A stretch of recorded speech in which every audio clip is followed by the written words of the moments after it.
Good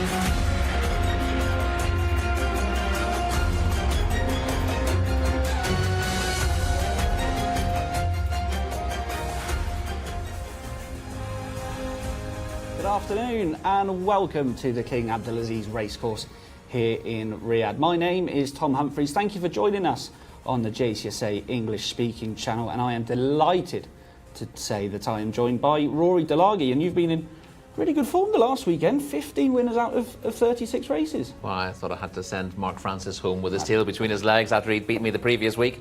But yes, it wasn't too bad a card last week, the 3 days racing to find winners. Not sure today's is going to be quite so easy though, but it's a nice introduction to the racing here in Riyadh for you. Yeah, it does look a little bit tricky for my first day, but going back to last weekend on the Saturday, Camillo Ospina, he was in great form, wasn't he? Got some good chances again today. He does, yeah. He's an exceptional jockey around here, Camilo, and he was in terrific form last weekend. Obviously, he's missed quite a lot of the early part of the season here, and he's trailing in the Jockeys Championship, but he'll be making that ground up hand over fist in the next few weeks. You can be sure of that, and always good to see him in action here. And like you said, a tricky card today, but we do have a bit of a gem for everybody at the end of the card today. 500,000 Saudi Riyal on offer. Yeah, really good race for the purebred Arabians, and a fascinating match in store there, which we'll get to later on the card. Absolutely. So looking forward to that later on. 9 maidens, I should say. Looking forward to. Good job we got a paddock expert in Callum Helliwell, and let's go and join him now. Oh, paddock expert is a strong word. Man in the paddock I would prefer here, Tom Humphreys. I'll try my best to work our way through these tricky little maiden contests. Tom, I must admit, I'm stood out here in the paddock. I'm a little bit jealous of you in the studio today because you brought that freezing cold weather from Britain with you. It's a very brisk 15, 16 degrees here in Saudi Arabia with a balmy 28 to 30 over the last few weeks. As soon as you've arrived, sir, the weather has turned and it is quite chilly here in the parade ring. But me and my tough cameraman Mustafa will get around the paddock and find plenty of horses to look forward to.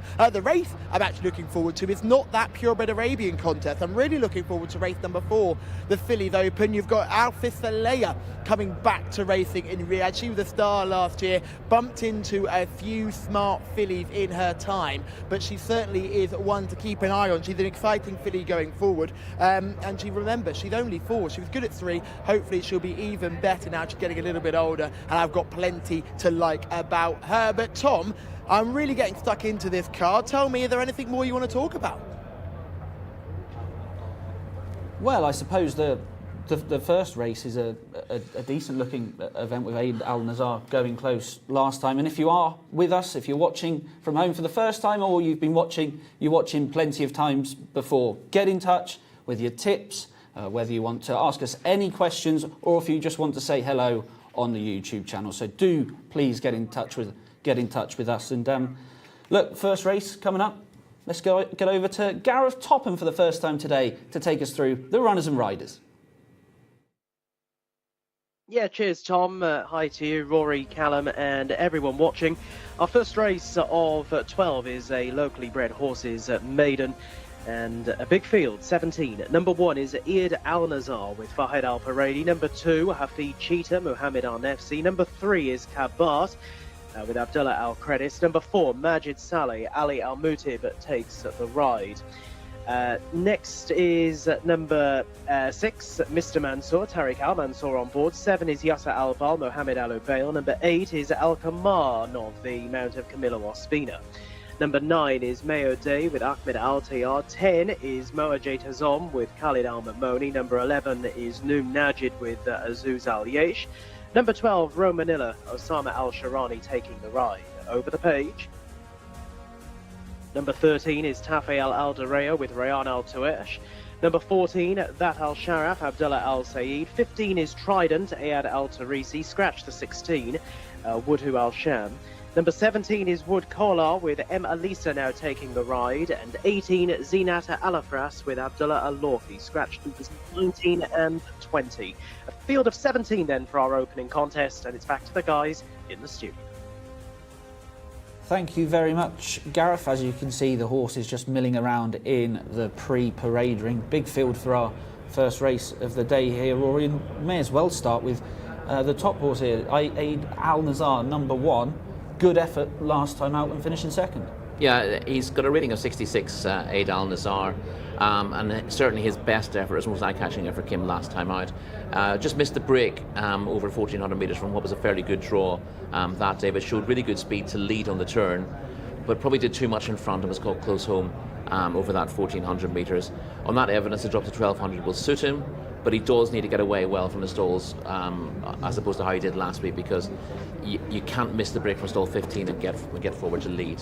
But if you get out well from that draw, then he should be able to get across them.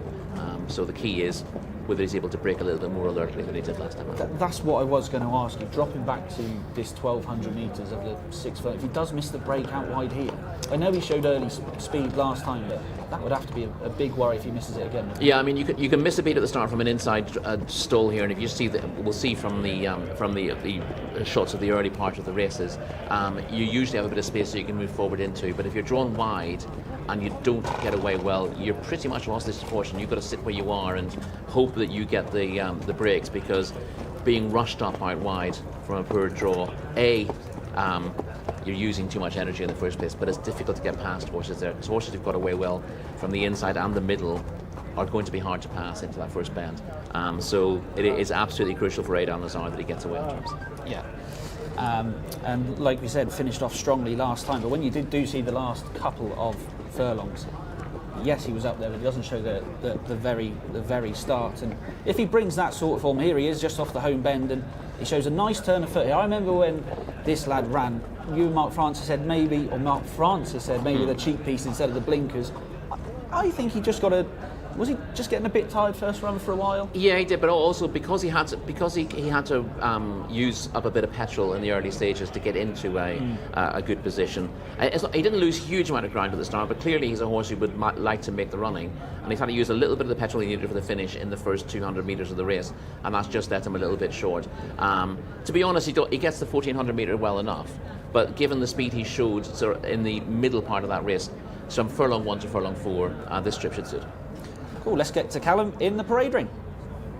Thanks very much, Tom. Thank you, guys. Looking forward to this one. Let's have a look at Aid Al Nazar, the first horse in the field. Horse number 1, really well fancied. Just going to see how this horse walks out quite nicely. I've got no concerns about this runner for me personally. Really big, strapping type, certainly catches the eye. Comes here of back-to-back runner-up efforts. The only concern would really be the draw. But when you look at fitness, I'd say the winter coat's coming through here a little bit. He also feeling the drop in temperature, just a little bit woolly. Let's go back to horse number 4. That's the next one I want to check out. This is Jcsa, who I'm a big fan of. Walked into the ring and really caught my eye as soon as this horse came in. Comes here with very little form to the name, but shaped slightly better last time. But look at this horse for fitness.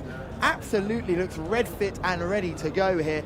No condition whatsoever. You can almost see the rib cage. Great back end as well. Quite a well put together type. This is a weak contest. You'd imagine a horse like Jcsa, despite the rating of 45, might be able to outrun that rating. Certainly looks ready to go today.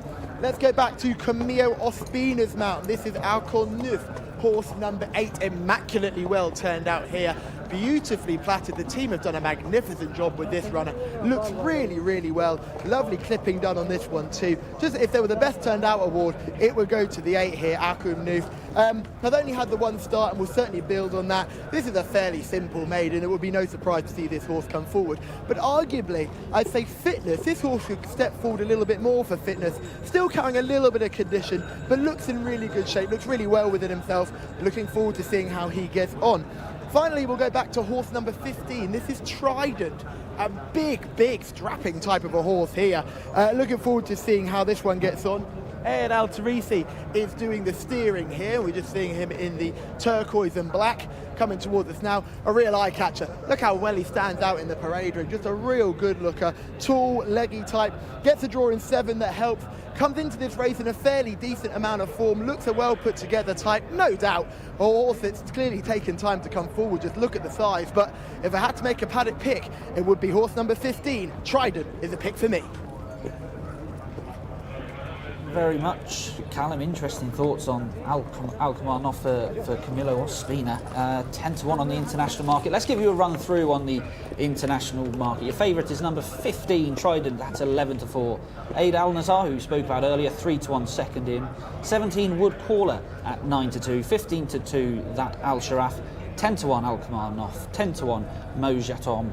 11-1 Kabat, and 12-1 bar those. Let's run through a few more of these, Rory. Number 3, Kabat, rated 55, placed 3 times. Good second last time out, but he's got a bit to do on the ratings, hasn't he? Yeah, beaten 2 1/4 lengths, went second last time out to arrival. He was rated 57, so you couldn't really peg him any higher than his current mark of 55. And although he's generally running creditably, he'd need a bit more to win a race of this nature. You're just looking at the level of form that most of those are showing. You want to be running to something in the high 60s, early 70s to win this, I would have thought. Okay. That possibly might rule out number 5, Menela, then, only rated 52. But it was a positive effort 3 starts ago, but 1,200 metres, question mark for you? Yeah, not so much that. It's just that second behind Bashar Al-Anay as a standout effort in Taif. That would give him half a chance, but 4 other runs this season have been pretty poor. If you were marking that one effort and giving him a rating for it, he'd probably be 60 plus. But the handicapper tends to pull him down if they don't repeat that sort of form. So he's on a mark of 52, and to be honest, his other runs aside from that one placed effort would probably warrant a fair bit south 20-1. of that. Yeah. Well, let's go to the Camilo Ospina's mount then. Alkmaar Noff, number 8. Just the one run, needs to show a bit more. Yeah, it represents quite good connections here who have more than their share of winners in these colours. And Camilo Ospina, obviously a positive jockey booking, but the worry with Alkmaar Noff is that she's a 6-year-old mare who's only had the one run. Yeah. So clearly she's been hard to train. I thought the percentage call was to be against her, but we saw a 7-year-old run an absolute blinder on debut in an open race a few weeks ago. He then went on to win a maiden next time out, and Connection said, he's always been really good, but he said lots of niggling problems. Every time he's nearly made it to the race course, he's had a problem and we had to let him off. And I think the original Connections lost patience with him, but the new Connections kept going, eventually got onto the racetrack, and he ran really well on debut, and has then joined the Red Stable, the leading stable in the country. So it does happen occasionally, but normally you see a 6-year-old with one start, you think probably won't stand up to training. But the fact that Camilo's on board is always of some sort of interest to people. Let's talk about the favourite then. 11-4 favourite Trident, been pretty consistent. I must be honest, Rory, when I looked at the international market, I was surprised he was favourite, to be honest. Yeah, I thought she had a little bit to find on balance. Trident. Well, not an awful lot to find. She's got a rating of 65, so the balance of her form gives her a decent chance of winning this. She's been in the money in 4 of her 5 starts to date. But I thought, coming off quite a long absence, she would need the run first time out this season. That tends to be the case with horses reappearing at this time of the year here in Riyadh. We've seen horses come here from Taif and are able to show the form straight away. But as we get later in the year, I think it's more and more likely that horses who haven't been seen since last season here in Riyadh are going to be backward. And that's what I thought that was a chance with Trident. If she's fully fit, she's got a decent chance. Ayad Al-Tarisi claims the 1 kilo, and Stall 7 is fine. But I just wondered whether she'd be wound up for this. Yeah, absolutely. That was some of the thoughts I had as well. Just quickly, one more. Number 17, Wood Caller. I thought this was a decent return last time out. Showed good early speed. He's drawn well, and if Aid Al Nazar is the one we think is going to put up the biggest effort, if he misses the break, could capitalise on it. I thought Wood Caller was the one to take advantage. Showed shaped quite well from a wide draw over the mile here last time out, coming back from a break, showing early speed, suggesting that the cutback and trip would be okay. And you would have thought that again the Wood Caller would benefit from the outing. It's well drawn a stall 5, and as you said, there is a possibility that Aid Al Nazar could find himself in a difficult position if he doesn't break well for stall 15, and Wood Caller is the most likely one to take advantage. Unless, as I said, if Trident is ready to go and at her very best, then she's probably the main danger. But Wood Caller has the benefit of a recent run, has a, I would say, a perfect draw on stall 5. It's not necessarily a case of the lower the better here. Sometimes you're better off 2 or 3 horses off the inside. You can avoid a little bit of scrimmaging there, and horses with a draw in the first 5 stalls are all well positioned if they've got the early speed to go with it. As I said before, if you can miss the break a little bit from the inside stall, and you tend to have room to manoeuvre. If you miss the stall from anywhere wide, so mid to wide, it's very difficult to get a position, and essentially you've got to be ridden for luck at that stage and hope that you get the gaps later in the day. Yeah. In an ideal world, you want to make your own luck. Absolutely. And for everyone watching on YouTube, thanks for getting in touch. Shard has got in touch as well. Hello to you. Mark Francis has got in touch, our good old friend. He's got a few tips today. He says you've got a lovely haircut as well. Nice of him, isn't it? Thought he was looking very sharp. So good to see Mark Francis is watching, along with plenty of others. Please do get some comments in. Right, selections time then, Rory. I've got a feeling we might be agreeing in the first. Yes. I'm not entirely sure. I've made Aid Al Nazar my selection in the race. Woodcaller is the one who's most likely to take advantage if it goes wrong for Aid Al Nazar. But I think if he's able to break better than he did last time out, the form that he showed gives him the winning of this race. Yeah, and I would be the same. Aid Al Nazar for me. I was surprised Trident was favourite, and I think Woodcaller, if shows that early speed as done last time, could take advantage. So I'm going with number 1, Aid Al Nazar, and you are the same, I presume. Yes, we'll be locked together after this race, whatever happens. We'll try and get the forecast then, 1 and 17 to get off to a good start. Callum, are you in agreement with us with number 1, Aid Al Nazar?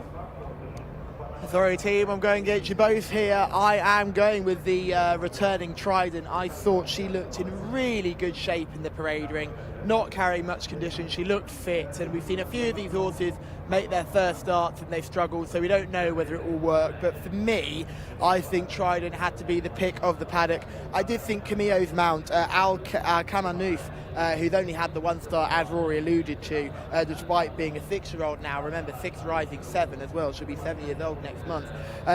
I'd be slightly concerned with the fact that she's only made the 1 star, but she looked a picture in the parade ring. She would have won best turned out, but I thought she could still find a bit more for fitness. Aid Al Nazar, though, will be the very obvious selection on form, isn't it? That one breaks well from 15, comes across and takes advantage of this, then it could be all over. But remember, stall 15 isn't easy, and if you do miss the break and there's pace on your out or just towards your inside, you're going to have a very, very hard time all the way around, and you could be watching it from behind your sofa. So the selection for me here is going to be Trident. The boys like Aid Al Nazar. Hopefully Gareth can get us started with a winner. Gareth, it's all yours. Cheers, Callum. Runners are heading into the stalls for our first race, 1,200 metres on the dirt track for our opening contest. It won't be too long before that turf track, which is a very lush green now, is in action. We haven't got too long to wait. And today, though, as I say, the action on the dirt, and as they head into the starting stalls, there's Aid Al Nazar heading forward into stall 15, so quite wide here, as Rory was saying beforehand. From 15, Aid Al Nazar will need to be breaking well, one would imagine, here in order to be competitive. We've got just 2 out of line now, and they are Meo Day and also Zinat Alafras. I can tell you that Trident and Aid Al Nazar on the international betting market are the 11-4 joint favourites, and we are just about set to go for race 1, 17 of them in the stalls. And they're off and racing. And Aid Al Nazar did not get a good start and is right towards the back end of the field, towards the outside. About 3 from the left, the white cap, yellow headgear. Lots to do from there. One of the first ones to show down along the inside, it is Tafael Alderea, showing just about in front. From on the outside, Cabard, who's also lying up handily. And wider still is Woodcaller, and deeper out to Trident in that light blue coloured jacket, who's well positioned. They are 2 lengths ahead of Al Kamarnoff in the spotted coloured jacket, and back in with that one at this stage as they make the run back for home. Jcsa Al Val, that's in the orange colours. Plenty of the others working hard, although Aid Al Nazar now just beginning to catch up a little bit towards the outside. He's running on quite eye-catchingly there, the red number cloth, away to the extreme left, although lugging left under pressure, trying hard to catch up. But up ahead, Wood Corlar has skipped away. It is Wood Corlar in front by 3 to 4 lengths from Cabart, who's now in second place, and still running home well down the outside is Eid Al-Nazar, following that pretty awful beginning. Down along the inside, Jcsa Al-Bal is also running on, but going close home, it's Wood Corlar who goes on to land the opener. Through for second place, that will just go the way of Jcsa Al-Bal. It was closer for third, with Main Ayla staying on in between Cabal and out wider on the track, Eid Al-Nazar, who ran a fair race in the circumstances. It's gone to Wood Corlar. Wood Corlar home in front for trainer jockey Emma Lisa, and this one has stayed on strongest in the closing stages there and poached a nice little lead turning into the home straight, and those deep closes, they just had too much ground to make up. The winner clocking a time of 1 minute 14.66 seconds and coming home comfortably in front of Jcsa Al-Bal, who's home in second place. There's the winner crossing the line, Jcsa Al-Bal in second, and Eid Al-Nazar has managed to get the third placing after what looked to be a very awkward start. That was a good effort in the circumstances. But Wood Corlar it is, coming home nicely clear in our opening race of the day.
Wood Corlar has stepped forward from a very decent appearance last time to win here our opening contest under Mishari Al-Iza. Now that might be a name that's not familiar to many people watching the channel. He's been doing most of his work riding out for the big stables. Most notably, he was the outrider for Emblem Road, Mishari Al-Iza. So this is a very talented rider in his own right. Has gone out on his own now and is trying to pick up as many rides as possible and has found a winning ride today. Wood Corlar, the mount, broke well and stayed there. Did a very, very impressive jump there from stall 5 and never really looked in danger once turning for home. Tried and shaped like she was going to lay down a challenge, but clearly the boys in the studio are absolutely right. She just needed the run, and Wood Corlar had that run under the belt, and she has gone and won here, and won in very good style as well. So good to see all the connections here, and Mishari Al-Iza is your winning rider. He'll be chuffed to bits with that, no doubt about it at all. But this was quite a good performance here. The winner is one to probably follow again in handicaps. I imagine off a mark of 67 now, you wouldn't want to go above 70 with this one, but if you can stick to 0 to 70 races, you'd have every single chance. A few other interesting performances in behind. I thought the 4th place Menela ran a big race as well. That horse was flashing home late, so looking forward to seeing how that horse gets on in the future. So hopefully we can see more here. So we're going to have a quick chat with our winning jockey, Mishari Al-Iza, and see if we can get any English from him. So we'll have a look. We'll have a very good look. He's just weighing in now, making sure the weighing in is correct. It seems to be all done there, and we'll go and get a word from our winning jockey as well. Congratulations, Mishari. Well done. No, I speak English. Okay, thank you. Well, yeah, good performance from Wood Corlar then. Here we see turning into the straight. And, yeah, broke quite well, Rory. That was what we thought might happen. Was up with the pace nicely and kept in a true line up the home straight, which was more not than the you same. could say for Aid Al-Nazar, wasn't it? Who ran around like a snipe. Yeah. You see him running in and out of picture more than once. There he goes. He's gone again. He looked like he might throw down a challenge. Actually, despite missing the break even more than he did last time out, he's actually managed to make very good progress onto the heels of the leaders on the home turn, travelling quite well. But when he was asked for his effort, first of all he ducked in, and then when he pulled wide again, he's ducked outside. You see him breaking worst of all there in last place, Aid Al-Nazar, whereas the winner was up there really from the start, Woodcaller from stall 5. He's in about 3rd place at the moment in those red and white cutters with a bit of black on the sleeves. We also had a little bit of early pace from Kabat in stall 2, from Tafael Al Dareya in stall 1. So inside stalls really showing a lot of the speed, and Woodcaller moves up to get himself into a winning position here in front, and we'll see Aid Al-Nazar gets himself into a good position. He's just moving into about 6th place now on the outside off the bend, and I thought, well, this might be interesting at this stage. But even here, you see, he doesn't keep in a straight line, ducks in when he's asked for his effort first, gets straightened out, gets a reminder down the near side, and immediately ducks to the right, and then he comes back in again. And as you can see, he was no easy ride on the straight. But to be honest, I don't think he would have caught Woodcaller anyway. The margin would have been a lot closer, but the winner has not stopped. No. He's kept on very well. And Yasser Al-Bal, number 7, was always in the first half dozen, and he sort of kept plugging away for 2nd place there. Again, just keeping a straighter course than Aid Al-Nazar, who was the 2nd best horse in the race, but didn't help himself either at the start or at the finish of this contest. No, exactly. Woodcaller then gets the job done. That coming back to 1,200 metres has really suited. I know it's easy to say now, but over that 1,600 last time, just faded away. They may as well stick at this now, wouldn't they? Yeah, I mean, obviously, as we've seen with Woodcaller before, 1,400 metres is fine. But if you've got this sort of, at this level, if you've got the pace to get to the front, then that's 1,200 metres is absolutely fine for you. Yeah. Obviously, out of maiden company into non-winners of 2, or open company next time, it gets a lot more difficult. So you've got to be running at your ideal trip, and it's not easy placing horses, particularly at this sort of level where. He's probably run to low 60s. Yeah. I mean, the 2 highest rated horses in the race haven't given the running for different reasons. Aid Al-Nazar isn't far below form, but you see he hasn't helped himself, and Trident just needed the run as well. And with Aid Al-Nazar, quickly, 1,200 metres, because he breaks so slowly, back up again to 1,400 to give him that time to get into the race. Yeah, I mean, you could say, looking at this race, would he have got closer in another furlong? Not really. 1,400 is okay for him. It's not like he doesn't. He got caught close home, but you know, if he can break on terms, that's becoming a bigger rift now. When horses start missing the break on a regular basis, you can't just write it off. He wants a slightly lower draw to help him move his way into the race. Well, Aid Al-Nazar might not be staying at 1,200 metres anymore, but our next race is over that, the 6 furlongs, and let's go up to Gareth Topham for the runners and riders. Thank you, Tom. Yeah, we have a maiden coming up over 1,200 metres for race 2. 14 of them. Number 1 is a sheer. Eddie Castro rides. Number 2, Agdar, Fahad Al-Faradi. Scratch numbers 3 and 4. Number 5 is Blayhan, Ricardo Ferreira. 6 is Farzan Kasper, Azel Al-Zahani. Number 7 is Habri with Khalid Al-Mamoni, scratch the 8. Number 9 is Isturi with Sultan Al-Mamoni in the saddle. Over the page to number 10, Majestic Champ, the mount of Rayan Al-Tuesh. Number 11 is Mesherb with Abdullah Al-Khamis. 12 is Karm Al-Muhammadia with Abdullah Al-Lawfi. Number 13 is Saudi Spear, Mohammed Al-Ubail. 14 is Shargawi, Nawef Al-Mudiani. 15, Zaka Crown, Rakan Al-Obaid, scratch the 16. Number 17 is Glada Tariq Al-Mansour, now on board, replacing Mohammed Al-Habib. And number 21, we lose 18, 19 and 20. 21 is Sinan, Alexis Marino, and scratch the 23 as well. We have a field of 14 currently in the pre-parade ring. They'll be making their way into the paddock, and it's back to the guys in the studio. Thank you very much, Gareth. Right, let's go over to the international market to see how they bet here. Number 1, Aisha, is 13-8 favourite on the international market. Number 5, Blyhan at 11-4. Calm Al Muhammadia at 9-2, Sinan at 5-1, 12-1 Harbury, and it's 20-1 bar those, Rory. Let's start with number one, the favourite on the international market, Jcsa. Interesting background, cost €14,500 as a yearling by Profitable, who many people may remember for Clive Cox, from a good outfit, and the dam was pretty good as well. Yeah, the dam was. It's a mix of speed and stamina, the pedigree, which is the slight concern. And to be honest, if you look at the pedigree, as you said, by Profitable, who's a leading sire in the UK. The dam was a stakes winner in Brazil. She was second in the Brazilian Oaks. You would have thought a horse with this pedigree might have fetched a little bit more than €14,500 as a yearling. I think the issue here is, have you got a sprinter or have you got a stayer? And half the pedigree suggests one and half suggests the other, and it's not always a successful mix, to be honest. So it's difficult to tell whether this 1,200 metres is going to be the right trip. My gut feeling, based on the rest of the family, is that Jcsa is going to need a little bit further than 1,200 metres in time, but she does represent a highly successful stable, the leading owner in Saudi Arabia at the moment, and a jockey who's been riding very well this season in Eddie Castro. He does tick some of the right boxes, and I definitely have him on the short list. I'd be very keen to see what he looks like at the parade ring, and we'll hear that from Callum shortly. Let's go over to Callum and hear from him then.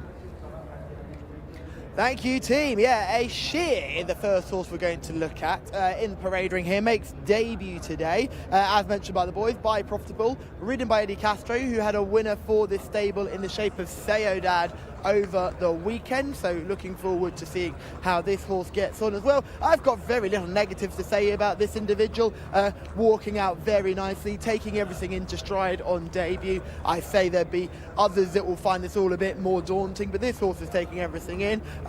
Carrying a little less condition than a lot of these red stable debutants. I imagine will be up and ready to go for this. Gets that draw in stall 6 as well, which will not be an issue at all. And for me, I think Eddie Castro's got a nice chance to get his week off to a good start. Let's go back to horse number 5. I've got a couple of non-runners in here, so we go all the way back to number 5, which is Blayheart. This horse for me has a bit more growing to do, I thought, when I saw him coming into the parade ring. He's a nice type here by Midshipman, who we've seen already have a winner here in Saudi Arabia. But if you just get a look at him, he looks quite okay from the front. But once you get to the side of him, just looking behind, he's got a little bit of growing to do in behind still. He still looks a little bit weak in behind. Talmar Al-Dahani cannot be ignored, but I would say this horse just has a little bit more growing to do. If he was to win here, it would be quite an eye-catching performance. Certainly is fit enough to run well today. You can see not carrying a lick of condition, this one looks fit, but I would say maybe just a little more growing to do for this dark liver chestnut. Nice type though, and looks really well in the coat. Let's go back to horse number 10. This is a nice sort. Big strong boy here, Majestic Champ, has had the one run already. He didn't really pull up any trees, but is a big strong scopy sort. Look at the way he eats the ground as he walks. He's getting a little bit warm just behind the saddle, but that's absolutely fine. I wouldn't be too concerned about that. We'll come on from that last run. Look, he's not the most attractive of walkers, as you can see. He's a bit of a dirt mover, really. You can see he sort of walks like an American footballer runs. He's sort of side to side rather than front to back. But certainly isn't too many negatives for me. And with a big eye catcher walking in, just a big strong type. I imagine will do better when he's older and probably over further. He's the typical type that will do better, I imagine, when we see 1,800 metres in his future. Let's go back to horse number 12, Karam Al Muhammadia. He a nice type here, very fit for stables that know what they're doing with their 2-year-old. This will be quick, there's no doubt about it. Very well put together, nice mover, certainly makes a short list, looks very, very well in the coat as well. Abdullah Al-Orfi in the plate, that's a positive too. He's a jockey that knows how his way around here, and this horse certainly has to make your short list too. I'd say he's got a lovely bit of dappling just on the hindquarters as well. Very well built individual. Looking forward to seeing how this one gets on, coming out of stall 3 on debut. And finally, the horse that snuck in, and I am very, very keen to jump on the 5-1 here. I'm going to go right out my way and say I'm not talking about paddock picks here. I think Sinan is an absolute good thing at 5. I could not believe the price. This horse has run well on debut over this trip, stepped up in distance last time in a very hot race, was beaten then, but that was over the mile, dropped back in trip today, had bags of early speed, looks in really good shape too. Lads, I'm stepping a bit away from my paddock judgment, but this horse Sinan is the one for me. I would talk to Lucas Gaitan, but we're at the wrong side of the parade ring, so boys, it's all over to you. Thank you very much, Callum. Yeah, really good insight when Callum's in the paddock for these sort of races, especially when he was talking about number 5, Blayhan. Now he's another one that's making his debut today. Drawn in stall 4, US bred, and got good connections. Yeah, I like this one on paper. It costs $30,000. He's by midshipman out of America called Our Conquistadora, from a good family. He's a half brother to a Grade 3 winner in the States earlier this year called Brunacini. So was bought last year, and since then the half brothers won a Grade 3 in the States. So looks well bought at 30,000. Yeah, not bad. And is the type to do well. Now, Tamer Al Dahani's newcomers do tend to progress for a run. So unlike some yards, it doesn't get them absolutely fully wound up for debut. And that's the impression you got from Callum as well. But I thought he was a good looker, and he's well drawn as well. Okay, let's get back to Callum trackside. Thanks, guys. Yes, joined by Lucas Gaitan, already wrapped up warm. It's getting a bit chilly now, isn't it? Yeah, today in the morning was very tough. But well, now it's getting a bit better. Yeah. Stuff. Sinan in this race, I thought was a relatively good run on debut. Stepped up in class last time. You dropped back in trip and back in grade today. Must have a chance. I think yes. I believe a lot in this horse. He trains very well in the mornings, like the good horses. His first run was good. He was 4th. Probably we thought he was a bit short. Then we tried the mile with the winners. It was long, so we go back again to the distance of his debut. So well, he was training well. So we expect a very good race from him. You were clearly balloted out of this contest originally, but you already had Alex booked up. Were you pretty sure you were going to see some non-runners in this to sneak in? Well, he was reserve number 3. He usually, from the declaration to today, was 2 days, a bit less. It's a bit tough to get the chance, but luckily three scratches yesterday, today a couple more. So yeah, Alex, he confirmed me the horse the day of declarations, so he's on board. Yeah. And he showed plenty of speed last time. I imagine he's going to be ridden very forward today. You're not going to rely on the stamina here, just try and get him out. Yeah, it was a mile. Probably the milers not have the speed he has, but well, I think can be enough for today. A lot of first-time runners today. The ones that raced before did very well, so I think he has a very good chance. Well, best of luck today. Hopefully we'll see you in the winners enclosure. Thank you. Thank you. Well, Lucas Gaitan very hopeful of a run from Sinan. Let's have a look through a few of the others then, Rory. Number 6, Farzan Kasper, 20 to 1 shot. Weakened after showing pretty nicely on debut. Would the draw of 18 be a little bit of a concern for you? Yeah, I didn't think. I mean, yeah, there was a little bit of promise on debut, speed, but faded. But stall 18 is a bit of a killer in a race that looks a lot hotter than that debut. So Farzan Kasper wasn't of much interest to me. But I don't like ruling them out after one run. But at the same time, if you're looking to make positive comments, you need to see, you need to sort of have something really positive to go with. Fair enough. Let's go down one to number 7. That's Harbria.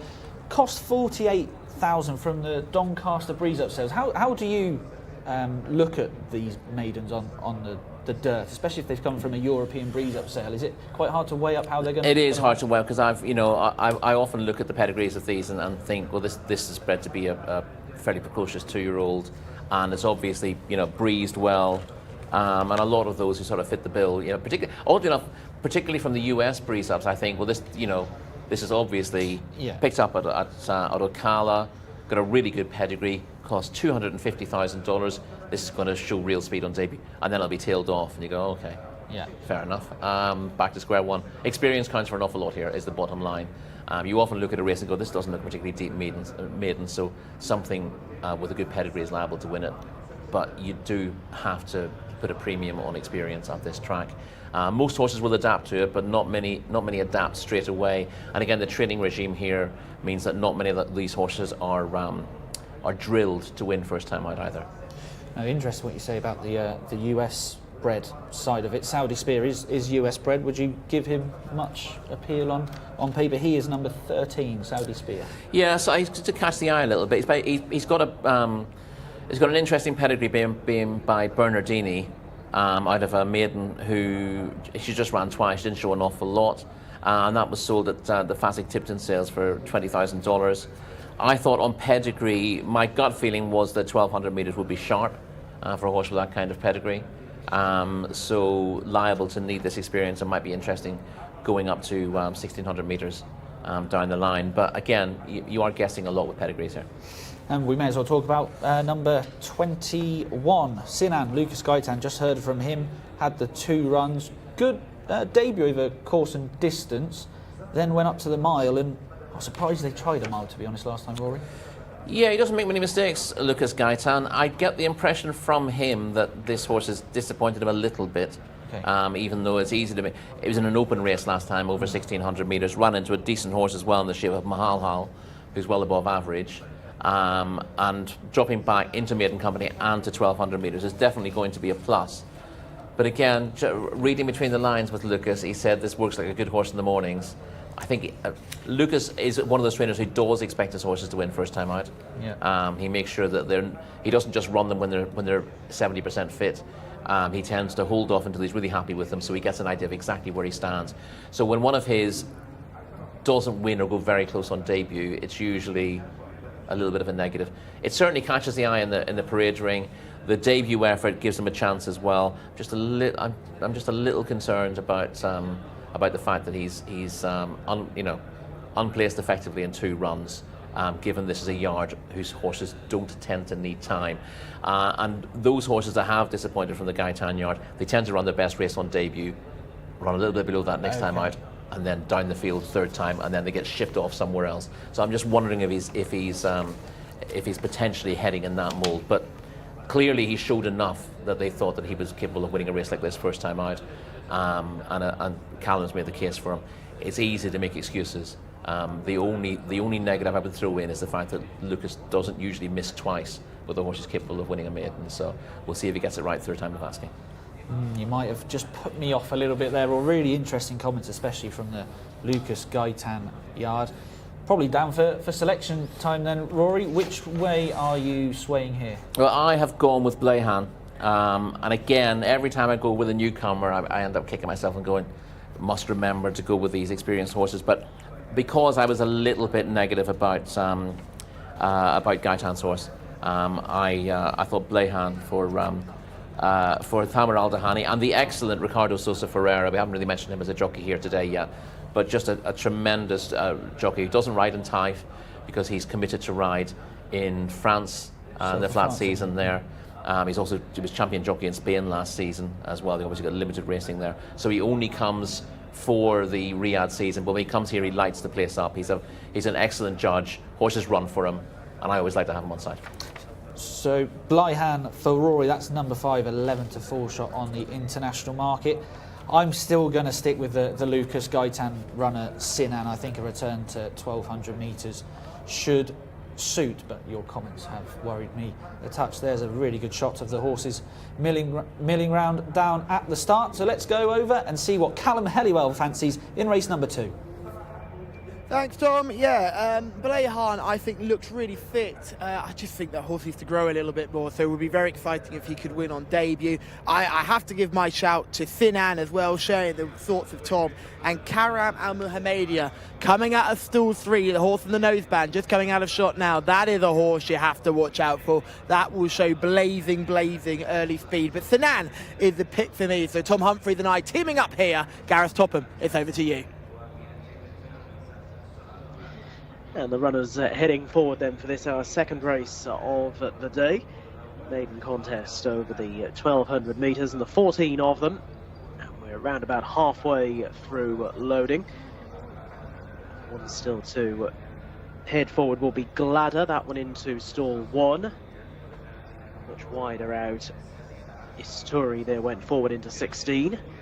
Quickly we're down to the final few, which include Blayhan as well. Ricardo Souza Ferreira taking the ride on Blayhan. Speaking positively about that one in the studio beforehand. Jcsa, who is the international Betting market race favourite at 13-8 is still to go forward as well, and also Majestic Champ, who's due into stall 2, so right across towards the inside. Final couple then, about to take up their positions for this, the second race on the card. Blayhan now going forward into stall 4, and Jcsa next, and finally the Majestic Champ in that lilac jacket with the purple cap, and we are now just about ready to go. Race 2. They're all in and away, off and racing. Bit of a ragged start, to say the least, with dropping to the tail of the field Calm Al Muhammadia and also Zaka Crown. They were both quite slow in getting going, and another who missed the break badly was Gladder. But Sinan is out well, up towards the outside of Blayhan, and it's these two pushing the pace along. They're in front of Shargawi back in third. The favourite Jcsa runs in fourth.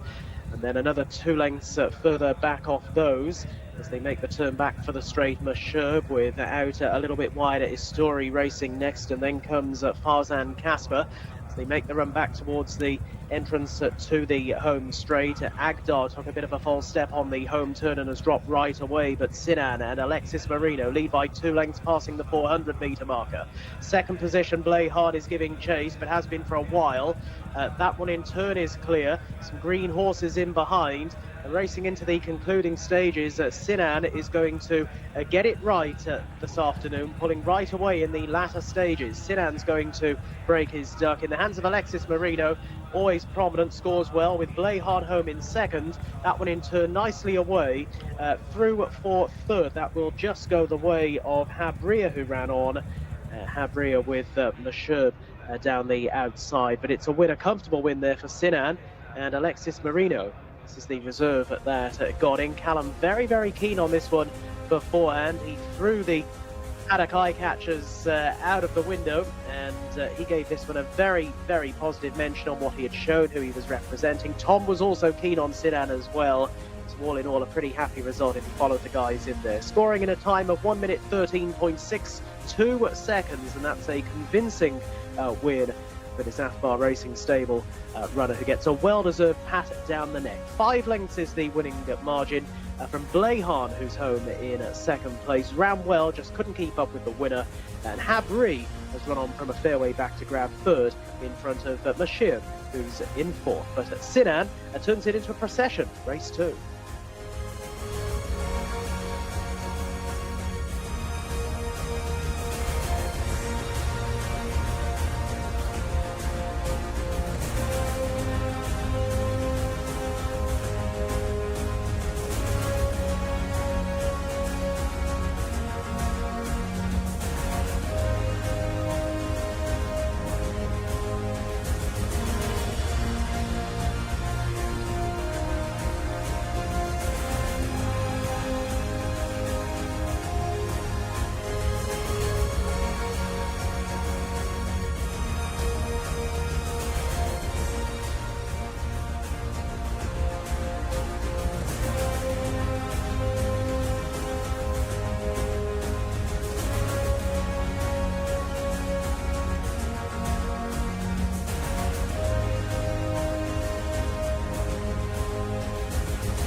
The man has done it again. Lucas Gaitan, our winning trader, currently on the phone as the horse just come through. He'll be over the moon with that, and they'll be all over the moon with the success of Sinan.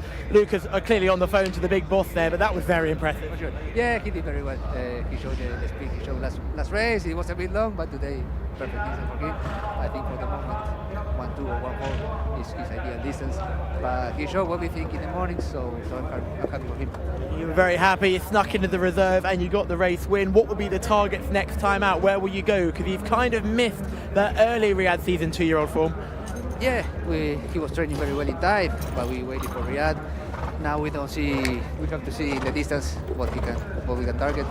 Of course, the big boss will decide, but well, now we have to celebrate this race and focus on the races for tomorrow and the day after tomorrow, and then we will see what we do with him. Well, I think you should know that my producer thinks you're an absolute genius, and I think I do too. Well done, that man. Thank you. With good horses, it's much easier. Thank you. It is easy with good horses, but you have to have a good trainer and you have to have a good jockey. Alex Moreno in the plate on board this horse. He had an unfortunate day on Saturday with banging on the runners-up post, hitting the crossbar every single time, but then came through with a winner aboard Luganini in the penultimate race of the day, and he started this week off with a bang as well. And this horse, Sinan, I think is an exciting horse for the future. This was not the strongest race at all. I think the runner-up as well as one to keep an eye on, who did very well on debut as well for Tamar Al-Dahani. But definitely this is a horse that I think has a bright future. Alex is just going to go on the phone with the boss, and then once he comes and weighs in, we will grab a word with him as well. But well done to everybody involved here, and this is a nice horse and a good bounce back to form. Probably a rare error from Lucas stepping him up to a mile last time, but the horse has rewarded connection this time with a very, very good win. And this man, Alex Moreno, is on fire as per usual, cooking on gas with a very strong start, and that's a perfect way to begin the weekend festivities. Alex, that was nice and easy. Well, thanks God.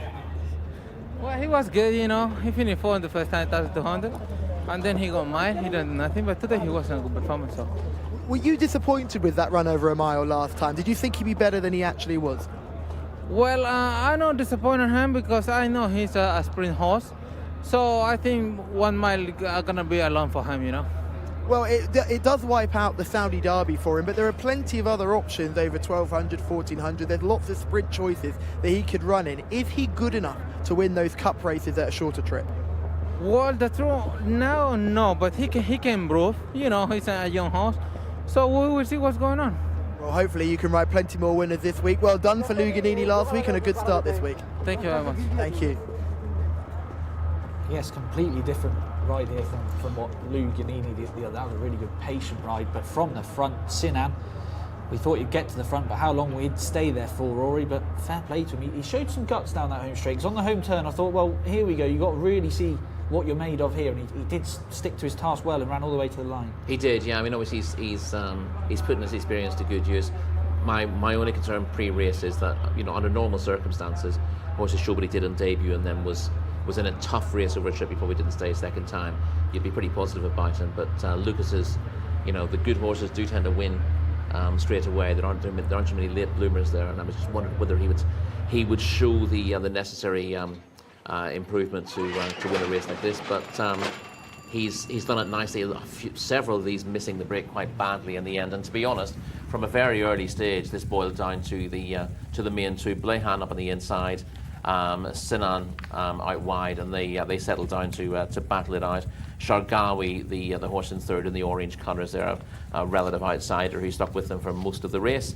And the other one who's in fourth there, Ashir, who was our race favourite, probably the wrong favourite, had an interesting sort of UK centric pedigree, but we thought Ashir might just need more time, more experience, and that's the way it panned out. So, yeah, at this stage he's taken command. The pair of them went sort of head to head for the first 2 or 3 furlongs of the race, but once Alex Moreno got to the front on this horse, it always looked like he would find enough to win. Blehan knew enough about his job on debut to show early speed, but probably greenness and inexperience sort of cost him any chance of challenging the winner. He's gone on to win by 5 lengths in the end.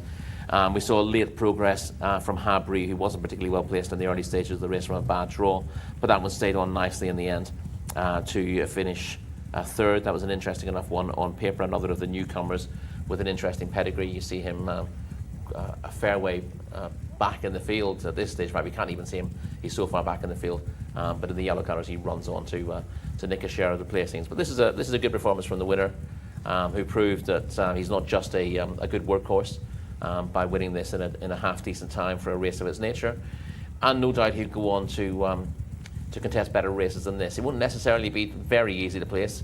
You know, he will be.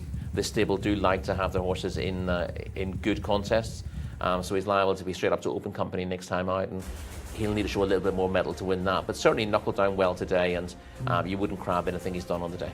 No, I thought it was a really good move from Alexis Moreno on that home turn to grab that rail. We've seen that plenty of times as well. Two of the horses you probably take out of this race are the second and the third. The third, Harbria, wouldn't be surprised to see him at 1400 or even 1600 metres next time. No, didn't get a particularly good break from stall 15. It's difficult to get there, and this race sort of split into two very quickly. So Harbria has done well to make late headway. A gelded son of McLean's Music, and you'd expect him to step up to 1400 next time out.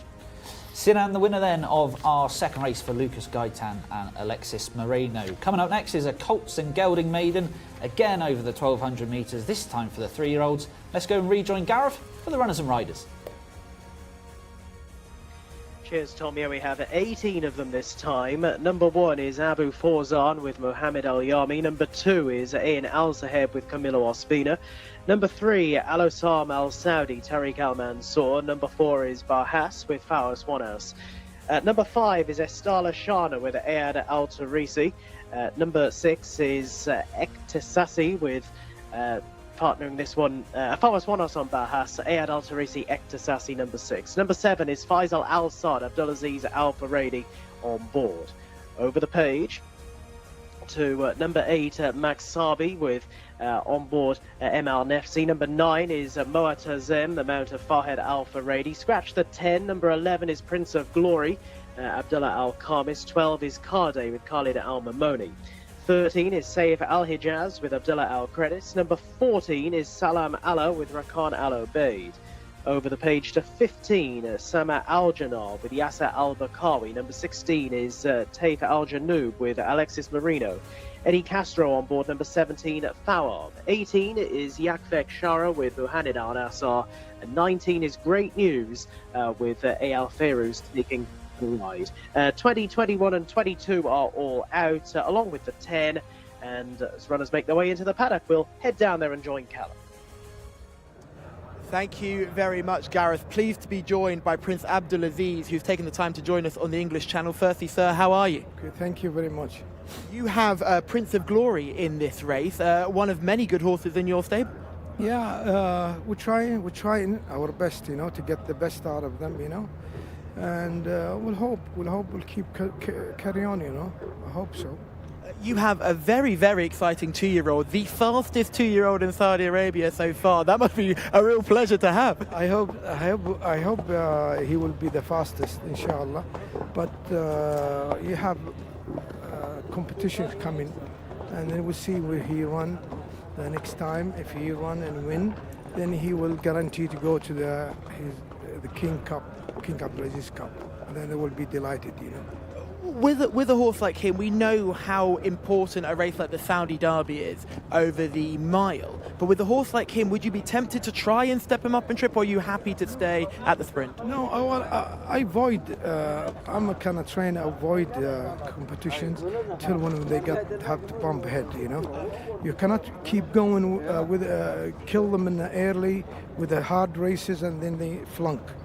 But is the animal, they in blood and bone and anything can happen, But we cross finger, we see if we run and win again, then we'll guarantee to go to the King Cup, Aziz, Prince King Aziz Cup. And then we'll go for the 5 million, Yeah, and that would be a wonderful prize. But as well, Saab Al Timyat doing the riding as well, a young jockey, not lots of experience, but clearly you believe in him. Yeah, he's a hungry man, and this is the first one. He's a good jockey, he's a good boy, he learn, he listen, but when the big day come, the big man come. When the big day come, we get the big jockeys in. Yes. Could be, we don't know, we cannot change, we see. You see a long way to go and a lot of good horses, local breds. But we'll have to see, We cannot just... you get me nervous. I'm getting excited, that's the one thing. Thank you very much, and best of luck in this race here. Good luck. Thank you. Now let's have a look at the horses in this parade ring. Moettazam was the first one I wanted to take a look at. Let's take a look at horse number 9 here. This is Moettazam coming towards us now with the white noseband on. A fairly good looking individual, there's no doubt, but we've seen plenty of this horse. What we like about Moettazam is that he continues to run and finish in the money, this 3-year-old colt. He's by Cat Dreams, you don't see too much of, but looks in really good shape, really fit, and certainly an eye catcher for me in the parade ring, would be certainly making the shortlist. We'll go back one more to Prince of Glory, horse number 11, who we've just spoken to the owner now. This horse has just had the one run and will certainly step forward from that debut effort. And like you said with the owner, he takes his time with his horses. Rory mentioned earlier on, a lot of these horses do take a bit of time to get going. Look forward to this horse to step forward from the next start. Looks in really good shape, really well in the coat as well. And then we'll go back just a couple more to horse number 15. This is Sam Al-Janab. This is a big scopy type here.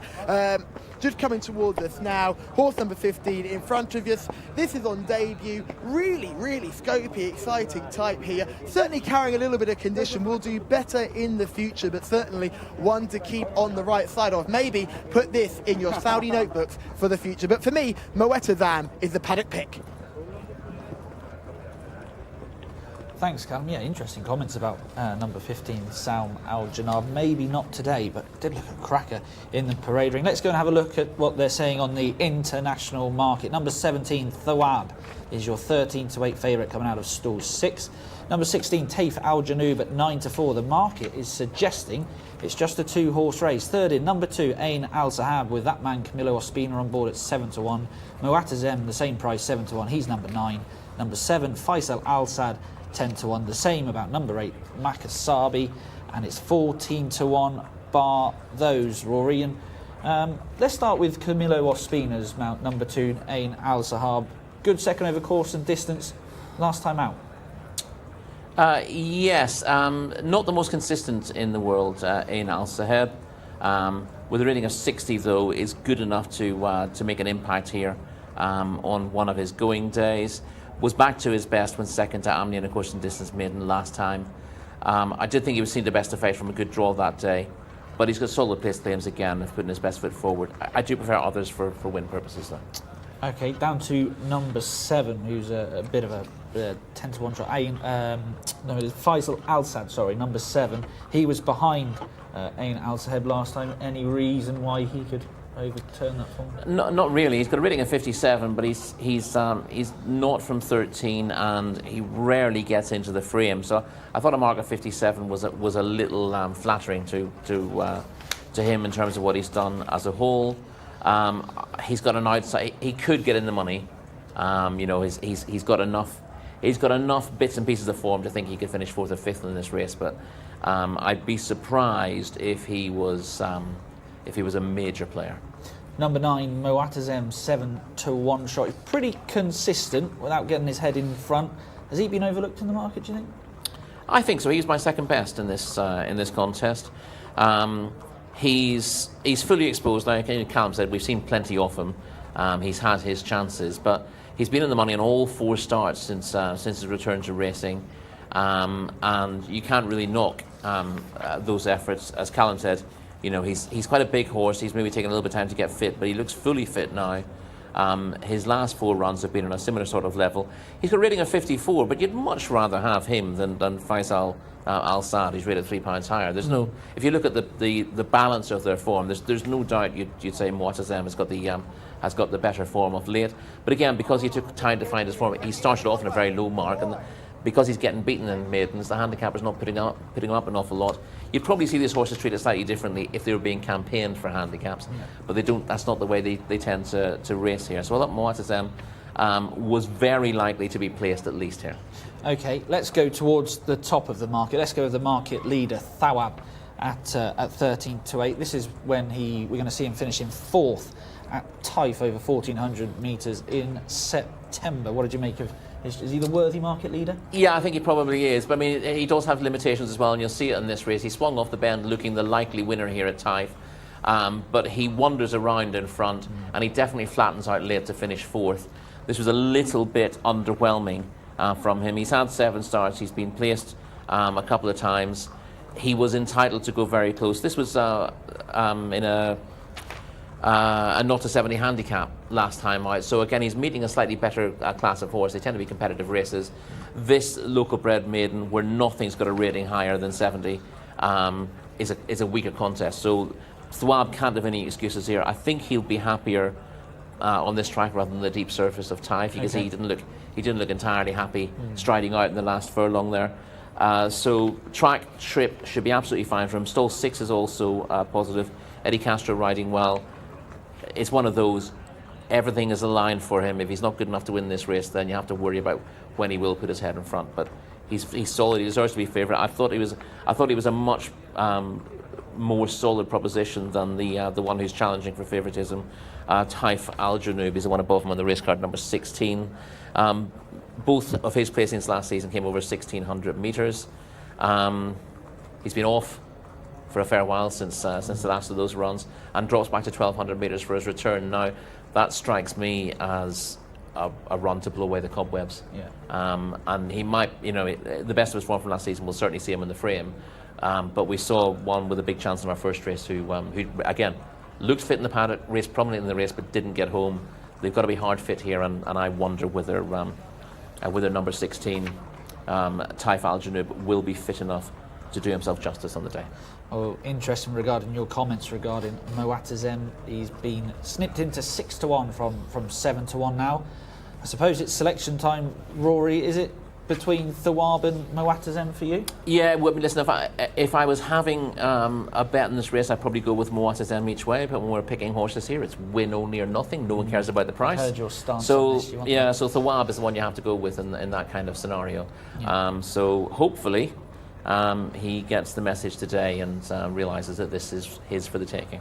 So Rory sticking with the favourite Thawab. I'm going to go with number 2, Camilo Ospina, on board Ain Al Saheb. Thought it was a decent effort last time out. As you can see, they're milling round down at the start. So let's go and get another selection, see if Callum can back up his win with Sinan in race number 3.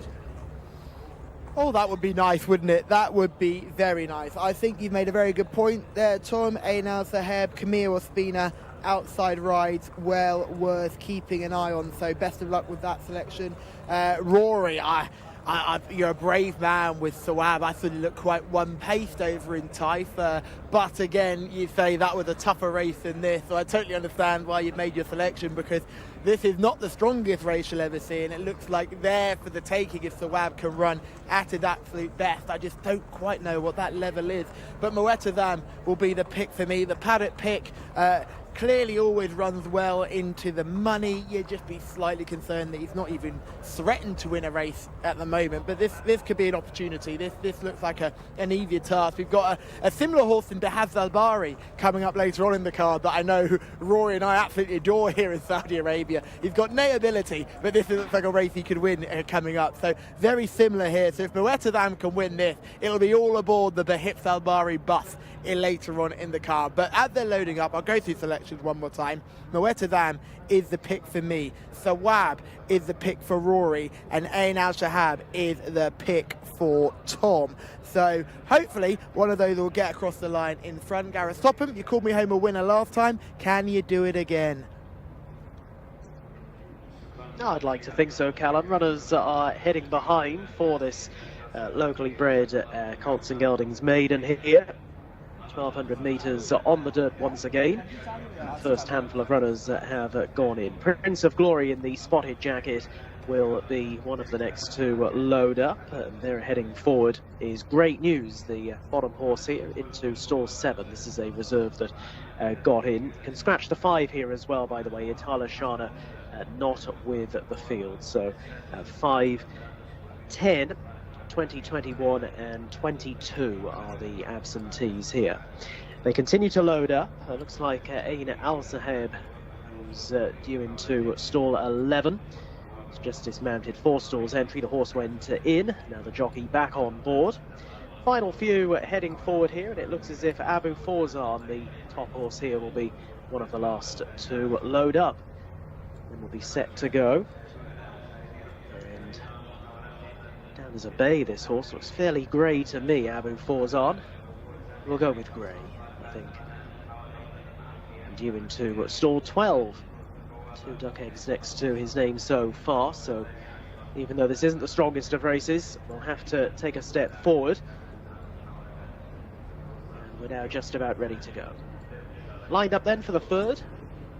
Best of luck here. Tell you that Fawad was the favourite on the international betting market at 13-8 as they get away. Fawad in the red jacket, red headgear, around about 4 or 5 off the rails. One of the first ones to show, being ridden forward, with also lying up handily Al-Zaham Al-Saudi, the grey, right along the inside. Another who's well to the fore, Taif Al-Janoub, and that's in the blue jacket, red cap. Right around the outside, and Ain Al-Zaheb, blue sleeves and cap, is also bang there. There are a couple of lengths in front of Max Sabi, and that one back with Barhas at this stage as they're making the turn back for home.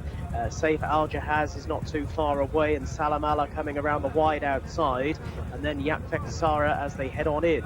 They've got 400 metres left to go, and 3 of them breaking loose. Fawab in the red colours over towards the inside, just in front of Taif Al-Janoub in the centre, and wider out is Ain Al-Zaheb, who now looks to be perhaps the chief danger, although running on quite well in behind them is Moatazem in the green jacket, and Moatazem is definitely going to threaten these 2 up ahead. He's finishing with a flourish. Moatazem, Fahed Al-Faradi down the outside, picking up best in the final 100 metres and strides clear of Ain Al-Zaheb, and Fawab on the run to the line.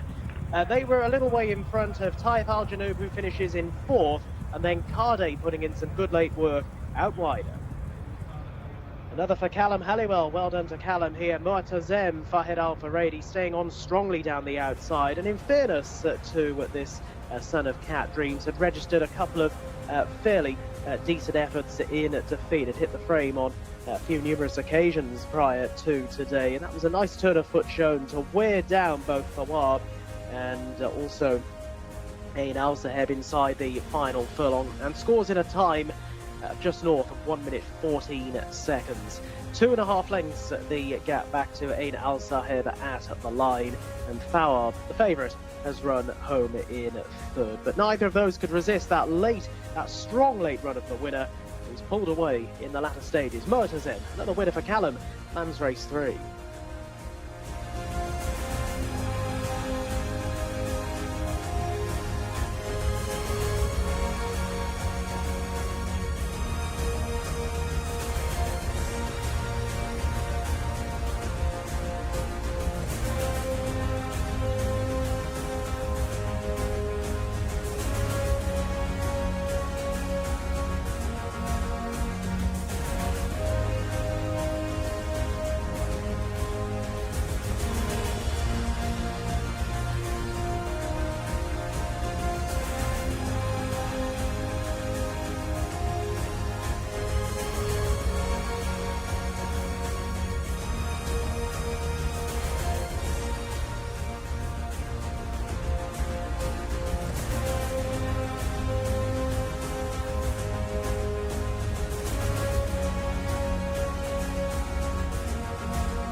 Yeah, Mu'tazem is your winner of race number 3 here at King Abdulaziz Racecourse, leading over 1, 2, 3 for the team, and Mu'tazem winning. Ain Al-Zaheb in 2nd and Fawab in 3rd, ridden by Fahed Al-Faradi and given a very good ride by Fahed Al-Faradi, just staying off that red hot early pace and swinging into the contest, pulling near side and getting up when it mattered, winning quite cosily. This is a horse who's deserved the success, really. Never runs a bad race, but it's just unable to get its head in front. But today was the day. Everything fell into place, and Fahed Al-Faradi gave him a cracking ride here. Gaith Al-Gaith, your winning trainer, he's been doing well this season as well here. I remember him struggling when we first got to Taif last season, but he's clearly put that bad run of form behind him, and he really is sort of motoring through with about 2 winners a week here in Riyadh, and hopefully that will continue throughout the future. But lads, it was a nice easy win here in the end for Moettazam. He came latest of all, but he crossed the line in first. Good win for Callum. That's 2 from the first 3. Yeah, well done, Callum. I'm a little bit nervous. His head's going to get. Once he starts referring to himself in the third person, you know things have taken a turn. But no, Moettazam, like Callum alluded to, Fahad Al Faradi just kept off that strong pace early. You gave him a good mention beforehand, Rory. You thought his rating was wrong, and he's proved you right here. Yeah. Again, you see horses with this sort of profile, particularly horses with his size, who take a little bit of time to get to fitness. So he was 11th on debut, 12th second time out, and when the handicapper gave him a rating, he was given a rating of 56. Since then, he's finished in the money in all 4 races. 3rd to the Strong Girl, 3rd to Min Al Ras, 4th to Marcel 2 starts ago, and 5th to Mota Basil. On his most recent start, and in a race where he didn't really have to run to a mark much north of 60. I'd say that's the 3rd is rated 68, but is a slightly disappointing performer. Yeah. The runner-up is rated 60 and has probably run to that. He didn't have to improve chunks, and he's been very well ridden to pick up the pieces. I can understand why Camilo Espina had to go after the race favourite there, Thawab, who got into a good position. And we'll see the start of the race again. Thawab is in the red stable colours of red with the white epaulets. Not the best of breaks under Eddie Castro, but Eddie moves forward and is determined to grab the rail. That's pole position, but it's never a massive help when you have to ask the horse to get there. And he didn't brake especially well. No, he didn't brake particularly well. He did show the speed to get in a good position, but a bit of petrol had to be used to do that. Taif Al Janoub also showed pace from stall 10, is challenging in second place at that stage. Sam Al Janab also showed a little bit of pace from a wide draw before dropping out. They're going fast enough now. The horse in second at this stage, not quite fit enough. We said this might be a blowout. This was a second favourite for the race to get him fit for his next start, because it's so hard to get fit on the track here when you've been off for a while. And at this stage, it looks like it's a match between In Al Saheb, who's just getting the better of Thawab, but look behind you, and here comes the strong finisher, Moettazam, who's been ridden to maximum effect off a strong pace, coming late to pick up tiring leaders. So he's not had to improve an awful lot to do this, but he's been threatening to do it for his last 4 runs, and he will progress a little bit. Handicapper won't go mad about this either. He's liable to put him up to something mid-60s maybe on the back of this maximum. But the handicapper tends to be reasonably generous here in terms of if you finish close to a horse with a very high rating, but you're also close to a horse with a much lower rating, handicapper does tend to go through the lower horse rather than using the higher rated horse as a yardstick, which trainers in the UK would love. That's the biggest bugbear of UK trainers who have handicappers, is that you finish reasonably close up behind a good horse. The handicapper treats that form literally, and you end up being hard to place in handicaps. Not so much here, but of course no one really wants their horses to run in handicaps in Saudi Arabia. There's maybe an average of 1.5 handicaps on every card, and no one really campaigns their horse in that sort of way. Okay, so Moettazam then, probably where they went very hard early as well. He's got form over further. That's probably helped him even more. He stays, and obviously he was able to pounce on horses who were getting tired in the last furlong as well. So he's been made to look a little bit better than he is. But you knew he was going to give you a run for your money. He looked really well beforehand, and for those looking for an each way angle into the race, he was the solid one. And Thawab, can you really trust him? To me, not really. No. He's got plenty of ability, but he's just very one-dimensional, and it's not even like he could shake loose of lesser contenders. Didn't help himself at the start here. 2 starts ago, he didn't help himself in the finish, having looked like he was going to win. And he's going to find maidens where he's the form choice again, but he's one to be wary of now. Cool, well that's Moettazam then, the winner of our 3rd race of the day. Our 4th race coming up is a Fillies Open over the 1200 metres again for 4-year-olds and upwards. Let's go back to Gareth for the runners and riders. Cheers, Tom. Just the 11 of them this time, and number 1 is Dora Penny, used to race over in the UK, Mohammed Al-Ajmi taking the ride. Number 2 is Reem Al Riyadh, Khalid Al-Azmi. Number 3 is Wardat Al-Mayadeen with Abdullah Al-Fayrouz. Alexis Marino looks for a double on the card. Partners number 4, Al-Fayzaleh. 5 is As It Was, Ayad Al-Tarisi. 6 Not Even Close, Tariq Al-Mansour. Over the page to number 7, Axter Liba, Ricardo Souza Ferreira taking the ride. Number 8 is Expeditious with Khalid Al-Mamoni. Number 9 is Gwendolina with M. Al-Nefsi now taking the ride. And then we're looking at 10 Clodovia with Azil Al-Zahani. And number 11 is Selena Diana with Osama Al-Sharani on board. Those are the 11 then contesting our 4th race. Runners coming into the parade ring behind us then ahead of this Phillies Open. Good little contest this. It is. I think, Rory. Let's start off with number 2 here, Reem Al Riyadh. Was 9-4. Now it is still 9-4. Let's just take it quickly through the international market. The favourite is Alpha Saleh at 5-4. Reem Al Riyadh, who we just spoke about, at 9-4. Number 3, Warda Al Mayadeen at 4-1. 7-1, Not Even Close. 10-1, Axter Liba. Like we were saying, Rory, we were going to speak about number 2, Reem Al Riyadh. So it's got a mark of 94, but not seen since finishing 6th at Riyadh in September. Taif rather. Taif, sorry. I thought that was an okay effort for Reem Al Riyadh, and hopefully will blow away the cobwebs as well. She is a very useful sort, as Sir Mark would suggest. Doesn't always run up to that sort of mark, but is pretty good on her day, particularly when finishing an excellent 3rd to Sunset Flash in the King Abdulaziz Racetrack Championship over the 1200 metres here last season. That was running a really fast time. They broke 1 minute and 12 seconds for the 1200 metres that day, but she had Al Fayzaleh in front of her on that occasion. Her 6th to Hala came in the King Khalid Racetrack Championship, so essentially the sister event to that. She should be better for it. Okay, let's go and see where Callum is in the parade ring.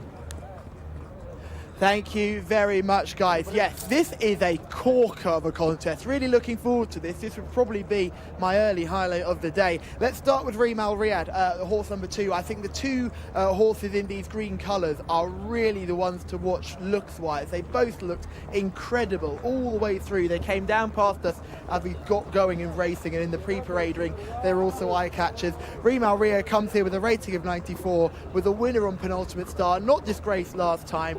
Certainly can't be ignored here. She's a very well put together individual, isn't she? Lovely back, nice set of withers, the hindquarters, the top line all works well. She's got a big powerful neck. I like her, she moves well, she certainly makes the shortlist. Let's go back to the horse that I absolutely adore though, Alpha Saleh. I was so gutted when she was a non-runner last time out because I thought she would have a massive chance. She returns here. She looks in really good shape, doesn't she? She's a bonny individual. She's walking out well. She looks fit despite being off the track for a little bit. I don't think she'll need this run. I think she's the one they've all got to be. I love her. She shines up well in the coat. Now, she's a bit of a different build to the horse we last saw. She's quite long.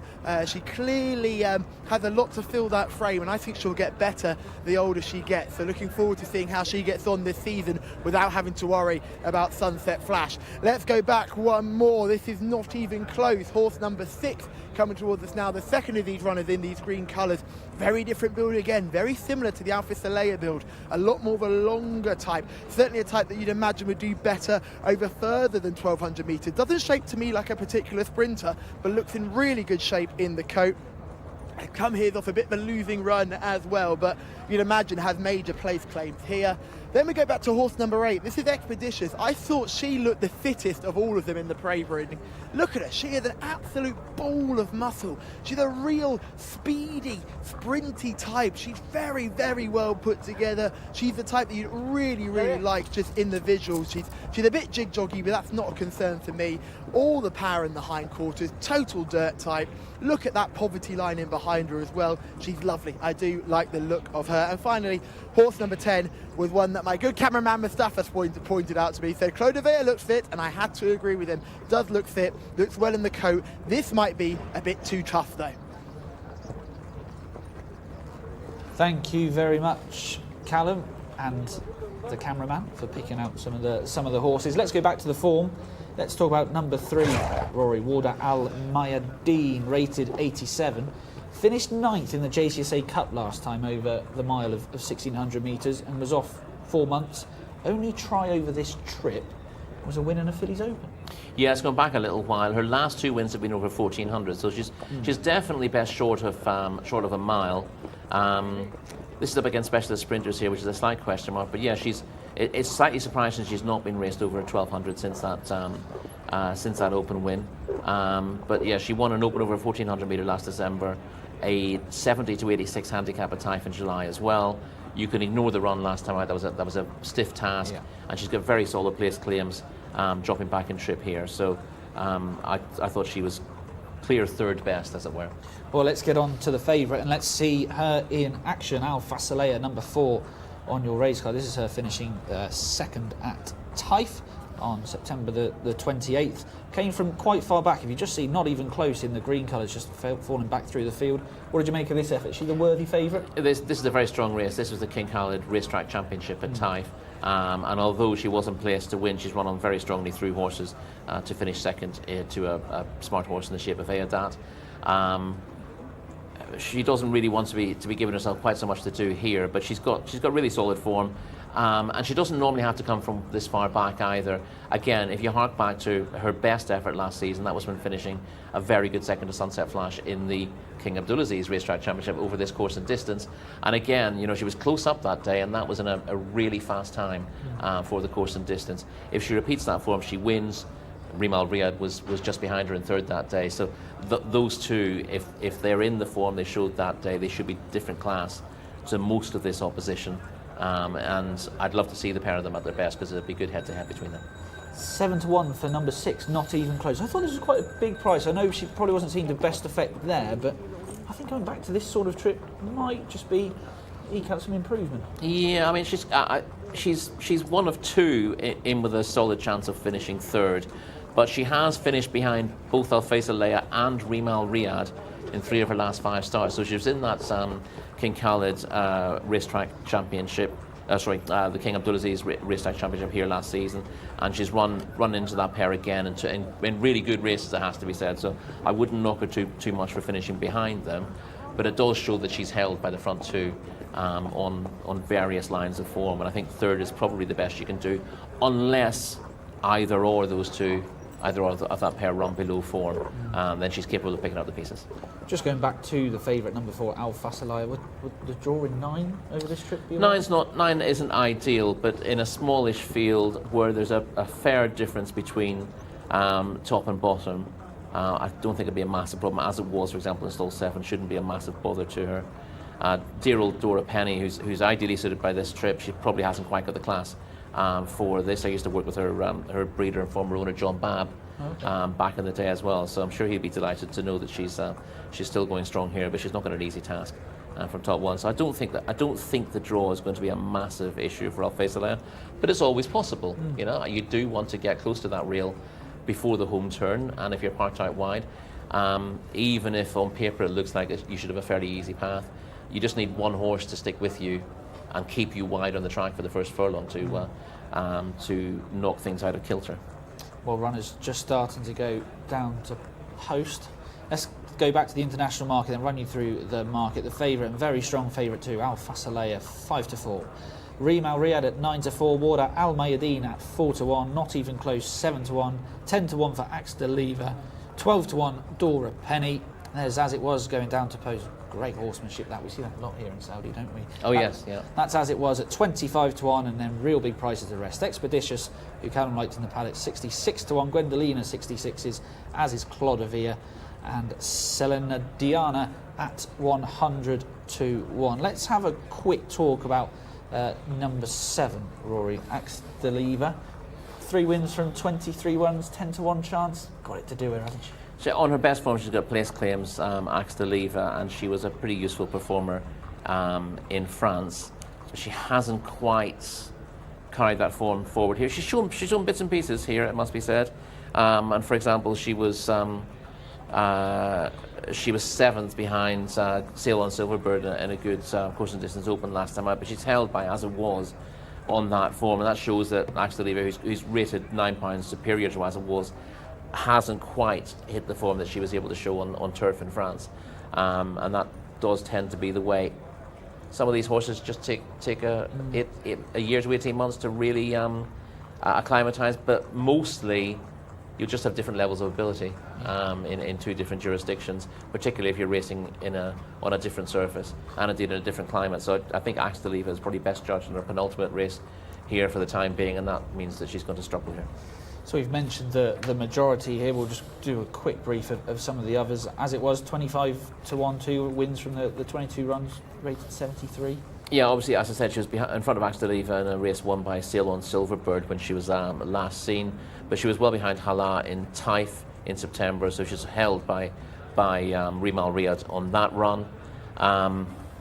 Obviously, as I said, her last run was a step in the right direction, and she will win races. She just needs to find a slightly easier race, but she tends to race in pretty strong company, and with her rating of 73, it's difficult to win, a cup race or a really strong open. So she's sort of marking time in this, but if she has her sights lowered, she's more than capable of winning. But I think again, if she finishes in the first 4, I think Connections will be very, very happy with the result. And the others on massive prices, 66-1 for those 4. Al Fasalaya then coming towards selection time. Is that where you're heading? It seems that way. Yeah, I mean, as I said, Rimal Riyadh is a danger, but on various pieces of form, Al Fasalaya just has the advantage. Rimal Riyadh with stall 1, that gives her a fair chance of actually getting revenge. But I would just favour Al Fasalaya.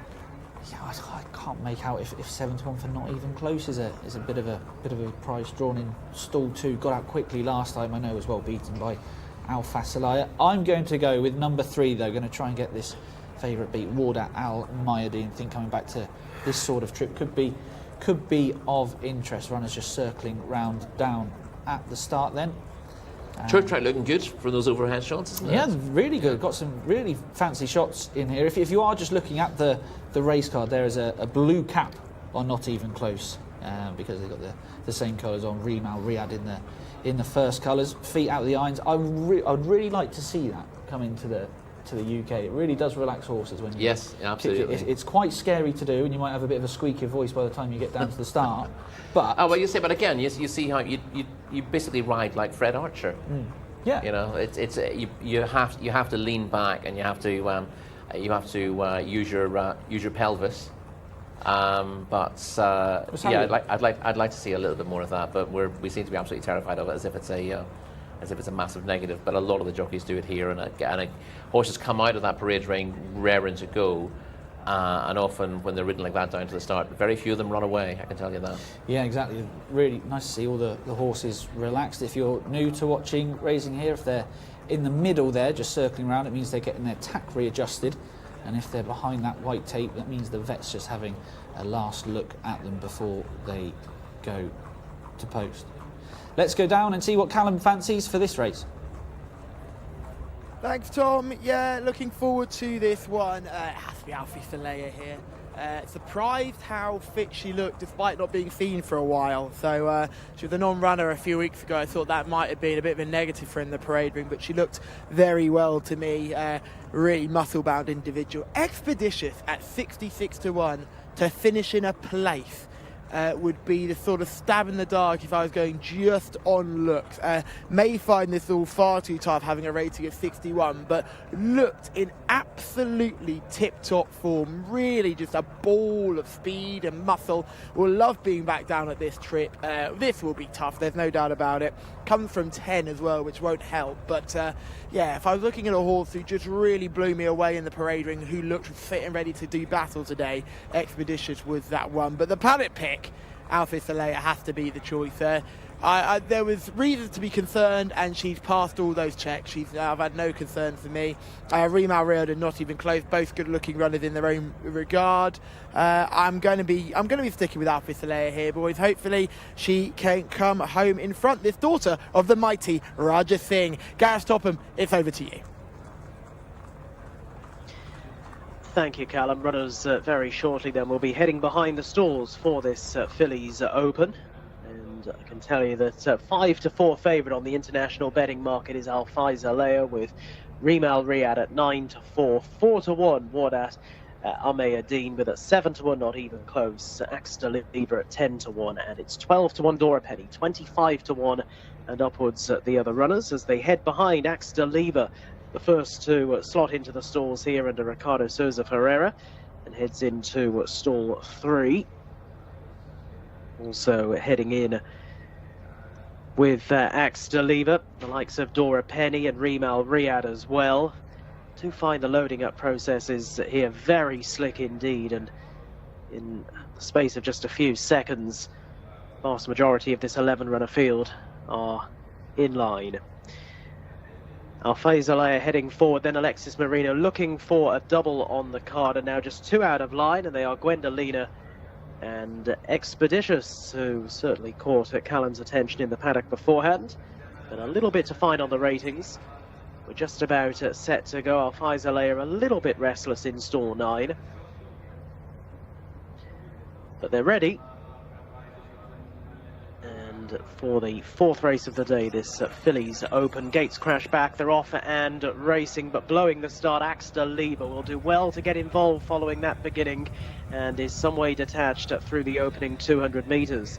Not even close in the light blue cap is one of the first ones to show, tracked through by stable companion Rimal Riyadh, splitting them to the outside Dora Penny, who now races on into the lead.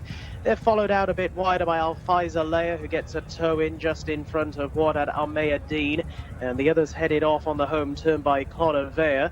And then to the inside, Axter Lever, who's now catching up a little bit, but still plenty on, as it was is following together as they make the turn, with Gwendolina around the outside. Dora Penny then showing good early pace, bringing them back for home in the final 400 metres, but she's about to be challenged on all sides. Down the outside, the green sleeves and cap of Al-Faiza Leia, with Rimal Riyadh and not even close trying to get involved as well. And then staying on well is Wardat Al-Mayadeen down the outside, the grey, as they head into the concluding stages. Rimal Riyadh to the fence, in the centre Al-Faiza Leia, but they're both picked up by Wardat Al-Mayadeen, who struck the front with 50 metres to run. And in the hands of Abdullah Al-Fairuz, wins by about half a length or so, and he's down close to the finish. Beating into second position Al-Faiza Leia, and they were a little way ahead of the others. Rimal Riyadh ran well down along the inside, but it's Wardat Al-Mayadeen who comes home a pretty comfortable winner off a rating of 87 today. Well done to Tom, who gave Wardat Al-Mayadeen a good mention beforehand. And Wardat Al-Mayadeen quickening up stylishly. Again, they look to go a pretty decent lick there. And Wardat Al-Mayadeen, who just sat a little further behind, has come through to strike in a time of 1 minute 13.25 seconds. And in the end, was comfortably holding Al-Faiza Leia, who's run well in second place. That one beaten just half a length in the end. There was a little break then to the third. Got quite close in the end for third place. It was just as it was down the outside, pipping the long-time pace setter, or one of them, Rimal Riyadh, who was never too far off at the pace. But Wardat Al-Mayadeen, quite a convincing winner of our Fillies Open, our 4th race on the card.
Abdullah Al Farouz has guided Wa'adat Al Mayadeen to victory here in our fourth race of the card, this cracking Phillies Open, and she's done it really well.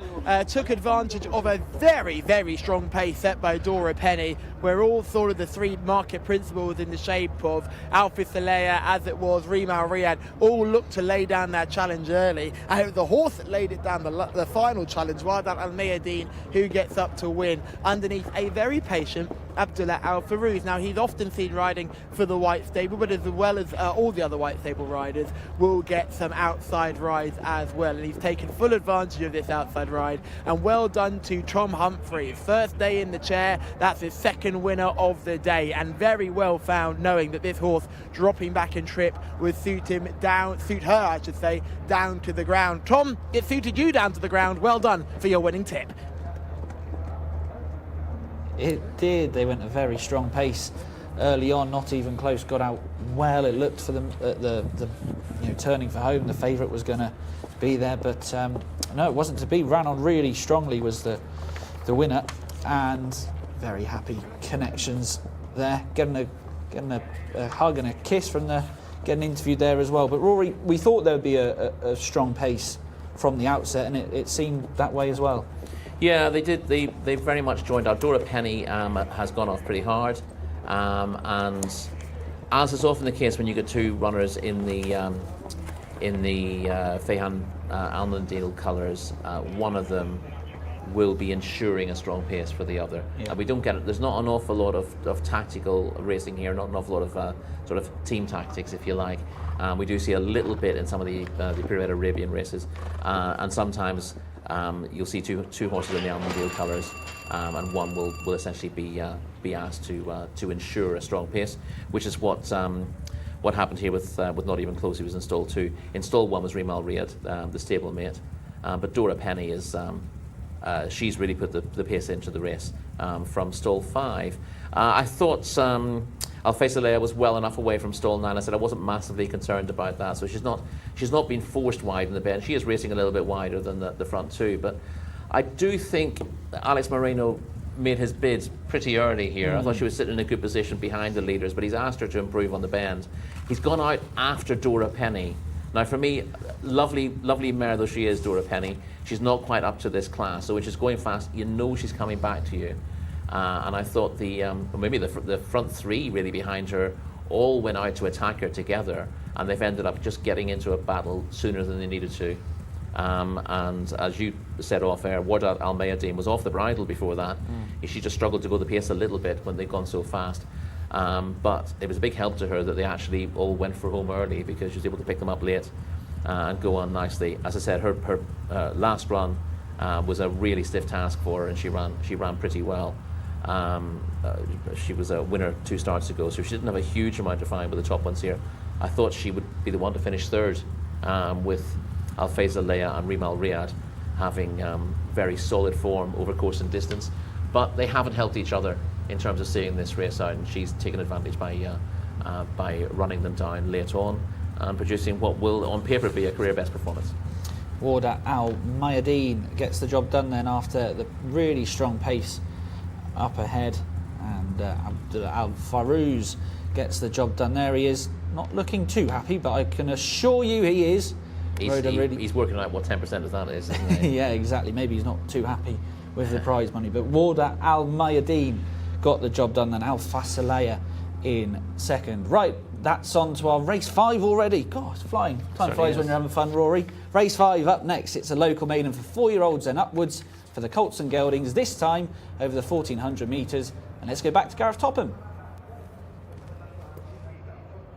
Thank you, Tom. We've got locally bred Colts and Geldings maiden coming up. 1400 metres in front of the field. Number 1 is Ajmal Tahir with Abdullah Al Rashid. Number 2 is Al Johar Al Safi with Osama Al Sharani. Number 3 is Al Falah with Abdullah Al Lawfi. Number 4 is Gala Hamad with Ahmed Al Tayar. Number 5 is Garnouk Always with Abdullah Al Credis. Number 6 is Ibn Al Jazeera. Eddie Castro takes the ride over the page. Quent Al Areen is Tariqa Al Mansour with number 8 Saif Al Gara Fawas Wanas. Number 9 is Shahab Al Anaya Mohammed Al Ubail. Mohaned Al Nassr partners number 10 at Sundid Al Keel with number 11 Takni, the mount of Ricardo Souza Ferreira. Number 12 is Tarf Al Bada Fahed Al Faredi looking for a quick double. And over the page to find number 13 Waj Al Shoei with Hamzouz Al Yesh taking the ride. It's a full field of 13 then for the 5th race on the card. Back to the guys in the studio. Thank you very much indeed. Gareth Ronner's just leaving the pre-parade ring and coming to the parade ring behind us as the sun just starts to set here at the King Abdulaziz Racecourse. Let's go to the international market and how they are faring here. Number 4, Gala Hamad is your favourite here at 11-4. Number 6, Ibn Al-Jazira is at 9-2. I'll try that again in a minute. Number 3, Athalha at 5-1. Shahab Al-Nair at 5s. Also at 5s is Takni, number 11. Number 12, Tarf Al-Dabra is also at 5s. And it's 12-1 bigger the rest, Rory. Let's start with number 2 here, who's a 12-1 shot, Aloha Al-Safi. Huge run after a year off on stable debut when 4th 2 starts ago. Not completely disgraced last time out? No, because that most recent run would have been a prime candidate for a bounce, really, wouldn't it? Yeah. Had come off a fair layoff, hadn't been running particularly well either. So lost his way last season, essentially. Returned with a good effort, and I wouldn't have been at all surprised if he'd bounced a bit from that run, disappointingly. He was 6th last time out, but I thought there was a solid enough effort at a different trip.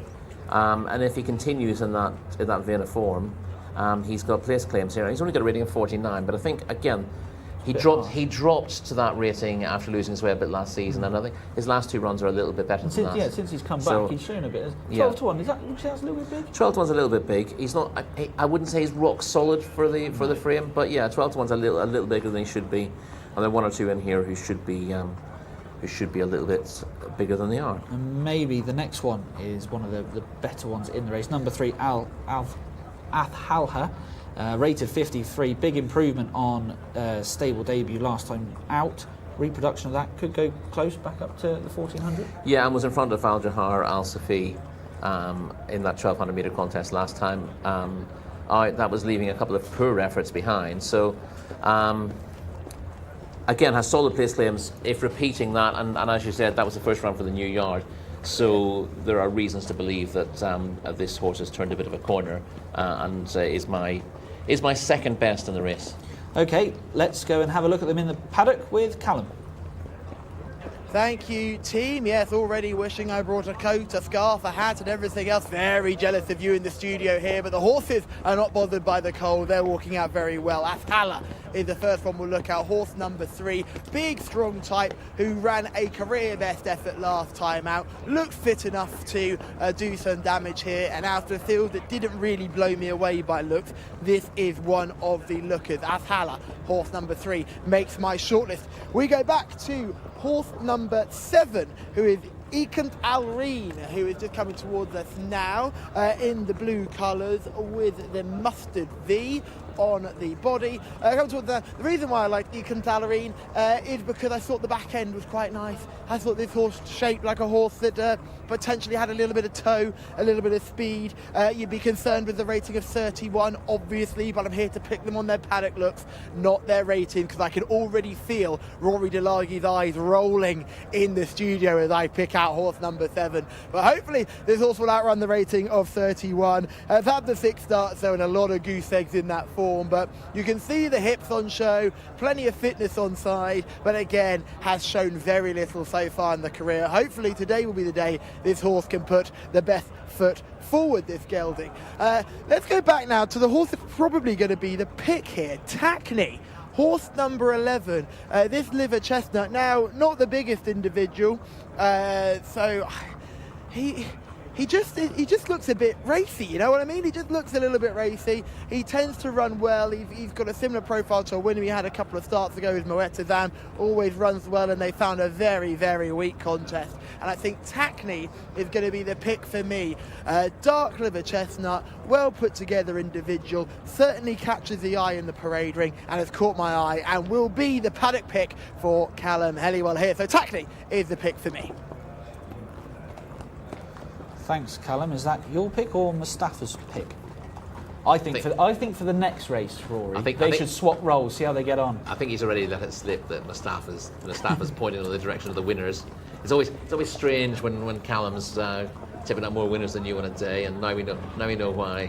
No, fair play to Callum. He does do a very good job in there. If he took over the camera, we'd probably see what a horse looks like upside down. But as you said, it's very important to keep his feet on the ground. Exactly, so, exactly. Right, let's try and find everyone the winner of race number 5. We've gone through number 2 and number 3. Let's go with the market leader, shall we? Yeah.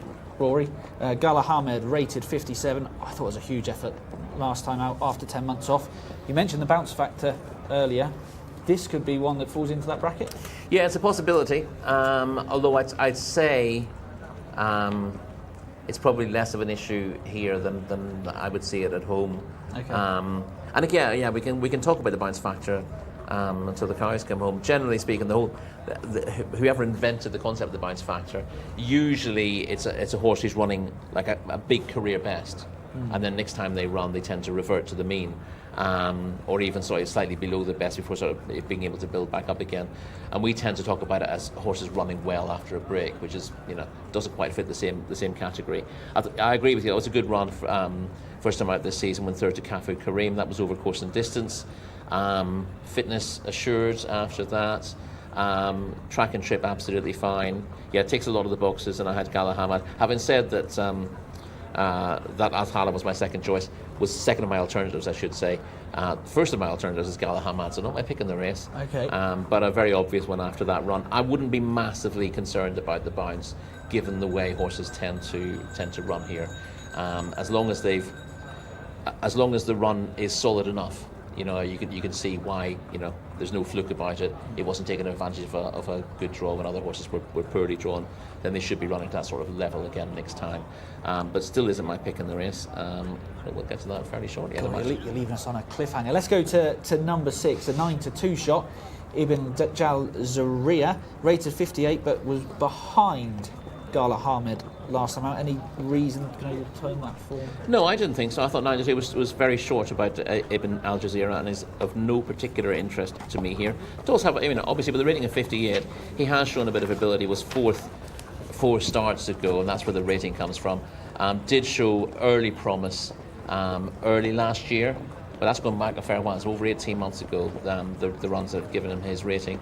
Behind a couple of these, including Gala Hamed, went 7th in a 1200 metre maiden won by Haboob Ala Ardia last time out, and I don't really see Ibn Jcsa as a player here. Okay, well let's go to Callum's paddock pick and Mustafa's paddock pick. Takni, number 11, 5-1 shot on the international market. 0 from 13, but is consistent enough. Good effort over course and distance, 3 starts ago, but that was almost a year ago. Yes, but I thought Takni ran pretty well here, despite only finishing 6th last time out. That would have blown away the cobwebs. You can say 0 from 13 is a little bit of a worrying record, but I actually like Takni as well. Respectable effort on his return. Best ever came over course and distance last season. Looks ready to run to that sort of level again. And while you wouldn't call him a 5-star nap, I thought he had every chance of winning this race, and I preferred him off. Listen, there's about 5 horses with very similar form towards the head of the market. He was the one I just preferred, still 7. Ricardo Sousa Ferreira, again, very positive jockey. I'm a massive fan of his. We all love Camilo around here. Camilo's a great jockey to see, but Ricardo is a good friend of Camilo's as well. And when we speak to him, he said, Camilo was really helpful to me when I arrived here. First told me how to ride the track, what to do, help me settle in. But he's really showing the benefit of that, and he's just a joy to watch. And just interesting with Ricardo Ferreira coming over here. Now, you say he rides a lot he was champion jockey in Spain last year, but you said he rode a lot in the south of France. Yes.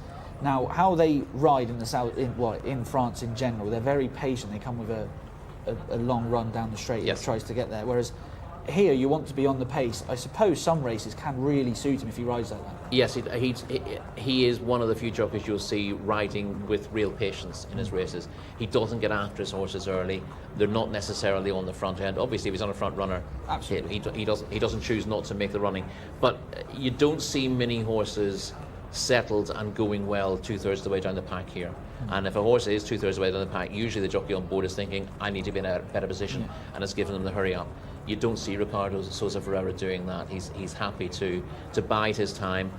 He's got a very good vision in a race. He can see where the opportunities to make ground are, where the spaces might be that he can actually improve his position, and he rarely makes a bad call in a race. So given that most of the top jockeys here are about getting handy, getting that good spot, knowing how to get forward early, it's really nice to see a jockey who rides in a slightly different style, just for a change. Yeah. I'm not suggesting that he's better than Abdel Ferreira or he's better than Camilo Espina, but he's a different style of rider, and that's nice to see the full range of riding abilities. Absolutely right. I just want to get your view on number 12 as well, Tarf Al Badra, 5-1 shot on the international market. 18 race made, but good fourth over course and distance last time out. The second that day was Aid Al Nazar, who kind of gave the form a bit of a boost in our first race. Yes, I suppose so. That's a fair point. That was one of his better races when forced to Cafu Karim in that course and distance contest last time out. He was behind Gala Hamad on that occasion as well, unless I've got my races mixed up. I don't think he has quite the potential of Gala Hamad here either, just because he's had the 18 runs. So I think that's as good as you get with him last time out. A repetition puts him right there. You know, it could win him the race if it falls his way, but I thought there aren't many who you can see improving here. Gala Hamad is one who's my danger. I just didn't think there'd be improvement from Tarf Al Badra, and he would need things to fall his way to win. Obviously, Fahad Al Faradi has already ridden a winner today, so he's a jockey riding with a bit of confidence.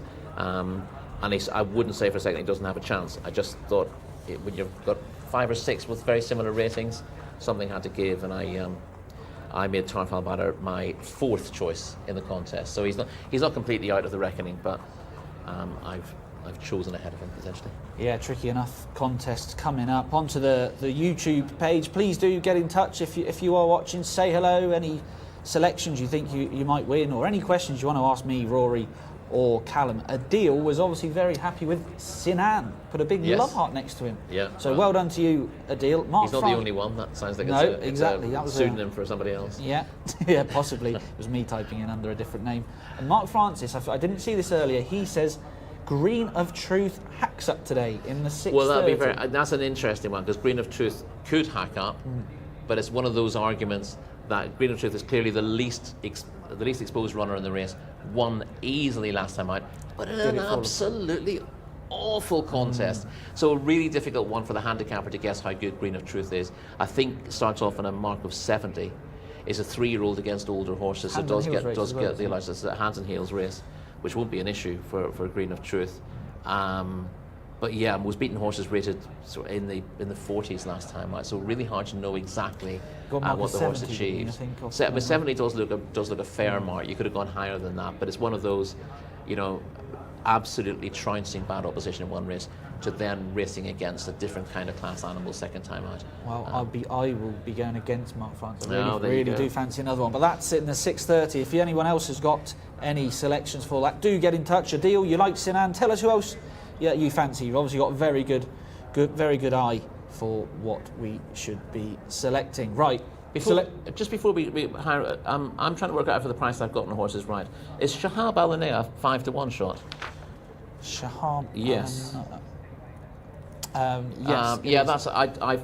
I struggled with that. I thought it's well drawn, it's got a fair rating, but it's only got one run that gives it that sort of rating.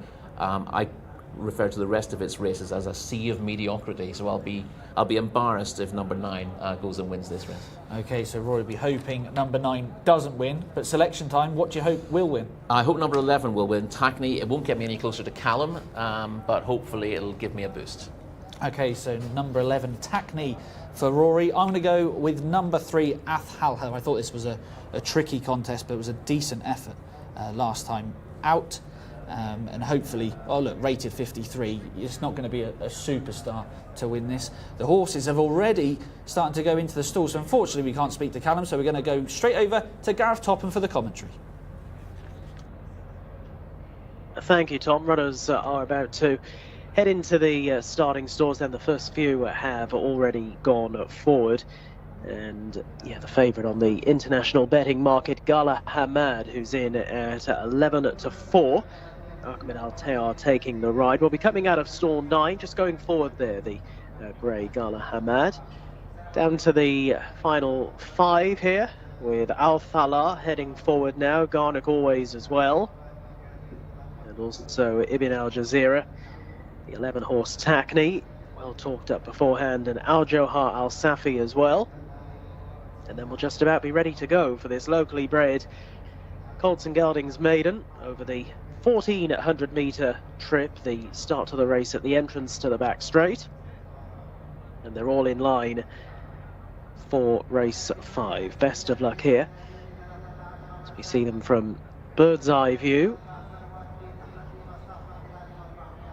Stalls handler just giving a little bit of assistance to one of the runners here. And we've got one backing out as well.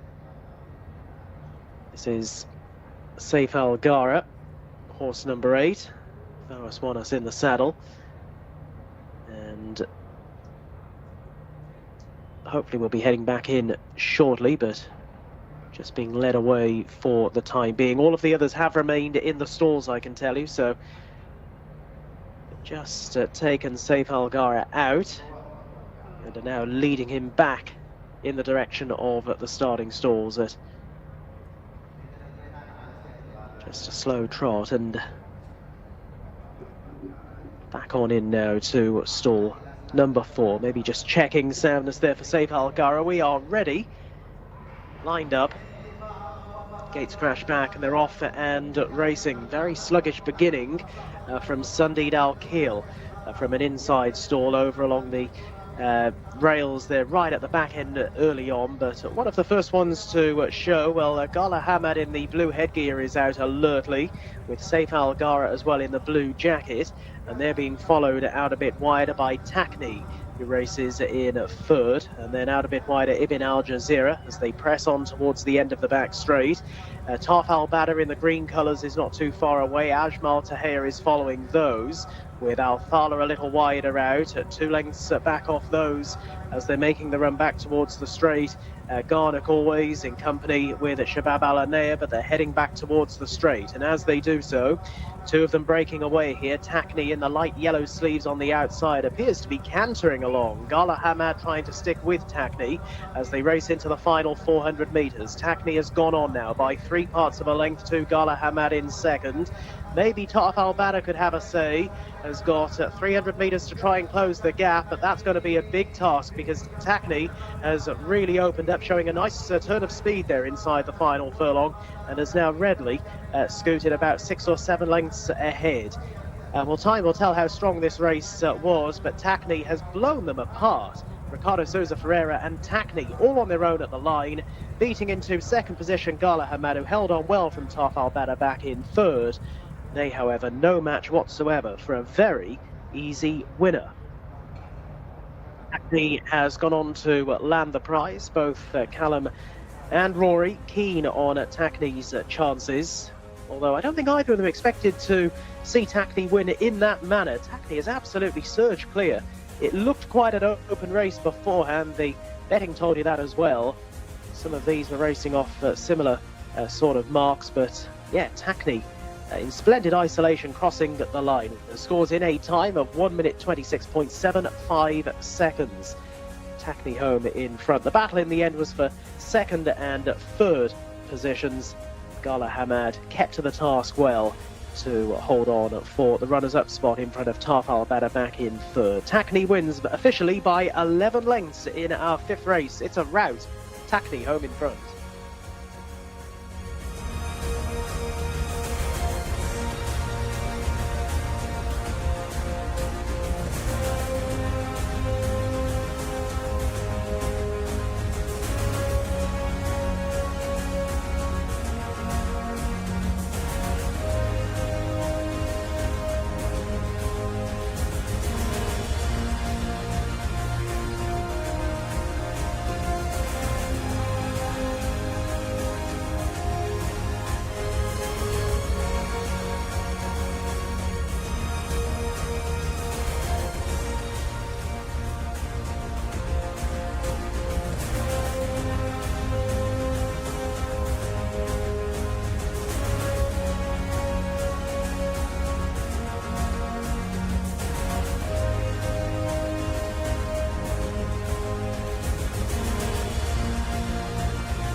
Well, Alex Sosa Ferreira is one of the best riders out here. Ricardo Sosa Ferreira, I should say, is one of the most talented riders here in Saudi Arabia, but he won't ride many easier winners than that. As said in commentary, Takni was cantering around the crown of that bend. Looked the pick of the paddock and has absolutely bolted up. Now, let's not get ahead of ourselves. It isn't one of the strongest races in the world, but take nothing away from your winning performance here. An 11-length route and done it very easily under a jubilant jockey in the shape of Ricardo Sosa Ferreira. They'll be very happy with that win, the entire team, and you could have called it the winner probably about half a mile from home. The front two pulled away from the field, and there was one horse going well and another slightly struggling, but it meant nothing as they absolutely hacked up to win and win in good style. This dark liver chestnut here, they're just getting a little bit spooked out by the camera, so just make sure everybody stays safe,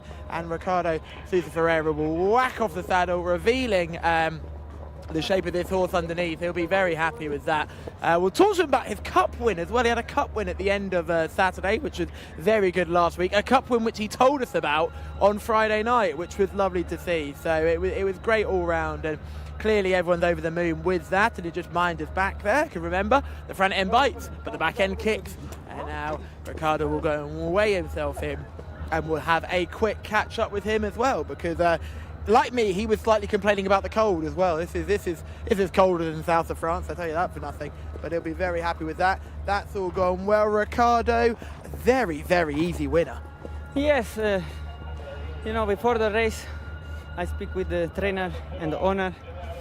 I want today come behind, because all the time I riding a lot of times this horse, Takeni. And sometimes come behind, come very strong. Sometimes go a little in front and stop. But today I think not champion horses in the race. I think the rating is good for this race. The horse is jumping very, very well. I respect the pace. But yes, surprise for me, this easy winner. Were you surprised how far in front he went? Because usually he does stop when he gets to the front, but this time he just kept going. Yes, I scared a little bit. When I have the second position, I wait too much because I don't want put in front in early. But the horse inside me, maybe 500 stop. I scared a little bit, but I check the horse. I have power, but surprise for me today. And we have to talk about last week's cup win. You told us on Friday, Callum, I'm going to win a cup race, and then on Saturday you didn't just win, you dominated. Yes, a good start season for me. 2 cups, and inshallah today and tomorrow I want more cups. But I tell you, Masmouk win. I think the favorite for horse. He improved a lot before the last season, for this season, and I hope. I think for Crown Cup local horses, I think very, very nice chance. Yeah, and you have Sir Aymer later on today in the UAE President Cup as well, this purebred Arabian race. He looked quite good winning last time. It's a quick turnaround and dropping back in trip. Yes, I think today more difficult. You have 2-3 horses, very champ, but I try. 1,800 is better. Is good for Sir Aymer, but you have two horses very strong. But I believe in Sir Aymer. If he win, not surprise for me, but he can do all. It wouldn't be a surprise for us easy. You're riding so well at the moment. Best of luck with the rest of the card, and well done for this win. Thank you so much. Thank you. Well, Rory and Callum got Takni. They picked that one out all right. And we mentioned beforehand Ricardo Sosa Ferreira. What a massive fan of him you are and how patient he can be. He didn't have a choice in the matter here. He just sat and steered, didn't he? Yeah.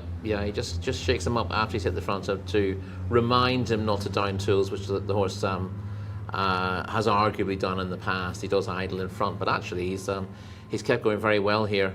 The race set up nicely for him, but he was always very well positioned. Gala Hamad, the runner-up, was on the front end, giving him a target throughout. That's maybe not finished as strongly as you would have expected. He was the danger on paper. A couple of very slow starts, particularly from the inside stall there from Santi Dalkel, who trailed throughout. And we had the horse who was difficult to load, Saif Algara, showing pace from stall 4, but you could see that horse wasn't relaxing towards the front end, was just going to burn himself out. And Gala Hamad then becomes the pace angle for the race. But our winner was well positioned from the start here, tight knee, and has just travelled, tanked through the race under Ricardo Sosa Ferreira. And I think he would have fancied his chances of winning from here. I probably fancied his chances before the race started, but it's gone better than he could have hoped. I would not have suggested this horse would win by 11 lengths. But that's exactly what he has done. It's a disappointing field in behind, I think. Not too many of these running to their form. But on paper, Gala Hamad was a horse he had to beat, so it's boiled down into a match between the pair, a fair way out. But Gala Hamad showing signs of distress at this stage before they straighten up for home. When the race is over, it's just a case of whether our winner will give something a chance by idling in front. But not a bit of it today. He's galloped all the way to the line and gone further clear. For an impressive win. He's obviously going to go up a bit in the handicap for this, which would be a question mark because, he doesn't have a stellar record.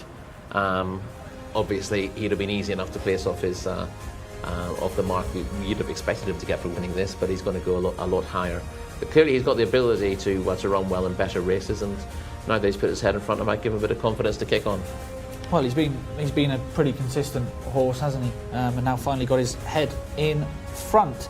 Let's go back and let's look at Gala Hamad in second place.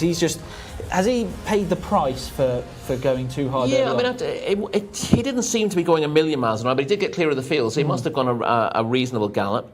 And it looked like he'd be clear second for a long way, but he did fade out of it quite badly, so almost certainly did too much in front. Let's go back and rejoin Callum Helliwell.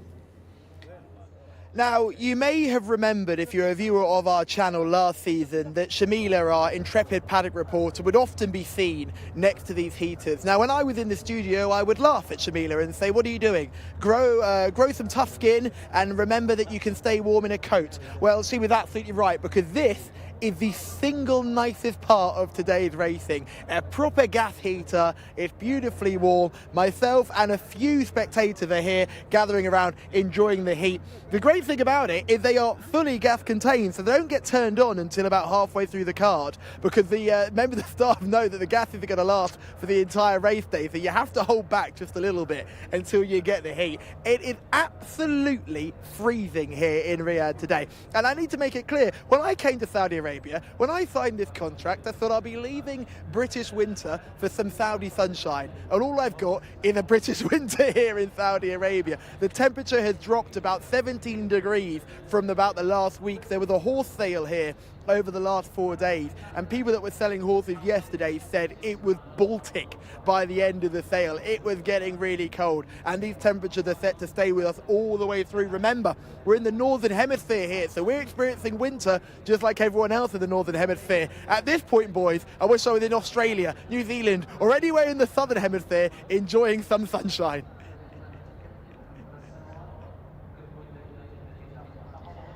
It's gone soft. It's definitely gone soft.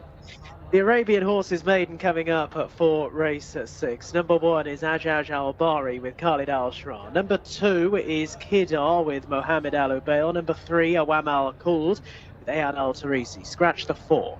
Number 5, Emirati, Victor Gutierrez. 6, Fawaz Iliad Najid with Fawaz Wanas. Number 7 is Fake, the mount of Abdul Ella Al-Hussein. Number 8 is Laith Al-Shuail with Naif Al-Nazi. Number 9 is Mahel Al-Dahab with Abdullah Al-Khamis. 10, Majid Al-Thar with Muhammad Al-Nassar. Number 11, Kazra Al-Kanon with Muhammad Al-Nefsi. Number 12 is Blind Date, Fahid Al-Faradi. 13 is Sari, the mount of Azil Al-Zahani. Over the page to number 14, Salal Al-Rayla with M. Al-Mazid. 15 is Warid Al-Sengar, Khalid Al-Mamoni. Camilo Ospina rides number 16, Wasif, who's a very short price favourite here. 17, Loca de Violette with Mohammed Al-Yami. 18 is Lian Al-Amamir with Tariq Al-Mansour. 19, Nova Jabal Oud with Sultan Al-Mamoni. Number 20 is Wasim Tariq Al-Hassan. 21, Kabez Afbar, the man of Abdullah Al-Fayruz. Scratch 22, 23 and 24, along with 4 as well. It still leaves us with a full field of 20 for this Arabian Horses Maiden, and it's back to Callum in the paddock. Thank you very much, Gareth. Yes, we have moved back into the parade ring here, and I'm so excited about this race. Everyone who watches the channel knows how much I love these purebred Arabian contests for 3-year-olds, and this is a cracking little event over the mile. Let's start with horse number 5, Emirati. This grey coming towards us now with the big white blinkers on. Looking forward to seeing how this horse goes here. Showed a little smattering of form last time out, on penultimate start, but then struggled last time out. Big, bold, dapple grey type, who will be an interesting one to like on paper. We're just going to look at horse number 5, who's just going to be one more up from here.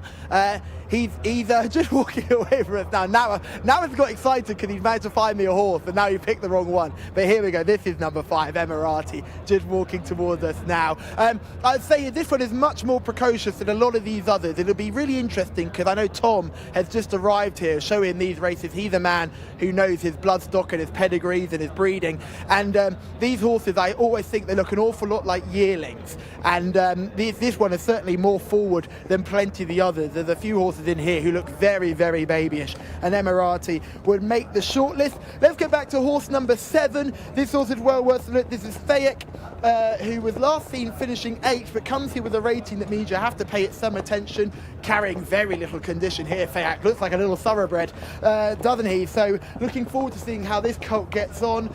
Looks really well in the colt, had a gorgeous walk. Look at the way he covers the ground in his walk. He's a beautiful mover, certainly one I would be keen to take interest in here. It's a tricky contest this, but they're all maidens, one of them has to win, and Fayek would be one who I'd like the look of. Let's go back here. Now we're going to go to horse number 12, Blind Date, who caught the eye massively when finishing second last week, or it might have been a couple of weeks ago now, but the last time we saw this horse ran a huge race to finish second, showed plenty of speed as well, and look how well turned out. Blind Date, the team have done a magnificent job with this colt. He looks in red hot form, doesn't he? Beautiful, powerful neck, strong hindquarters. Again, just a petite, bonny little thing. Will definitely grow, but certainly very precocious. Very nice for me.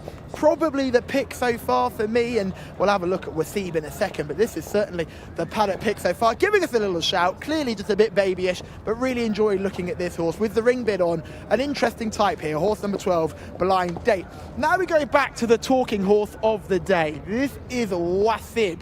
Now, for those who are keen on their purebred Arabians, you'll know where this horse has run. He was running in France beforehand. He ran in a group race in France, was not disgraced, and now comes here for Saudi debut. For the same owners as Najib Al-Zaman, who's one of the top purebred Arabians in the country, this dapple grey individual certainly does catch the eye.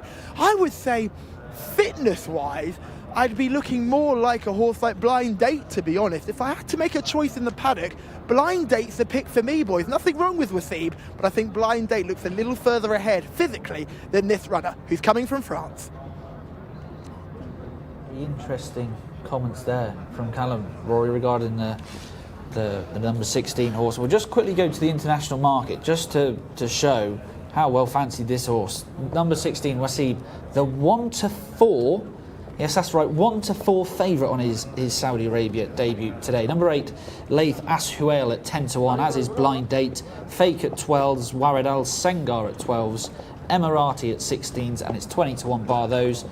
Tell us more about this real odds on shot here, Waseeb, because he hasn't run here before, but he has been in France. He has. He ran twice in France in May and June. On his debut, he finished 2 lengths second in the Prix Gelfort, which is a non-graded race, and then he ran a better race despite only finishing 3rd of 5 in the Qatar Coup de France, which is a group race for purebred Arabians, where he was beaten half a length and a length and a quarter behind a horse called Mureb. Now clearly that's very good form in the context of this race, and if he's able to translate that form, then he would go close. But of course, that was on turf in France a few months ago as well. Big change. And now he's switching to dirt without a prep run, and it may well be that either the surface or the lack of preparation could be a negative. Look at the size of number 21. That just looks like a Shetland pony, doesn't it? Yeah, it does. It does. Obviously, these Arabian horses are a little bit smaller than the normal thoroughbreds. Just going back to Waseeb then, our odds-on favourite, 1-4. that wouldn't tempt you in. That looks Not as enough. absolutely not as a betting proposition. He may end up being my selection in the race because, again, this is the when you're just looking to rack up winners for the sake of winners. Even if you like the 5-1 second favourite against the 1-4 favourite, if all you get out of it is a point for winning, then you tend to go with that favourite. But yeah, I would agree with you, as you've said off air. There's a couple here who make plenty of each way appeal.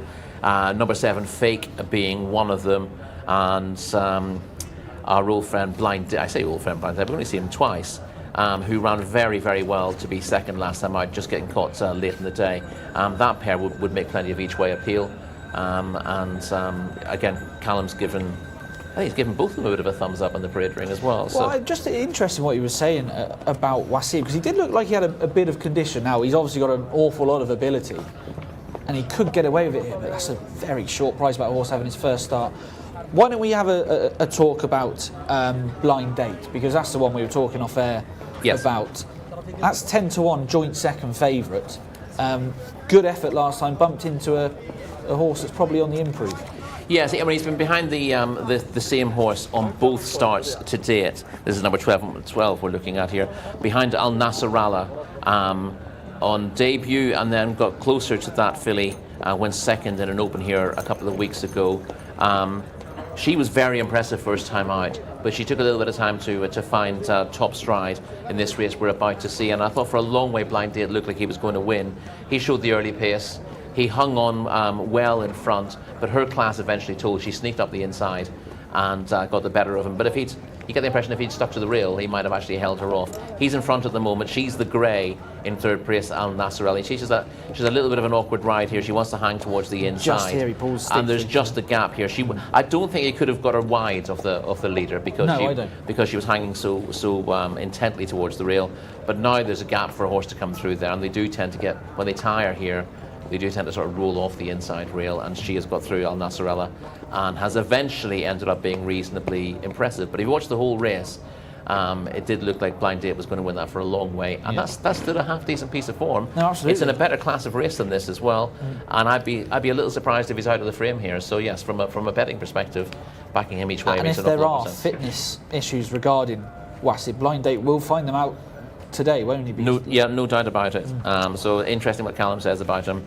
I think this race has been priced up on the basis that we see the best purebred Arabian horses in France. Yeah. And indeed there are, we see a very good purebred Arabian horse on Arc Day. There's a good race at the Qatar Goodwood Festival as well. Very good. But there are some very good purebred Arabians here in Saudi Arabia. Unsurprisingly, this is the home of the Arabian, and I think the locals have been a little bit underestimated in this contest. Not suggesting that our favourite shouldn't be favourite, but we do have horses capable of running to a higher level than he has. And he might just be vulnerable in his first start. Still just about the likeliest winner on paper, but maybe not by the margin the betting suggests. Fahad Al Faradi with his feet out the irons, going down to post on. His feet almost touching the floor there, aren't they? Yeah, they are, especially with the size of some of these. Now, look, the market is wide open by the top horse Wasib. So let's go through a selection of them. Number 11. Let's go to Khazra Al-Khan. 40-1 was 7th. Behind the race that Blind Date finished second in last time out. Is he overpriced? Probably a little bit. It's one of those, there are a lot of horses in this race, and you've got a line of form that basically immediately rules him out because he wasn't as good as Blind Date last time out. Not the only one from that race either. So although Kaswara Al-Khanan's got the ability to win a small race, your eye is immediately drawn to the fact that he's got considerable work to do with Blind Date, and therefore you tend to skip past. Yeah. Just one more I want to get your opinion on. Number 15, Warid Al Sengar, 12-1 shot on the... Love the colours. Okay. It's like blue and white. Not quite blue and white check, but it's white. It's white with blue and white crisscross, so it's just a really attractive. Not normally the best like a tea towel to find a winner, but yes. Okay, no, I know that. I just wanted to say that because it really caught my eye coming out, and I know that our producer loves the range of silks here. Not particularly well drawn in stall 15, but showed ability on debut when fourth to RB Kinfolk which was an interesting name. That was at Typhon June. The winner flopped next time up in class, but the runner-up did win a maiden on its next start. So there are mixed messages from that form. I often find early season tie form, particularly with the thoroughbreds, particularly with the 2-year-olds, to be slightly dubious. Certainly was last season. A lot of horses getting quite big ratings for running well early season tie who struggled to make a mark here. Probably less the case with the purebred Arabians because there are less opportunities for them in tie, so the races tend to be a little bit more competitive. So I had Warad El Sengar as, I think he's definitely on my short list, third in. Okay. So just seeing shots of Fahad Al Faradi trying to pull up Blind Date, and that looked a little bit uncomfortable, but fair play to him for getting Blind Date down to the start. Another one I just want to quickly, Rory, number 8. You've mentioned Fake, but Laith Al Suhail, I think you mentioned him a little bit earlier, just the 2 starts, placed each time that we know about, gave 3 kilos to Fake when last seen in March. May need this, but could be dangerous to ignore. Yeah, I thought so as well. I mean, I was second over 1,600 metres on debut with Fawaz Eliat nudged in behind, that's number 6, and was just in front of Fake when third in a similar event in March. Now, Fake's got decent form. We haven't actually touched on him yet, but we will do in a second. So finishing in front of him shows that that Laith Al Shuail has got the ability to win a race. He's rated 3 pounds inferior to Fake, but of course when Fake won next time out, he was subsequently disqualified, so he's eligible for maidens again, but he's obviously shown that he can win one, and Laith Al Shuail had finished just in front of him first time out.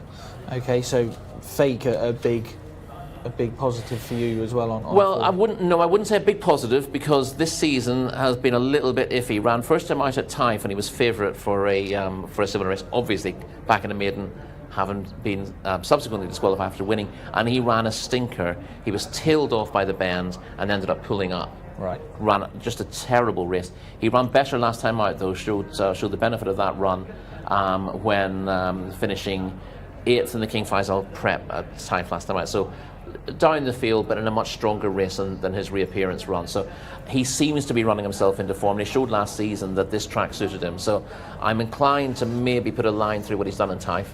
Given the form he showed last season, I suggest that he could bounce back. So he's another player. I wouldn't look much beyond that. I think those 4 that we've mentioned are the ones who could upset the apple cart. Anything else would be a little bit of a shock. Okay, well, it's getting towards selection time then. Rory, are you going to stay with the 1 to 4 shot? I've got to look at what I've written on my notes, and I have actually made, without the benefit of any betting, I made Wasib my selection with Blind Date at the danger. So I'll stick with Wasib. I certainly wouldn't be a horse I could back at 1 to 3 or 1 to 4, but in terms of just a straight selection for the race, he is mine. So the favourite, number 16, Wasib for Rory. I know he's 1 to 4, but just looking at him in the paddock and watching what Callum said as well, I thought he was a little bit on the larger side. I'm going to stick with Blind Date. I think he could really get him at it. If Blind Date does win this, he's not necessarily going to be the best horse. No. I think if there's any day, it could be today, and I think 10 to 1's a big price, especially if you looked at the each way. Those who look to play the race each way, there's absolutely no doubt that the Blind Date from that perspective is more attractive than backing the favourite win only. And we'll need to get out stall 9 pretty quick. Fahad Al Faradi already on the score sheet. Let's go over to Callum. Are you going with the odds on favourite, Callum? Taking him on, team. Taking him on with Blind Date. Will be the pick for me, pick of the paddock for me. I thought Wasib looked like he needed a run, to be perfectly honest, so willing to look elsewhere with him. One of the eye catchers, Tafal Sal Al Rayla, 14 on debut, real picture going down to the start with an eye catcher. Could be anything on debut, not big name connections, but I thought just caught my eye a little bit. But no, Blind Date will be the pick for me for the upset, boys. Gareth, call them home. 9 to 1 the price for Blind Date, just clipped in from 10s, but 2 to 7 favourite Wasib on the international betting market. Horse number 16 making his Saudi debut today, and Camilo Ospina in the saddle. Due to head into stall 13 is Wasib, as the field head is still out of line at the moment. Runners then slotting in, Anofa Jabalud heading into a wide stall here, drawn in 18. Still a good half a dozen or so out of line. Plenty of greys to keep an eye on here. Kavas Afbar about to head forward. Wasib was just in the background a moment or so ago. And 12-horse Blind Date there to the right of shot. Due to head forward as well. Stall 9 for Blind Date as they now try and load Wasib forward. 2-7 favourite. A couple of runs, as the guys were saying, over in France, including on one occasion, a high-quality affair, and it's the strength of that which has propelled Wasib up to the top of the betting here and by some way. But obviously a different ball game over here, different surface for a start, different country, and interesting how Wasib adapts here. First run for a while as well. Kedar heading forward. Kedar will be coming out of stall 6, has got to go into stall 6 first. Mohammed Al Ubail taking the ride. They load up Mahel Al Dahab in the interim, and with the exception of Kedar, who's not yet in the stalls, now has the blind fitted. All of the others are in and ready, but Kedar just having a bit of a think about it here. All of the others standing patiently and well for this maiden contest for the purebred Arabians. And we race over 1,600 metres this time. They're all 3-year-olds. And Kedar continuing to prove quite reluctant. As you can see, all of the others standing still, standing calmly. And Kedar, with the blindfold now removed, having another go, but every time he gets anywhere near stall 6, he backs away quite abruptly. Now, this is as close as he's ever been. Getting there now. Well done to the stalls team. Well done to Kedar, who's gone forward. We're just about ready. Set to go. And the gates crash back. They're off and racing. Pretty fair beginning as well. Blind Date broke out quite well, and races in company with Mahal Al Dahab in the early stages. They were drawn next door to one another. They're almost 1 and 2 through the opening furlong, with also lying up handily down along the inside Majd Al Thab in the early part of the race, and yeah, that one just on in front of Salih Al Rayla, who's over towards the inside, and from a little bit wider out, crossing over now into a prominent sit is Sari as they progress towards the second half of the back straight, with not too far off the pace either in the early stages Wassam, as shortly they'll be making a left-handed turn, and Wasib in a nice prominent role as well, the black cap on the outside, as they now prepare to turn left-handed out of the back straight. And on doing so, it is Wassam over to the inside, who's now been overtaken, and Blind Date moves through quite strongly here, together with on the outside Wasib.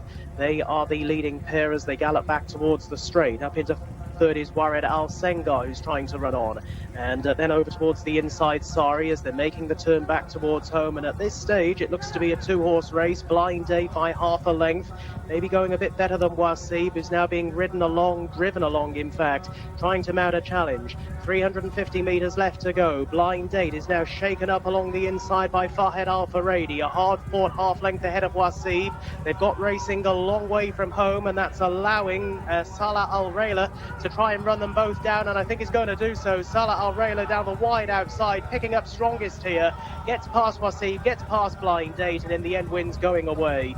Wasib will cross the line in second. Blind Date in the end is all out to hold third, does hold third from in fourth, Wared Al Sengar.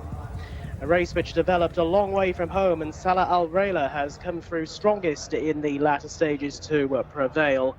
And we'll review the closing stages again shortly, but Wasib together with Blind Date, they kicked on a long way from home, and it is a long old home straight here in Riyadh, and Salah Al Rayla had a couple of targets to aim for and has run on very strongly down the outside to pick them both up, and in the end win quite comfortably. The favourite has been turned over, perhaps not by the one we expected, but Salah Al Rayla in the end runs out a comfortable winner of this purebred Arabian horses maiden contest, and doing it from stall 14 as well, making a successful start to his career. Has done it in a time of 1 minute 51.91 seconds. Salah Al Rayla is the winner. beats into second position Wasib by 4 lengths, and hanging on for third was Blind Date. That's the 1, 2, 3 in our 6th race, and it's a cosy win for Salah Al Rayla. Picks up the pieces down the straight.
We've had another boil over. We've had another super short priced horse beaten here in Saudi Arabia, as Wasib could only finish second to the sneaky eye catcher, to Salah Al Rayla. I mentioned that this horse caught with a bit of an eye catch in the parade and really laid on. I said the small connections. Abdullah Al Nahasid is the trainer, Al Nahabi I should say, is the trainer. And you wouldn't know these conditions too much as well. We've got Omar is with them as well. He's a big name trainer, but he's here to celebrate with our winning trainer. It was an interesting race because, as said in commentary, Gareth called this perfectly. They got racing a long way from home, and it ended up paying, and the front two fell into a bit of a heat, finishing second and third. Wasib, I think that horse will come on for race fitness, definitely one to keep on the right side. A Blind Date will win a maiden at some point, there's no doubt about it. But the Salah Al Rayla picked up the pieces when they went very hard in front, and well done to all involved, including our winning jockey Mohammed Al Mazid. Like I said, not big name connections, not connections you would really take too seriously in the purebred Arabian contest, especially when you've got some big names in there, but they could do nothing to repel this horse for the late flourish. I must admit, he walked well around the parade ring, this gelding. He took everything into stride. He's quite a big scope, he thought, and certainly they're going to have some fun with him, I reckon. It's a horse to follow, but maybe picked up the pieces. They're going to give this the red testing tape as well. That's not a surprise either. But certainly keep an eye on this horse going forward, and keep an eye on these connections, because they certainly know what they're doing, and they've got themselves a winner here, lads. Not the one we thought would win, but the favourite has been turned over yet again here in Saudi Arabia. Rory, we should just stop looking at anything shorter than 1 to 2. Yeah. Yes, all the 2-to-1 on shots win, and everything. Genuinely, since we've been out here, every horse that started at 1 to 3 or shorter, and I think there've been 5 of them now, have all been turned over. Whereas, there's plenty of races where you'll have an even money favourite and you go, this won't get beat, and it won't get beat. But these, essentially, it's when you get bad races and horses, well, this should definitely outclass them, but they haven't won races before, or there's like question marks about their temperament, they get turned over. In the very good races, the favourites do tend to win. Here we go then from the start, and slow away. We said Wared Al Sengar soon got her position back up there, but with the favourite Wasib, I never thought really handled the surface that well to start with. Turned to home, thought maybe just okay, but didn't look overly happy. I didn't think Camilo Ospina at any point. No, but again, he's been ridden as if the most important thing is to keep out of trouble, and he should get the race won. So he's been kept wide in the track rather than sort of burrowing up the inside. You just see him actually moving slightly to the outside here. Normally in that situation, jockeys will try to look for that gap on the inside, so you're not going wide on the straight, but essentially he wants to avoid the kickback, and that's why he stayed wide. And that makes perfect sense. For a horse having his first start here, you want to give him as positive an introduction as possible, and you hope that he's got the class to win this without coming off the bridle. And he does move up here to not quite take over, because at the same time Blind Date also moves forward to pass the early leaders, who begin to drop out fairly quickly. And again, Camilo, you'll see that he doesn't actually commit himself for home on the runner-up. He sits there on the shoulder of the leader going, I hope you're going to crack, I hope you're going to crack, because if you crack, then I can go to the front on the bridle and hopefully win and give my horse a nice experience. And eventually, in fairness, the leader does crack, but it takes too long, and Camilo has to get after his mount, and when he does get after him, he's in a little bit of trouble. He eventually wins that battle, but he loses the war. But see, they're 10 lengths clear at this stage. Yeah. But really, this horse is almost certainly short of peak condition for this, and Connections would have been hoping that the ability he showed in France would see him through here. But when he had to come off the bridle and battle for it, then he was vulnerable, and the winner has swept past them as if they were standing still. And when we went out a shot, he wasn't even in picture, no. And he's come through to win well. Now he's flattered by that a little bit because of the fact that the runner, this third, has done a bit too much in front, and the runner-up has got tired as this. The fact that he's been off since May has really told. He's rolling around at this stage, and although he does get the better of Blind Date, he is going backwards essentially at this stage in relative terms. Drawn to Salal Al Rallia down the home straight, and we mentioned about Ricardo Tosa Ferreira riding a patient race. Well, the same can be said about Mohamed Almazid here, because on the home turn he was still sat quietly. Whether he just thought, I would just try and give my horse a nice experience and run on strongly, but it's definitely paid to effect. Yeah, it's helped that he's actually a debutant in this race, and I'm sure there were no instructions on him expected to win it, so he's able to think, I just got to give this horse a nice introduction, let him come through the race, see his race out, finish off strongly, and then he'll go on from that. But suddenly the race was there to be won, and he's been able to ride a finish, and the horse has won it. Now he may well just be a well above average newcomer. He was very hard to weigh up on paper. His sire, as far as I can tell, has only sired one winner here. So there's nothing in the pedigree to suggest that he was going to be anything special. But at the same time, that's very typical of the purebred Arabian pedigrees. There's not a lot to read into them. There are races elsewhere that we don't get to see. They don't appear in the form book. So you think, oh, it looks like the Dabs never raced and the sires never raced. But there's a chance that they have. So you look at a newcomer and go, well, that's probably going to be better for the run. Well, big shock in our last race then, the 1-4 shot. Wasib turned over by Salal Al Rallia. Let's go back and rejoin Callum Helliwell.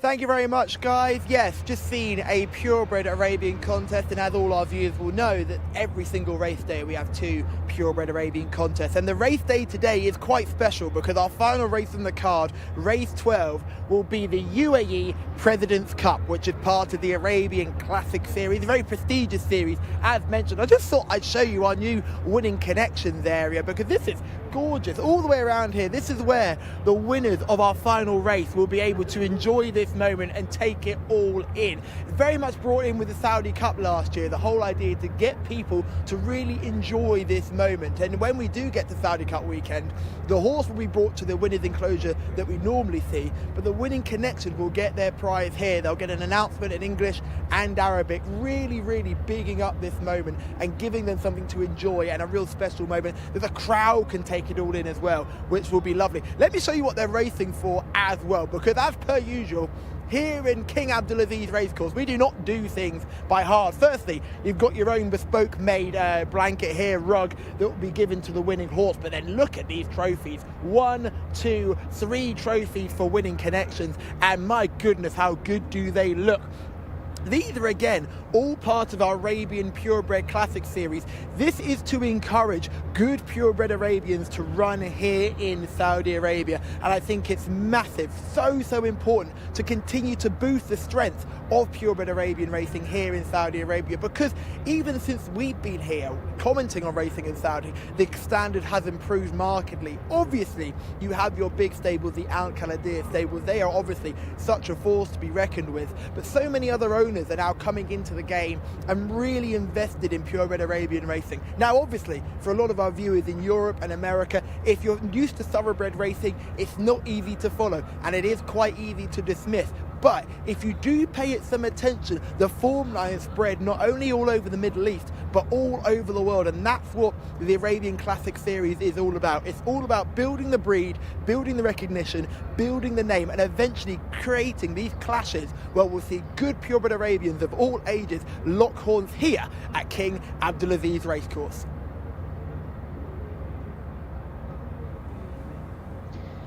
We'll now move on to our 7th race on the card. We're at the halfway stage. Now, scratch number 1. Number 2 is Ainon Al Majid with Abdullah Al Credis. Number 3 is Asam Al Asail with Azil Al Zahani. Number 4 is Al Makam Al Lali with Mohammed Al Uvail. Number 5 is Al Muja Al Layli with Khalid Al Mamoni. Number 6 is Al Nasa Oshkana with Abdullah Al Khamis. Number 7, Al Kamar Ali with Naif Al Anazi. Over the page to 8, Ordar Rakan Al Ubaid. Number 9 is Bihafiz Al Bar with Tariq Al Hassan. Number 10, Botan with Nawef Al Mudiani. 11 is Batuli, the mount of Osama Al Sharani. Number 12 is Estacard with Fahed Al Faradi. 13 is Hassoum, the mount of Mohammed Al Daham. Over the page to number 14, Fo Al Nourain with Mohammed Al Nassar. 15 is Tabur, Mohammed Al Yami. Number 16 is Athbat Al Wasil with Mohammed Al Nebsi. And 17, Al Dakar, Mohammed Al Habib on board. Number 18 we scratch number 19 as well, and number 20. Number 21 is Kir Al Saad with Azuz Al Yesh taking the ride. 22 is Orjez with Jimmy Carrion. Scratch 23 and 24 also. Those are the runners then for our 7th race. Back to the guys in the studio. Thank you very much, Gareth. Runners in the pre-parade ring then. Big field going to pose for race number 7. Few scratching, so make sure you take them off your list. Let's go to the international market and see how they are faring here. Number 8, Ordar, is your 7-4 favourite here. 5-2 for Bihavz Abar, that's number 9 on your race card. Number 12, Estoquad at 13-2. Number 22, the reserve, Awajez, 9-1. 11-1 for El Makam Alili, that's number 4 on your race card. Number 13 is also 11-1, Hassoum. Also 11-1 is Athbat Al Wasil, 16-1, bar those, Rory. Let's start with number 3 here, Assam Al Sayal. He's a 20-1 shot on the international market. Stepped up on previous 3 efforts with a 5th last time over 1,800 metres, but beaten a fair enough way. Beaten a fair enough way, but had several of these in behind, and it does look like an improved piece of form to finish 5th to Hamza.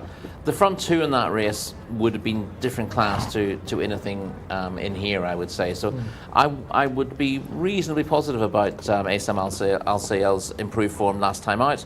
And again, as we touched on earlier, you could probably mark this horse's rating up from a fairly moderate 48 to something in the mid-50s on the back of that, so not without a chance at 20-1.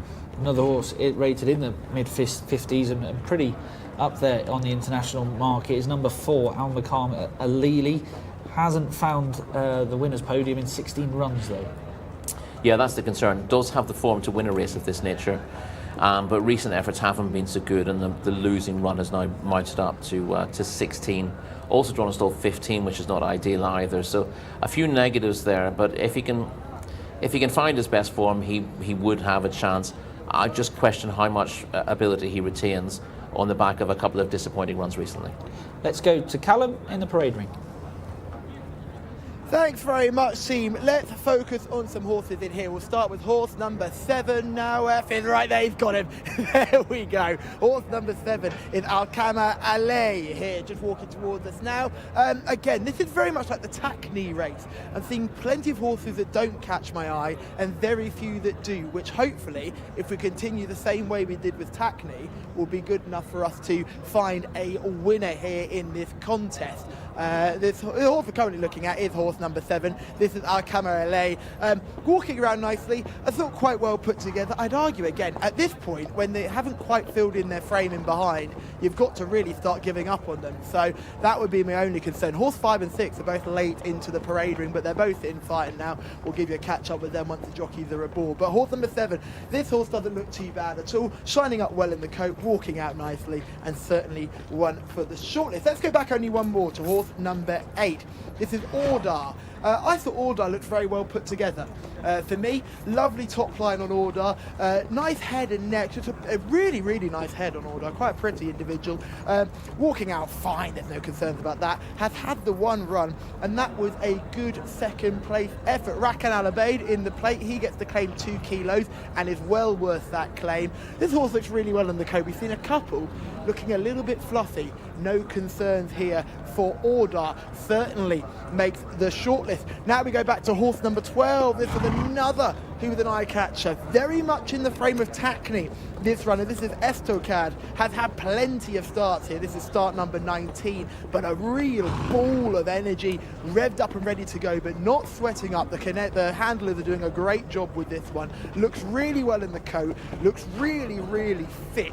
Certainly put the best foot forward today. No doubt it's ready to go racing. If I had Alpha Radio on board, he'll be gutted about Blind Date being beaten recently. He's had a winner already today. His brother Adele is suspended, so he's got all the family pressure on him. Fired Alpha Radio will be hoping to guide Estocad to victory here in this contest.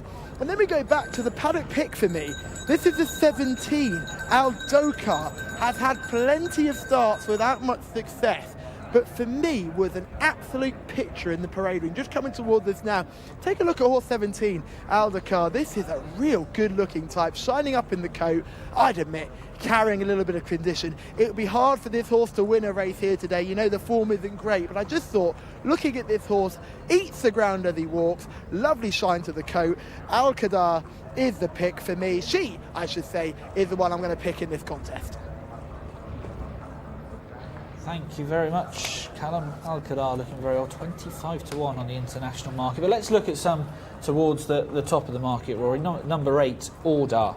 Last seen back in March when finishing second. If fitness was guaranteed, would this be the pick? This would possibly be the pick with fitness guaranteed. We're getting to see Ordar running on to finish second on that debut, doing good late work. Runs in different colours here today. Yeah, but the worry is the fact that Ordar's been off since last season. Good pedigree by Frozen Power. You don't see too many Frozen Powers out here, and I can see why the profile would be enticing. But the layoff is definitely a concern. And stall 13, not a massive help either. And this, who we're seeing now, is Bihafs Al-Bahri, 5-2 shot in the international market. Run on quite nicely on this occasion. Would the trip today of 1,600 metres be a little concern? No, it was third over 1,600 metres on his previous start, Bihafs Al-Bahri. The obvious concern with him is he had 14 runs without getting his head in front, but he did really good late work here in a strong contest. We've already mentioned this race. It was the race won by Hamza here last time. I saw several of these in behind that day. Finished with a rare rattle. Comes here in very good form. Second, third on the last 3 starts, including over course and distance. And I thought Bihaz Al-Bahri would have to go close here. And probably just has that fitness edge over Orta. The pair of them stand out on form. And I don't like throwing my hat in the ring too early, but Bihaz Al-Bahri will be my pick here. Okay, let's have a look at a few of the others. They're number 12, Estocad. He's the 13-2 on the international market. Callum said he was a paddock eye catcher. Consistent type, rated 59. Likely to find a few too good again, probably. Yeah, I mean, more than capable of hitting the frame if running to that mark of 59, but comes from a good, powerful stable and is not from 18 so far. Largely sort of sneaking into the money every time without necessarily throwing down a massive win threat. 7 times this season, this horse, so it's been very busy. 7 times this season it's been in the money, and may well be in the money again. I think it probably will be, but you're getting a little bit tired if you're back in this win only. not only all those defeats this season, but 18 all told. So I would prefer to have this just as a place-only selection, but others definitely prefer it for the win. Farhad Al Faradi in the saddle for that one, looking for a double on the day. What are your thoughts on number 16, Athba Al Wasil? It's 11-1 shot, rated 57. Possibly needed that outing last time out? Yes, it's a possibility. The last 2 runs haven't been particularly good, but one came at the end of the season and one came after a break at the start of this season. So easy enough to make excuses for those. Stall 2 is a positive, and her best effort came 3 starts ago when finishing 3rd in a not to 65 handicap last December. So she's got place claims again, as the rating of 57 tells you, and you know that's a solid rating because she's been competitive in handicap company. So if she runs to that, she ought to be placed. She's better drawn than 1 or 2. A few of those that we've talked about are awkwardly drawn. Order's drawn stall 13, for example. Al Makam Ali's drawn in 15. I don't really mind where Behav's Albari is drawn. That's in stall 7, but Estocad, we just talked about, is in 16. So a lot of these slightly difficult draws to overcome. So stall 2 for this mare does give her a solid chance of being placed if she comes forward for that run as expected. In shot there, we can see Al Kamar Ali, who was a little bit of a paddock negative for Callum. But you're saying about good draws, Rory. This is number 7. Coming out of stall 1 for Nath Al-Nazi, was behind that run we just seen of Hamza, a few lengths behind Assam Al Yasail as well. Yeah. Yes, has got ground to make up on a couple of those. I'm not sure I'd fancy it to turn the tables with Behav's Albari, who's quite a long way in front, but there wasn't much between Al Kamar Ali and Assam Al Yasail in that run. And I thought Al Kamar Ali was just the more reliable on balance. Has had 5 runs and has run similar races on at least 3 of those. Whereas with Assam Al Yasail, you've got 1 good run on the back of a number of very moderate efforts. So if you looked at the pair in a match, I think you'd rather have Al Kamar Ali, because that's the one that's most likely to run its race. It may well be that Assam Al Yasail is just beginning to improve after a very slow start. But as I said, if I had to pick between them, Al Kamar Ali's got just a little bit more upside. Okay, 20-1 for Assam Al Yasail. Looking at the market order, into 13-8, Bahiv's Albari 9-4, Estocad. A bit of money for that at 11-2. Right then, I think we know who your selection's going to be, but just again, who are you going with in race number 7? Behav's Albari will be finishing off strongly here and hopefully gets here on time and is preferred to order. There he is in picture, just going down to the start with the feet out the irons. I'm going to follow you in as well here, Rory, with Bahiv's Albari. Stayed on really nicely last time out. Callum Helliwell has been in really good form throughout the day. Is he going to make this a treble with Bahiv's Albari? Thank you, team. I love Bahith Albari, but I'm going to step away. Not the paddock pick for me. I did say the paddock pick with Aldakar, but I'm going to be slightly cheeky and go for my second choice because we've got slightly better chance. Estocad for me. Got that wide draw to contend with Farhad Al Faradi in the plate looking for the double, but I thought looked really, really keen to put the best foot forward today. So I would go this one ahead of Aldakar. Now watch Aldakar absolutely bolt up now I've said this, but Estocad will be the play for me in this one. The wide draw's a slight concern, but you just look at the way this horse was in the parade ring. Just an absolute picture. Yeah, with a bit jig-joggy but keen. But as Rory's made clear plenty of times, it's all about when they get down to the start, which is when you need to start taking concerns if they're still a bit on their toes. And Estocad has calmed right down, so I wouldn't say that is a concern for me at all. I'd be very happy with that play. Looks really good. But Havs Albari, this is the race, so isn't it, team? If Tamer Al-Dahani can get this horse to win a race, it will be this one. And if he does win, we'll give Tamer a big hug as well, because this would be massive, because this is a horse in his own colours who will be hoping to get this horse to win a race eventually. It's been 0 from 14. They want to make it 1 from 15. Has been banging on the door recently without much success, but hopefully can run a big race.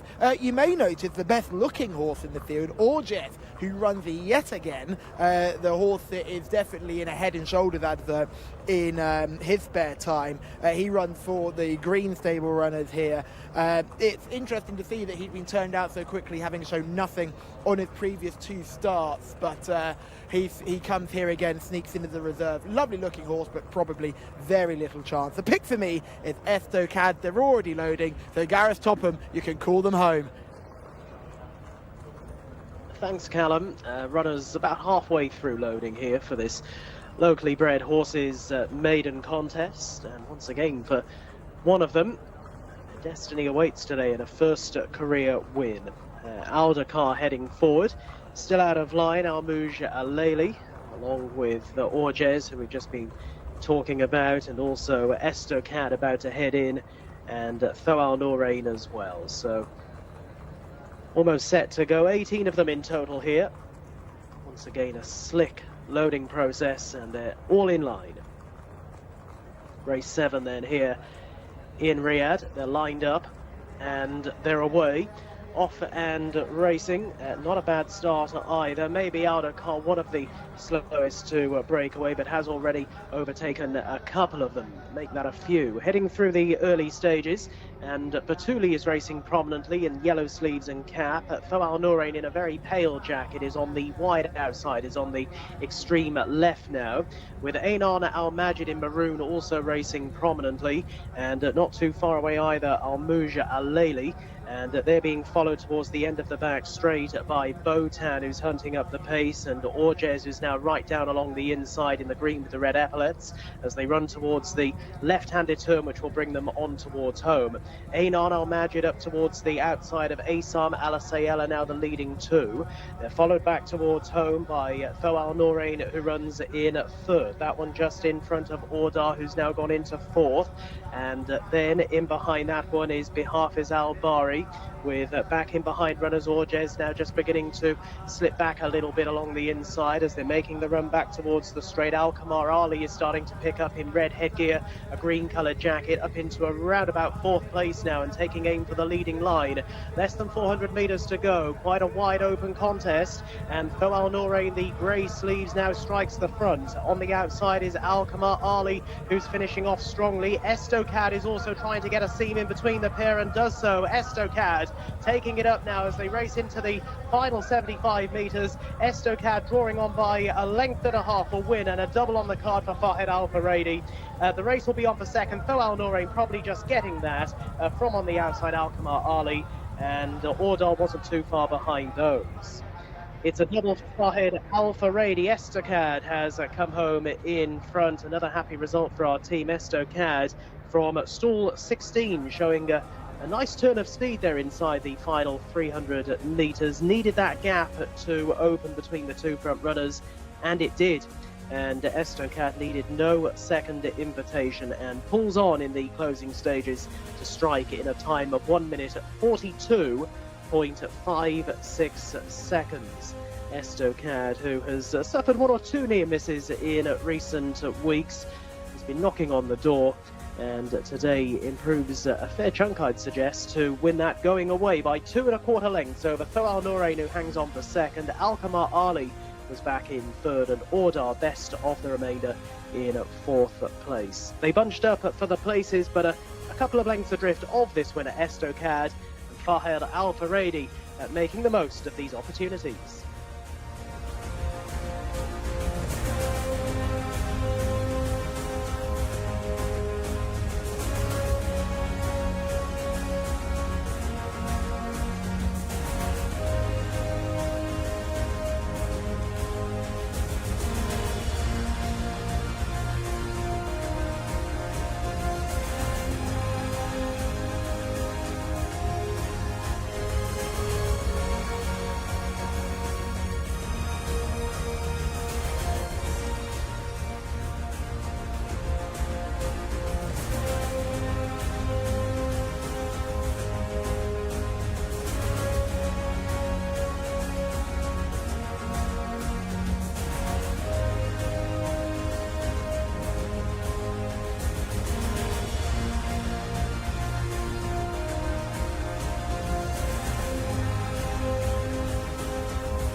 Not a winning favourite in sight today, but if you followed me, you'll be all right. That's 4 on the day. We'll be happy now. Whatever happened is a bonus for the rest of the week. Fayed Al Farady has been part of it. He'd ridden a double, and that was an identical ride to the winner he had earlier on in the card. The pick perfect, sitting off the speed, letting those in front stop in front of you, coming near side and winning well. Estocad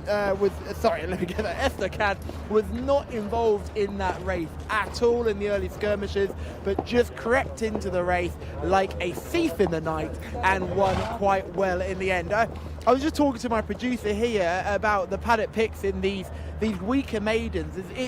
I have one tactic, and that's it. Pick the horse that looks the fittest, because honestly, they're all so similarly level best today.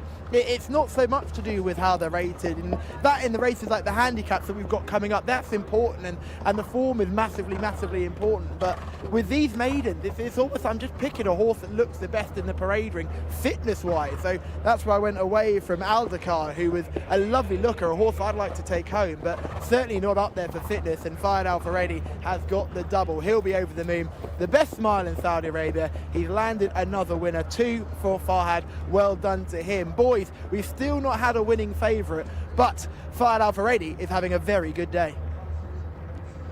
Yes, very well done to you, Callum. 4th winner on the day. No favourites again hitting the frame. So Callum, another winner with Estocad. And it was a good finish towards the end. 5 or 6 in with a really good chance. I was drawn to perhaps Al Bahrain as well, and then towards the wide outside at one point I thought Alkamar Ali was going to... Your ears were drawn towards that one. Well, yes, before my eyes were. Yes, the producer liked that one. Yeah, it travelled well into the race. But again, we saw horses coming from off the pace winning today.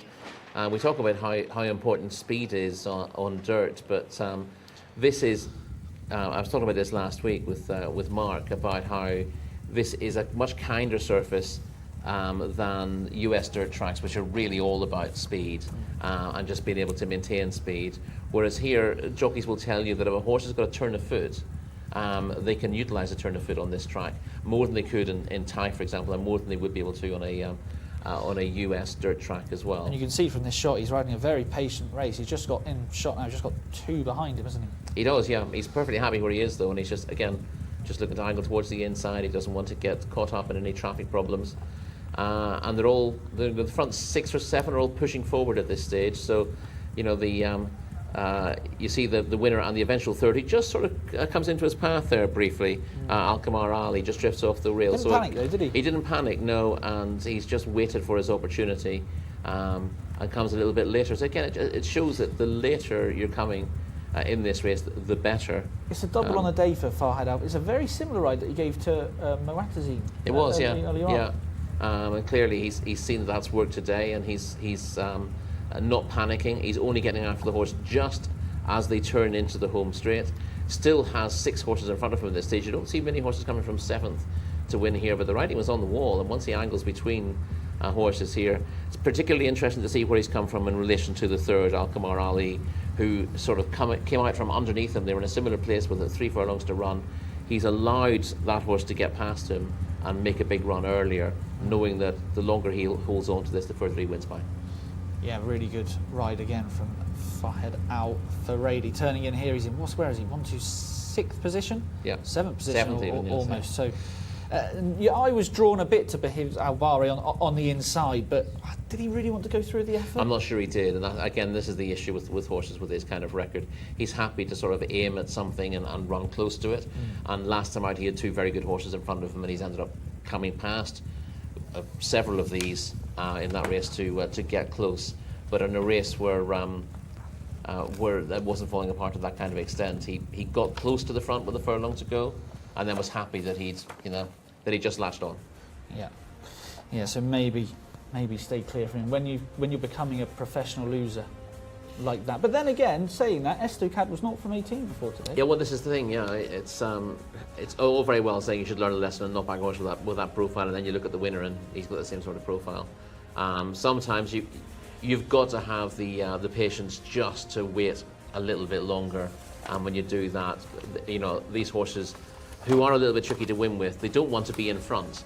as a rule. So waiting as long as possible is often the way forward, which works better on turf as a rule. But this track is certainly kinder than Taif would be in that regard. And where would you see Estocad next? Do you think it's tricky with options now, wouldn't it?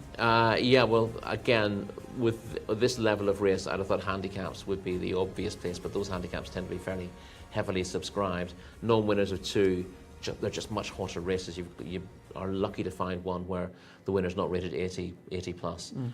So not the easiest place to find them, but you look for open races where the fields aren't always that strong. Sometimes the open race we saw earlier in the card was a really good race, but the first prize money was only 18,000 SAR. So they tend to get mixed fields, and if you put them in there and just hope for the best, you might find one weak enough for you to follow up. Well, talking about prize money, let's look ahead to the world's richest race, the Saudi Cup.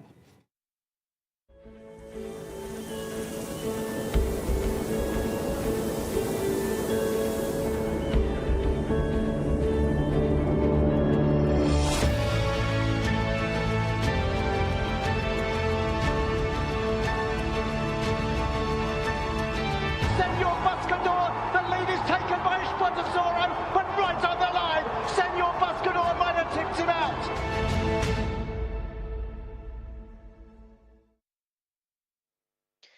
And we're just under, well, what is it, 3 months away from the world's richest race, the Saudi Cup, held here in Riyadh.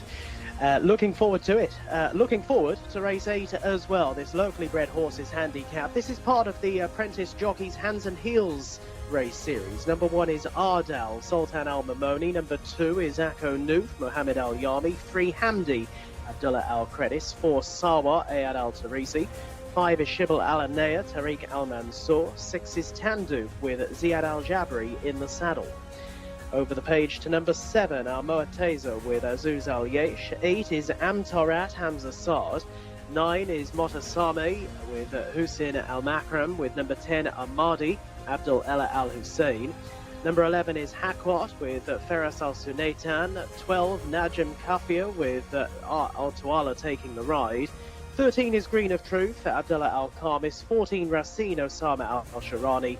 And 15 will be Saud Al Keel with Salman Al Rashid. They are the last 3. So it's a full field. 15 runners for this Apprentice Jockeys race. It's a hands and heels race as well. And with more news down in the parade ring, it's over to Callum Helliwell. Thank you very much, Gareth. Yes, we were talking off air about where is Samir Al Harabi. Well, I've done a bit of digging around and I found his vet, Jose, who has taken the time to come and join us. Firstly, Jose, thank you, and how are you? Thanks to you. Okay. Hello, every people. I am Dr. Jose. I work for Samir Al Harabi with the horse of the Prince Faisal. This is my number 3 season here in Saudi Arabia. I'm very happy for the opportunity for work here, for new experience, you know. And thanks so much all people of the Saudi Arabia, because I'm very comfortable here. I'm from Argentina, and thank you so much. Thank you for coming to join us. Now, talk about how you've ended up coming from Argentina over to Saudi Arabia 3 years ago. What was that journey like, and why did you come? Okay, one doctor, the name is Dr. Gustavo from Argentina. He worked here maybe 12 years ago, and Sami asked about the one doctor with the experience and strong work for come here, for work together. And Dr. Gustavo, he is my teacher in Argentina, in my university. He told me about the opportunity, and I said, yes, sure. Yes, thank you so much, and I'm here. You are here. Now, your boss, Samir Al Harabi, where has he gone? I have not seen Samir. Is he okay? Is he around? How is he getting on? Yes, Samir is a very good man, very good boss, very good friend, and I think it's very important because in this discipline you need a team, you know, and back of the horse, too much people, the groom, the trainer, the jockey, the doctor, ferial, and you need the same one people. All team, if have a team, I think the work is very good. And a team is so important that your wife has come to see you this weekend, which must be lovely as well to have some real family coming to Saudi Arabia with you to work. Yes, this season my wife coming with me, so I'm very happy. For it's difficult go outside your country, no family, and my half with me. I'm very happy. And also we saw you chatting with Ricardo Sosa Ferreira, who clearly is a jockey that you know very well. The language must be very similar, so that must be lovely to have at least someone you can speak to, as well as Camilo Ospina and many of the other Latin American riders. Yes. I'm very good luck because when I come in here, I look Ricardo and in quickly time make a very good friendship, and Ricardo is very good man. Helped me too much, everything in the first moment. And also Camilo Ospina, all people Spanish speak, and very good with me, very good. So thank you so much. Well, thank you, Dr. Jose, for taking the time to talk to us. Hopefully you enjoy a very good weekend of racing here, and hopefully your team can have plenty of winners. Best of luck. I'm sorry? Best of luck. Well, thank you. Thanks so much. Thanks to you. Thank you.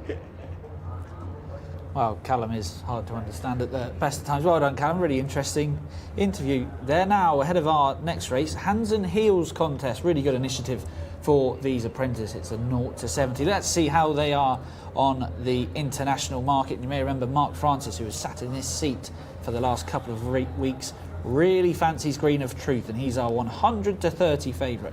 Number 2, Aku Noof at 5 to 1. That's the same price for number 10, Ahmadi. Najem Kafler at 7s. Hakwat 8 to 1. Rasen 17 to 2. 10 to 1, Akdal. 10 to 1, Hamdi, and 16 to 1 the remainder. Let's start with the top horse here, Rory. Number 1, Akdal, slipping down the weights. There's a good chance down in class. Yes, this class certainly gives Akdal more of a chance to be competitive, and I'll try to read my notes for the correct race here as well. Was a little bit disappointing on his most recent start, back over 2,400 metres in Taif, where he finished off weekly. I don't blame any horse for finishing weekly over that trip at Taif, because the surface makes that very, very tiring. So he should be seen to much better effect, dropping back to 1,800 metres here, and he's got a top jockey on board as well. So he should go pretty well in this contest. Number 2 then, Aku Noof, 5 to 1, second favourite in the international market. Quite a good record in 0 to 70 handicap. Showed up well for a long way last time out over 2,000 metres. Yeah, I thought it was a very likeable performance from Aku Noof. And as you said, he doesn't run in 0 to 70 handicaps very often. No horses do really, because there aren't that many of them going around. But his record when running in races like this is 2/3 and a first. So that's a very consistent record. Yeah. He comes here off the back of a decent run. He's well drawn. He's one of the higher rated horses in the race. I think he ticks a lot of the right boxes. Yeah, I'd be in agreement with you there. Another, I think 16 to 1 is a big enough price, about number 9, Motisame, who, if you go quite a way back, has some form over this trip, drawn pretty well in stall 2. Could you make a case from at that price? If you go back far enough, there's certainly a case to be made from in handicapping terms, but I dug through his form a little bit, and my view is that he's lost his way a little bit. He was third in his reappearance at Taif last season. I think the rating he got for that made him quite hard to place. He's 2 from 44 career, and although he slipped to a potentially good mark of 69, he's just not been doing enough for me to make him a selection or close to it. So maybe a few others are more of interest in this contest. Remember, do get involved in the Jcsa YouTube, English-speaking YouTube channel. Do say hello or give your selections in. Sivaram said, Aldar, easy win. Unlucky, Sivaram, but hopefully you get the next winner. Just keep on trying.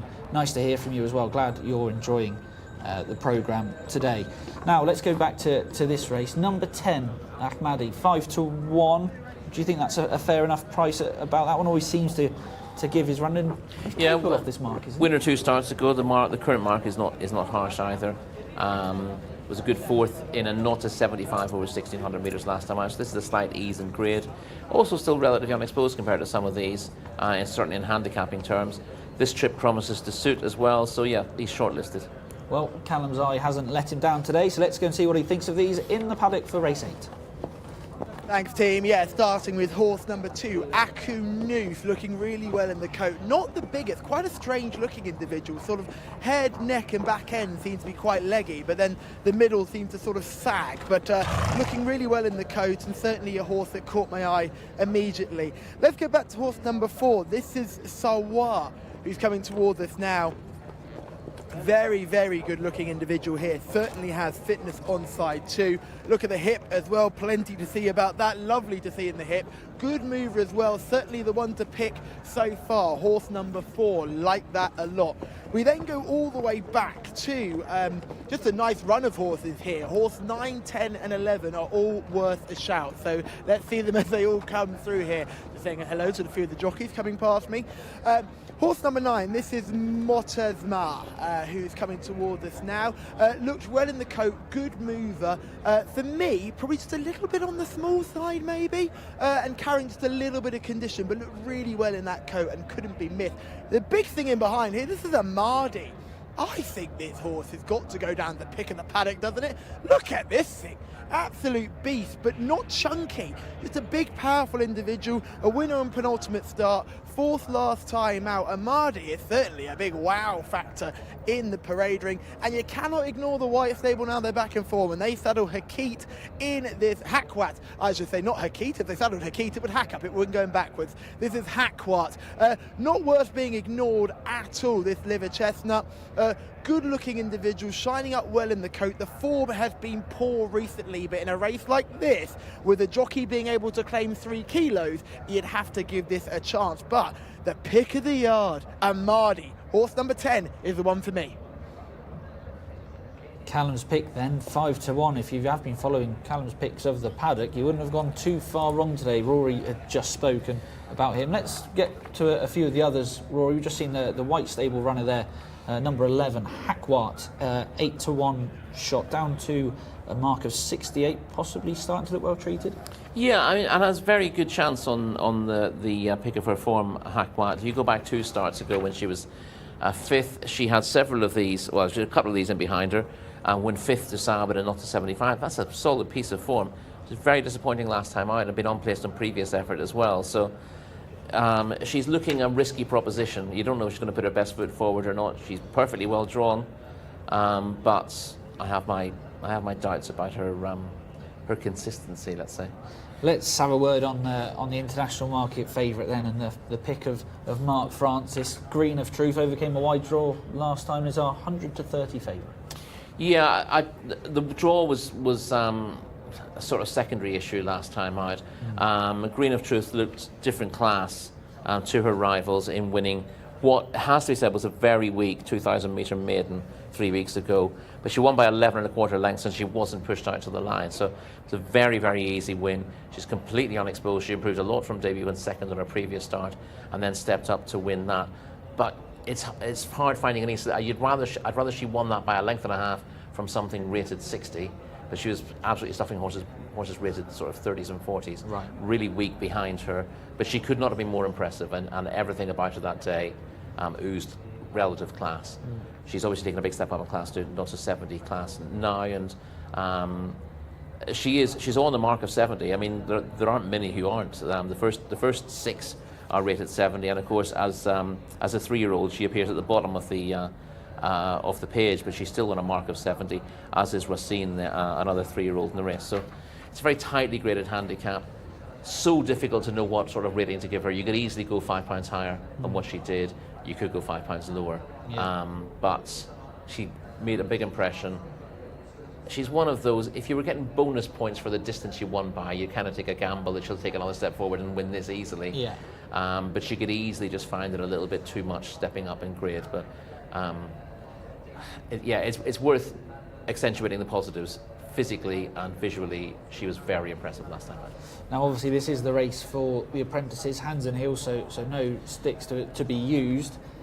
Any names jump out at you, jockey-wise, that you'd rather have on side? Yeah, well, the simple rule of thumb here is any of the jockeys claiming 1 kilo have ridden more than their share of winners. Yeah. There aren't that many opportunities for apprentices here. You know, you do have some very, very good senior jockeys, and we have a lot of expat jockeys coming here to ride as well. So getting rides is never easy, and those jockeys who've been able to get close to riding out their claim tend to have a lot of experience and are worth siding with. So you've got the likes of Ayad Al-Taris, who claims 1, Abdullah Al-Kradis on Hamdu claims 1, Tariq Al-Mansur and Shibal Al-Anaya only claims 1.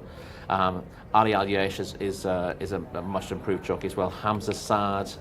These have all caught the eye in the past. If you're looking for a jockey coming through at the moment who's claiming a little bit more, Osama Al-Sharani is still able to claim 3 kilos in these events, and he's been riding really well this season. Completely unknown last year, but just came to our attention in Taif and has been riding winners and riding with a lot of confidence recently. So he's kind of the jockey you look at and see what he's able to claim the weight of. He's on Racine, who's one of a couple of 3-year-olds in the contest who get in on the top rating of 70. So I would definitely pay attention to what he rides in these races. Asim Al-Shirini, maybe a jockey to keep an eye on. Right, selection time then, Rory. You need to try and draw one back. Yes, I'm going to go with. I think we're both going to be against Green of Truth. I wouldn't be surprised if she bolted up, and I'm not knocking her at all. But it's not easy taking this big step up. So I'm going to go for Ahmadi, who's in very good form and is actually dropping in class, having run really well enough to 75 last time out.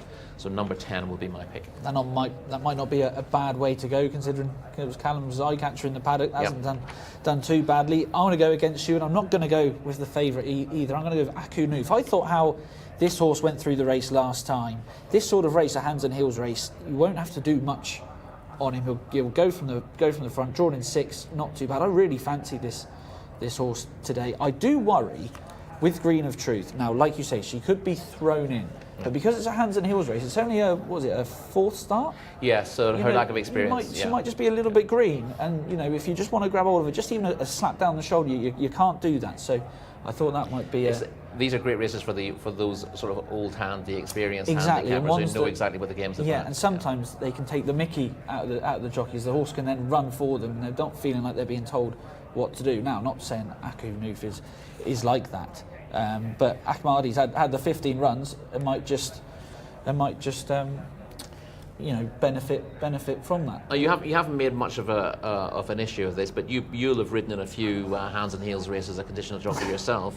What's your experience of those races like, and how are they different to races where you're able to use the whip? Well, obviously it's a bit different to this because we're over jumps, but like I said, a lot of horses that would be off the bridle a lot at an early stage, if you can actually get them travelling sweeter from an early stage without not bullying them into it, but telling them what to do, and then they think, oh, hang on, this is much different to what I'm used to. I'm not getting bashed around here, there, and everywhere. It just gives them a new sense of life, and they can actually run much better after running in a hands and heels race. So maybe if you look back at races like this, we saw that Tharab earlier, that ran in a hands and heels race. As soon as the Persuader was pulled today, that was game over. Yeah. So that sort of form, even looking to the future from these races are cool. From the horse perspective, I think Green of Truth, that would be a little bit of a worry for me. Yeah, interesting. Interesting how that plays out, and which of the I don't want to call any of these rogues, but which of the old stagers will go sweetest without getting a reminder. Yeah, would be interesting. You look at Hamdi, for instance, 56 runs. That's the perfect type. 10-1 on the international market. Yes, has a little bit to do, and has an apprentice on board that has ridden, a 1 kilo apprentice that has ridden quite a few winners. So that's also a positive in these sort of races. So maybe Hamdi could be one at a big price. Let's quickly go back to the international market just to see how they are betting. Green of Truth, 100-30 favourite.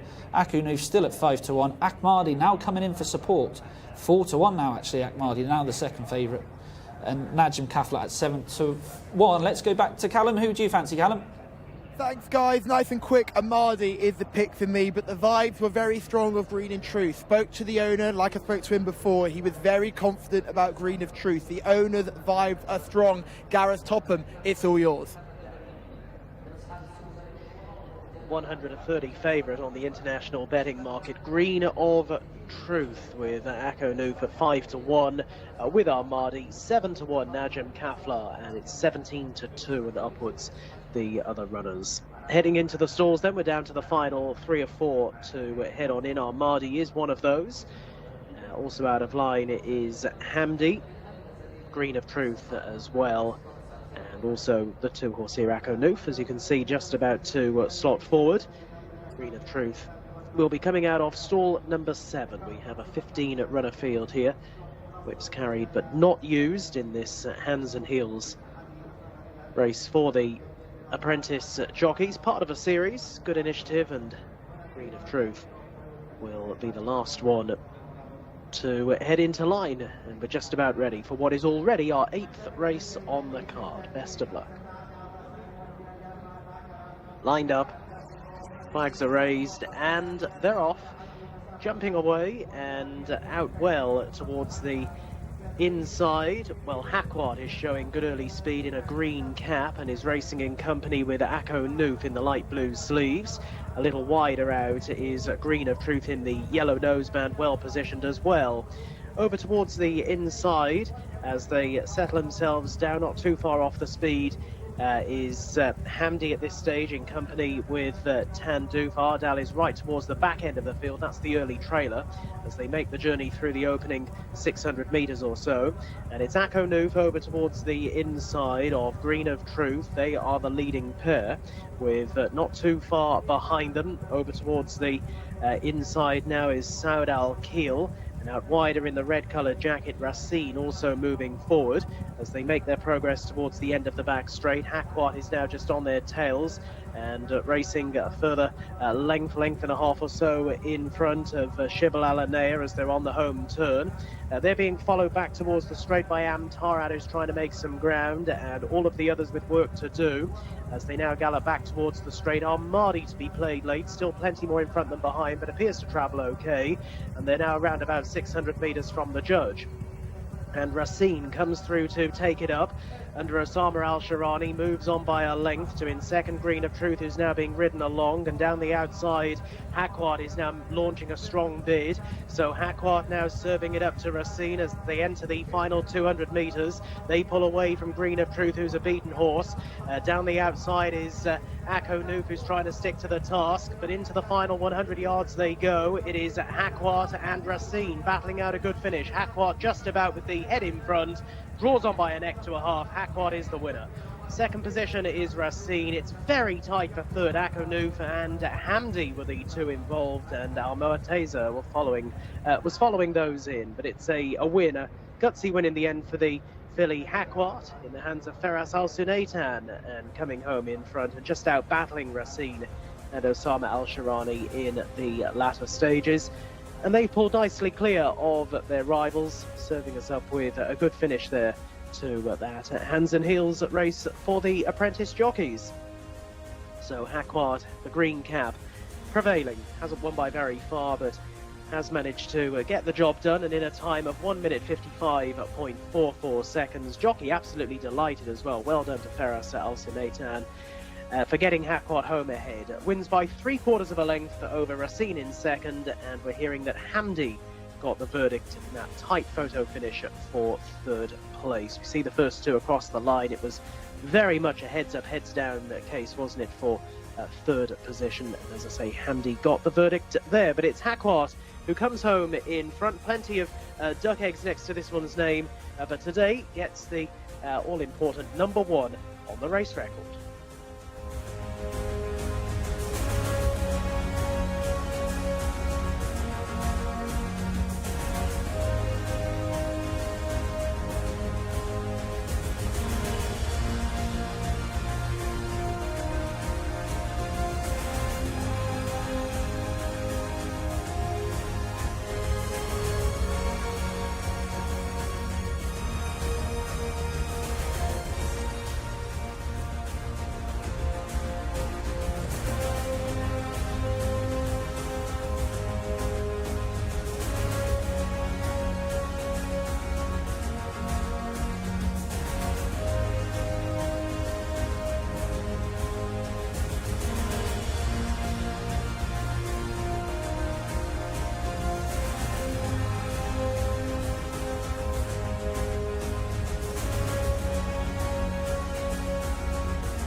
Yeah, White Stable are over the moon with this victory of Hackwart, who has relished coming into hands and heels competition here. You would have heard our guys in the studio talk about the type of horses that may enjoy this type of racing, and maybe the more exposed ones who will experience a change of scenery and enjoy it. Well, Hackwart is just that type of horse and has won in a thrilling battle with Racine. Osama Al-Shahani will be gutted he couldn't get that Red Stable horse up, but they got into the battle at the top of the straight and they kept fighting all the way down to the line, but it was Hackwart under a very, very happy Faraz Al-Sunaitan, who is your winning rider, who punched the air with victory. I spoke to a few of the connections afterwards. They say this young man is a fighter, and he has ridden this horse to the nth degree and got a very, very good win. And Hackwart, you look at a horse now, came into this race rated 68. Hopefully they won't go too high. I imagine he'll go beyond 70, so races like this won't be an option for him. But clearly the change of scenery hand and heels race, this horse travelled beautifully well into the race and then picked up when asked. Very nice looking individual. Not your typical premium tap, that's for sure. I know our esteemed colleague Shamila would have been all over this in the pre-parade ring and the parade ring, being a sort of premium tap, but certainly he didn't blow me away as your usual premium taps. And but take nothing away from this winning performance. It's back in the winners enclosure and a good start for the White Stable, who not usually known for their exploits at this level, but they've got a winner here and they can never be discounted. Congratulations to everyone involved. And yet again, boys, we go through another race where the favourite has been well beaten. Green of Truth, nowhere near. Well, it's a victory for the White Stable then, and it was a tussle between the White Stable and the Red Stable towards the end. Rory, really good finish, but coming out on top, Faraz Al-Sunaitan on Hackwart. Yes. He doesn't have too many winners, Faraz Al-Sunaitan, but I guess he's a work rider for the White Stable as well, so it's certainly a popular win. He's very happy to have got this winner on the board. Isn't it? Yeah. Beat another 3 kilo claimer we mentioned beforehand, Osama Al-Shirani. We see plenty of scenarios where the Red Stable and the White Stable, the two biggest operations in the country, go head to head. Not often at this level, and not often with horses whose form figures read 6500 and 00050. But that's what it was. Neither of these have lived up to good pedigrees thus far, but again, we were sort of touching on it beforehand that sometimes with disappointing horses, these hands and heels races can give them an opportunity to get a bit of confidence, and they certainly have. Be interested to see how the pair of them go on from this, having dominated the contest. There's a few of them who get themselves detached at a fairly early stage of this contest. We had a bit of early speed from Aku Nufi, then lost his pitch and then ran on again. He's up in the van in the early stages. We also had a little bit of, not a little bit of speed, a lot of speed from Green of Truth. He's out in second at this stage, and then has gone on to lead, travelling well. But once she was passed, there wasn't much resistance from her, and this was a much tougher race than the one she was in a few weeks ago against moderate opposition. Who else? Saud Al-Khail in the yellow colours with the purple cap is already beginning to beat a retreat here, sitting in about 4th or 5th place, having shown speed. And Racine, we now see going up to throw down a challenge on the outside of the leader now, with our eventual winner stalking and travelling well at this stage towards the inner. I did think that Green of Truth would be a bit of a harder nut to crack than this. At this point, when she's hit the front, thought, well, game over. But so she hit the front, she travelled well, but once she gets challenged, I mean, first of all, it's the first time she's really been off the bridle like that in her career, and she isn't able to respond. She's beaten very quickly, and then she just drops out of contention from this point. Aku Nufid had dropped himself to 4th. He pulls wide of her and runs on to get her place, but a wee bit disappointing from Green of Truth. But she was very inexperienced coming into this, and that will actually at least aid her development. She's been in a proper race now, and it will either bring her on, or it will, it's one of those, once a horse has won an easy race and then suddenly has a bit of a smack in the face, figuratively speaking, next time, they either think, well, that's not for me, I don't really fancy that, or they go, right, I'm going to try harder next time, and you'll see it bringing them on. So what she does next time will be very interesting in terms of her overall development. But the fact that she's done it on the bridle so far and couldn't do it in this race was the key point. This is where the big red flashing light was on, the danger signs were out, weren't they? Yeah, and once she went a length down, I couldn't really see her battling back.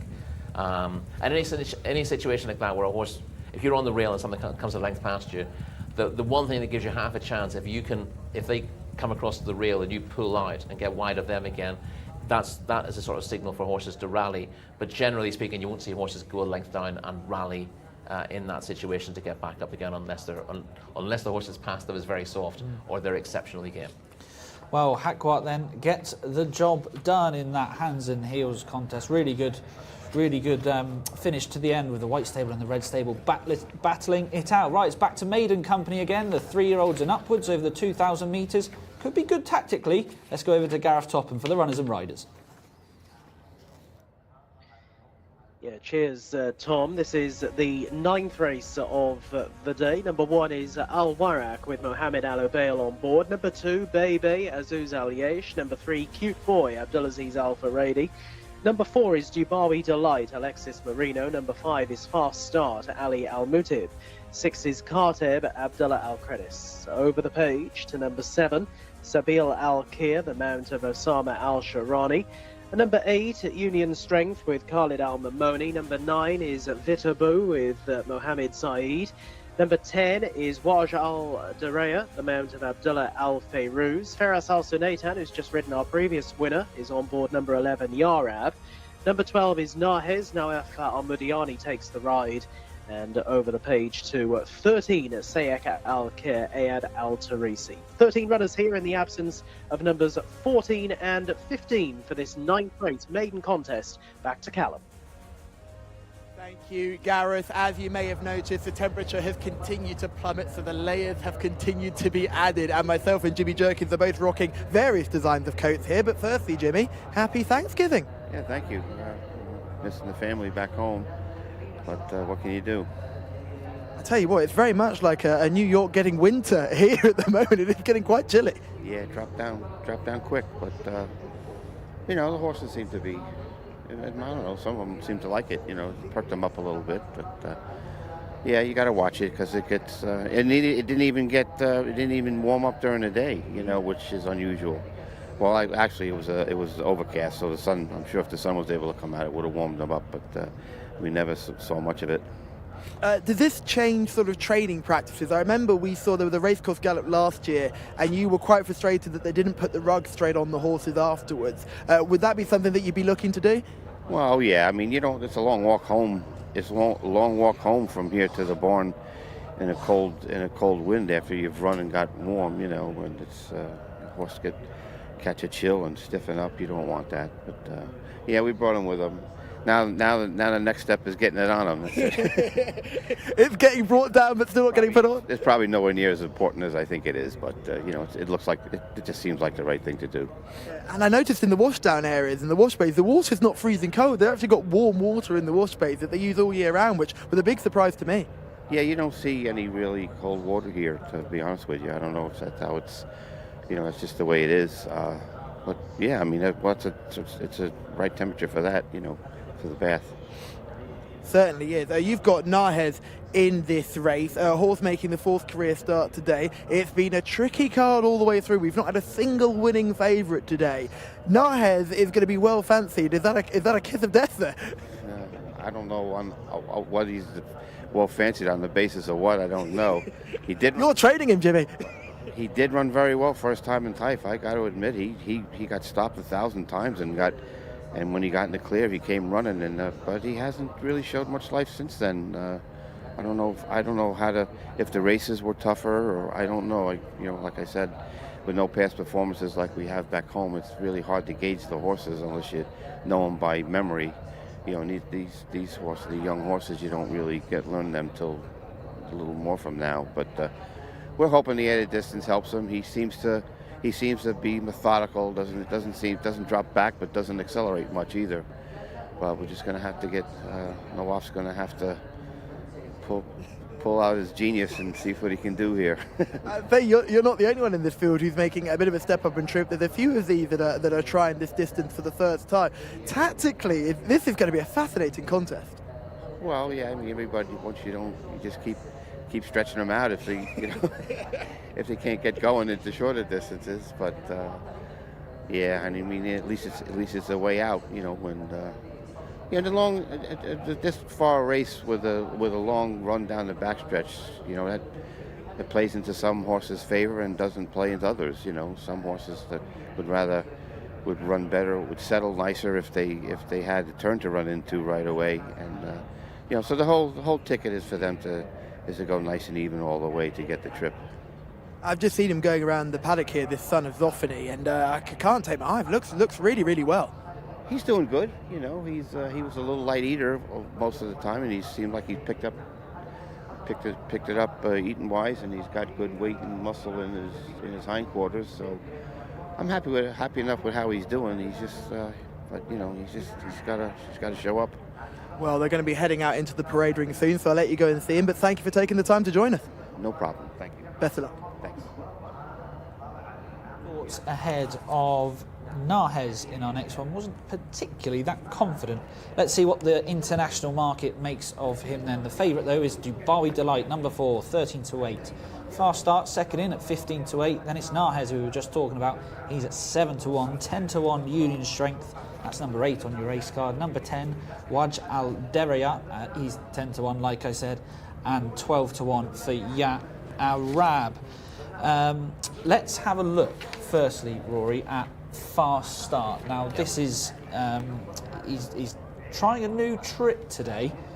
Is that a big question mark? It is a question. I mean, this is the best form in the race, yeah, by a long way. But this comes in a 1,200 metre contest where Fast Start showed speed from the outset and ended up finishing third to Muktahem and Mahalik, both of whom are rated over 100. Well, Mahalik was rated 100 last week. He might have dropped a pound or two. But the winner, having beaten Mahalik here, went up in the ratings. The fourth, Beehive, was rated 90 odd as well. So Fast Start's finished right in the middle of 4 really talented horses. But the question is whether he's able to stretch his speed out over this trip, because there's no doubt that his best form has come at up to 1,400 metres. So 2,000 is a bit of an ask for him, even if he does have an edge, and he does have an edge. And that mark of 72 is lenient in terms of what he's achieved of late as well.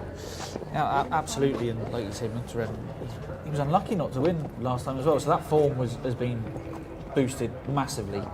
Yeah. Does he stay? No, is the answer to that. Does he not stay but somehow wins anyway is the other possibility. Okay. But yeah, that is just an outstanding piece of form, but it's just at the wrong trip. 1,200 metres to 2,000 metres. Any of you that work in furlongs, that's 6 furlongs up to a mile and a quarter. It is a huge jump, isn't it? Let's go to the top of the race card then. Number 1, Al Warak. 16-1. Now he's rated 59. He possibly needed it last time. We have seen outsiders win today though. We have. That's no reason to be siding with them, but yeah, you got to imagine how a race is going to be run and see whether it will fall into a horse's lap. You've got to have the ability to win the race in the first place as well. His last 2 efforts have been underwhelming, but he does have place claims on his best run last season, which was a 4th in a 1,600 metre maiden won by Wild Rover. It's going back to December though, and it's always a bit of a worry when you've got to go back that far to find a run that gives a horse a chance. Number 4 is our favourite, Dubai Delight, at 13-8. Very well bred, Rory, out of attraction by Dubai.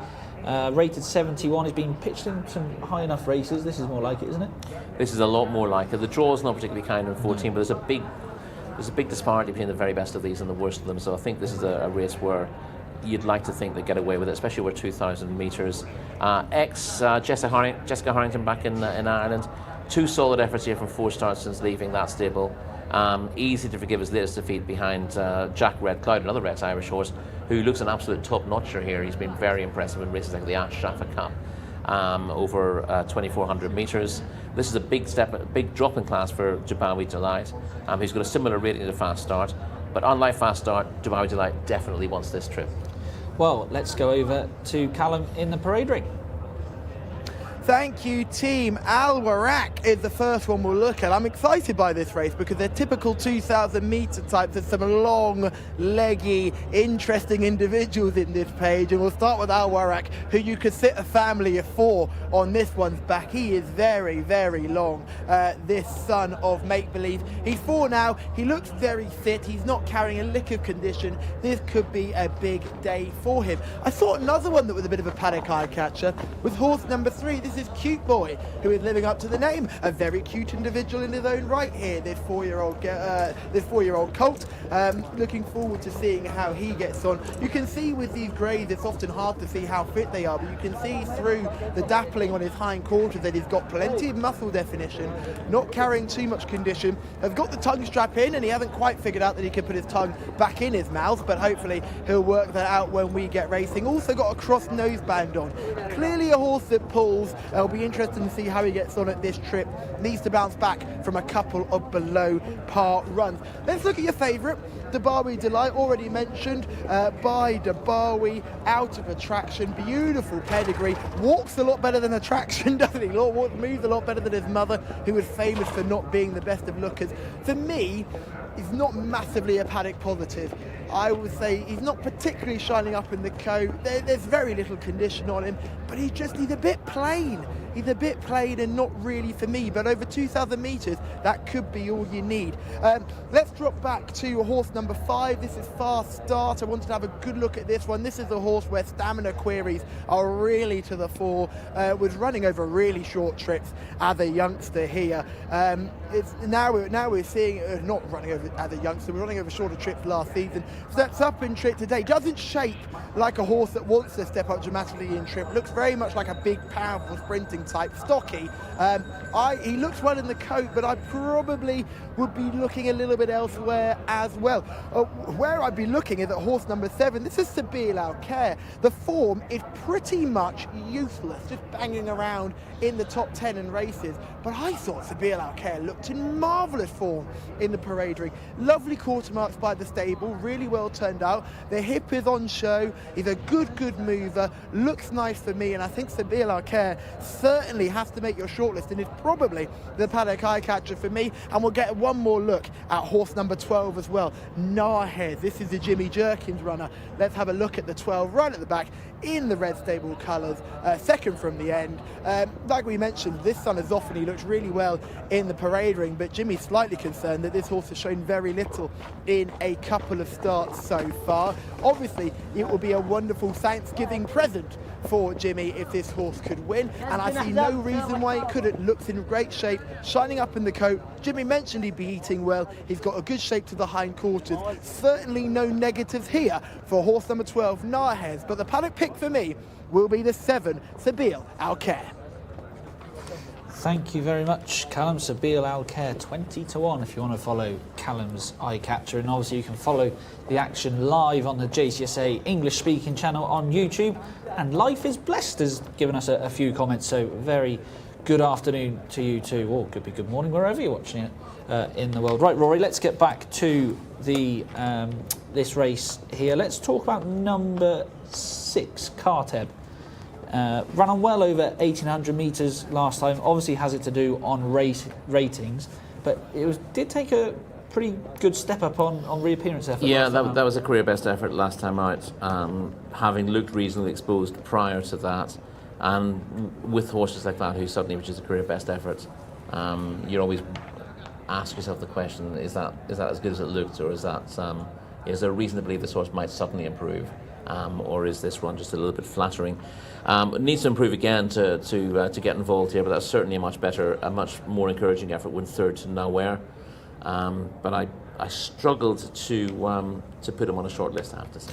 No, that's fair enough indeed. Let's go to number 10 now, Waj Al Dareya, 10-1 shot, rated 58, no win in 6 outings. Possibly needed that reappearance run last time out. Before that, there are some encouraging bits of form.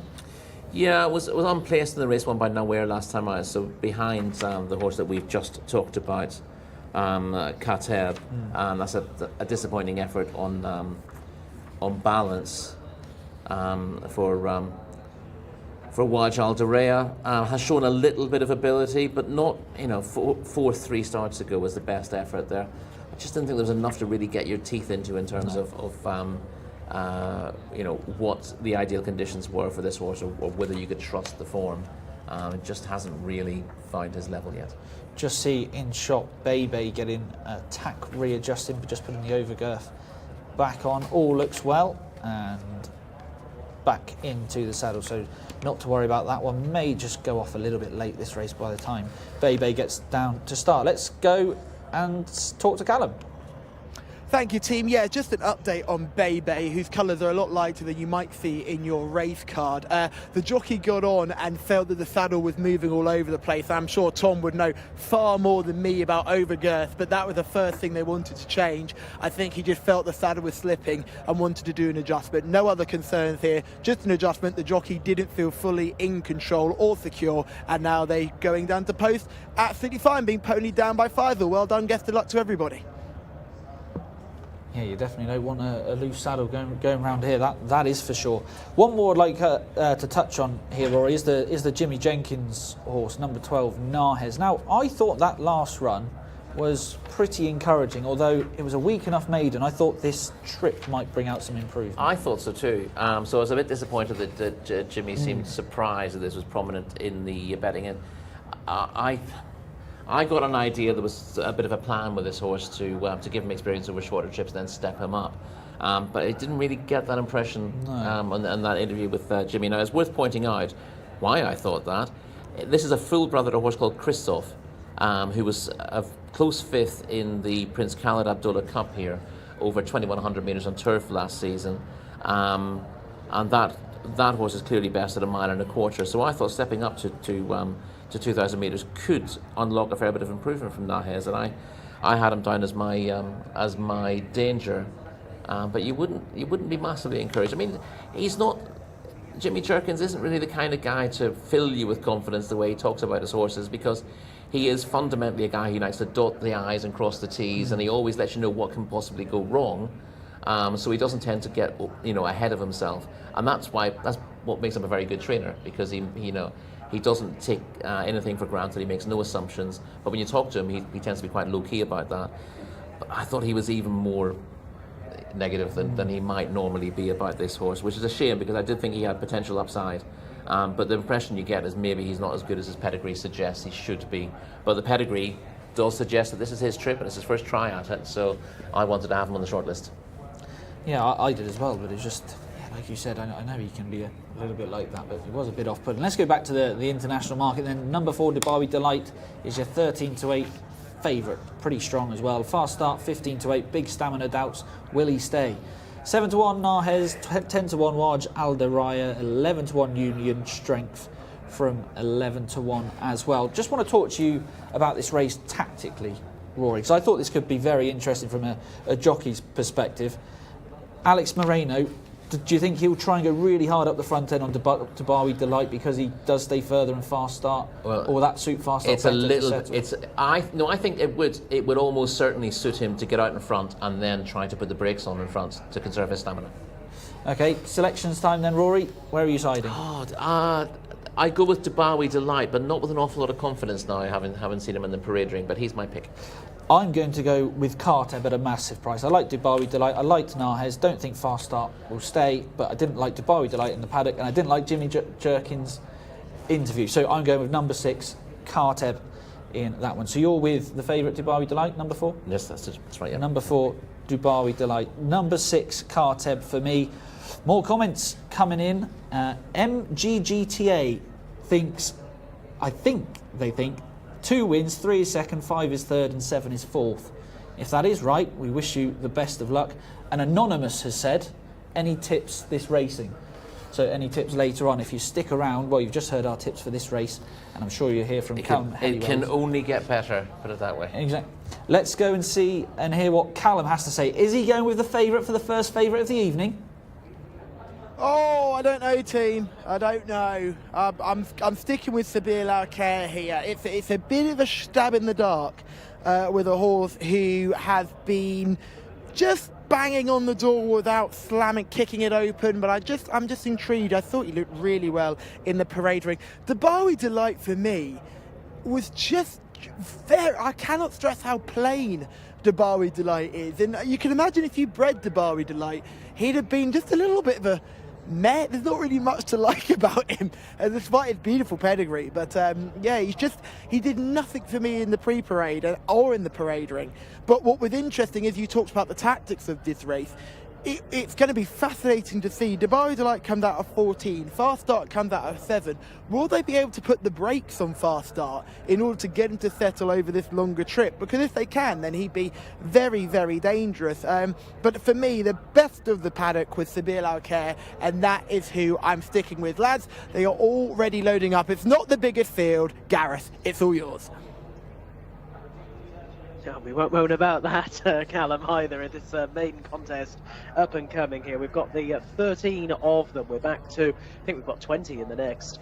But yeah, heading in here, and yeah, it's going to be a fascinating contest, isn't it? Dubai Delight, a 13-8 market leader on the international betting front, but yeah, didn't blow you away in the paddock beforehand. Definitely fair to say. We'll see how he and the others get on. They're away and racing. It was a pretty sloppy start for possibly Kartev, who's towards the back end of the field, swerved a bit right-handed and didn't do Yarab any favours. They're towards the rear, but as they settle themselves down, Dubai Delight is away well and shows up with Bebe over towards the inside rails in the green-coloured jacket, and they are 3 lengths ahead of Fast Start, who's positioned a little wider out of Nahez. They are 3 and 4. With in behind those Waj Al Diriyah as they link up with the course proper. Waj Al Diriyah then being followed towards the outside by Al Warak, and over towards the inner is Union Strength as they continue their progress going down the side. Sayek Al-Khair is well back in the field at this stage with Cute Boy, and also Sabil Al-Khair now with only Kartev, and that one in behind Yarab as well. So they make the run towards the end of the far straight. The 2 leaders here just getting away a little bit. Dubai Delight in the maroon colours to the outside of Bebe in the green. Nahez chases them in the red, and then Fast Start around the outside, who's now entering uncharted territory in terms of stamina, but still appears to move with purpose. Slightly slower pace, of course, here today for this one as they're making the run back towards the straight, and very quickly the 3rd and 4th now go 1st and 2nd, with Nahez and Nawaf Al-Mudiani leading by a head over Fast Start and Ali Al-Mutib going with him. They've moved away by some 3 lengths. Putting in some fair late work is Sayek Al-Khair to go into 3rd position. Al Warak is next in running, then Union Strength as the 2 early pace setters drop right away. Dubai Delight and Bebe no more from them, and it's Fast Start who enters the final 200 metres of the journey, and he's seeing this trip out really well. Up in trip, relishing it, pulling clear in the hands of Ali Al-Mutib. Fast Start is going to absolutely scorch towards the line to win by a margin which is going to be bordering on double digits, I think, come the post.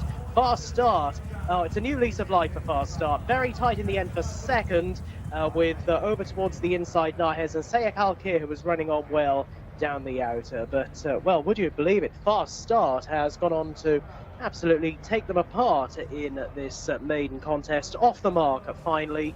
And you have to say that this horse has really benefited from the step away from sprint distances and coming fully up to the 2,000 metre trip, and has absolutely run riot in the Riyadh home straight. Has won by a long way, and we'll get the official distance through in just a few moments' time. Ali Al-Mutib in the saddle. This one winning in a time of 2 minutes 08.26 seconds. Looked to be very strong going through the line as well. Fast Start is home and home clear.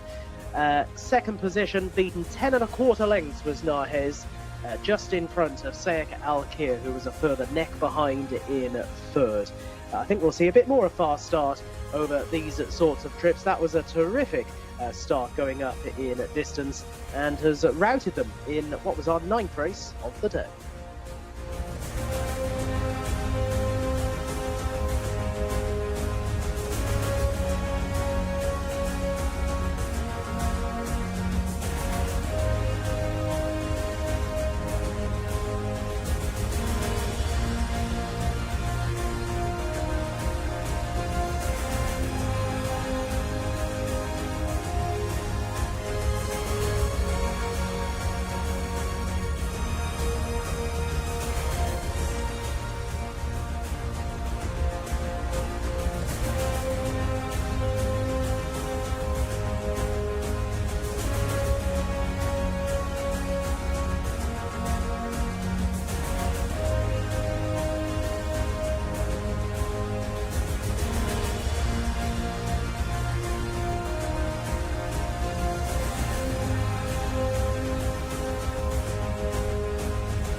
new trip, no problems.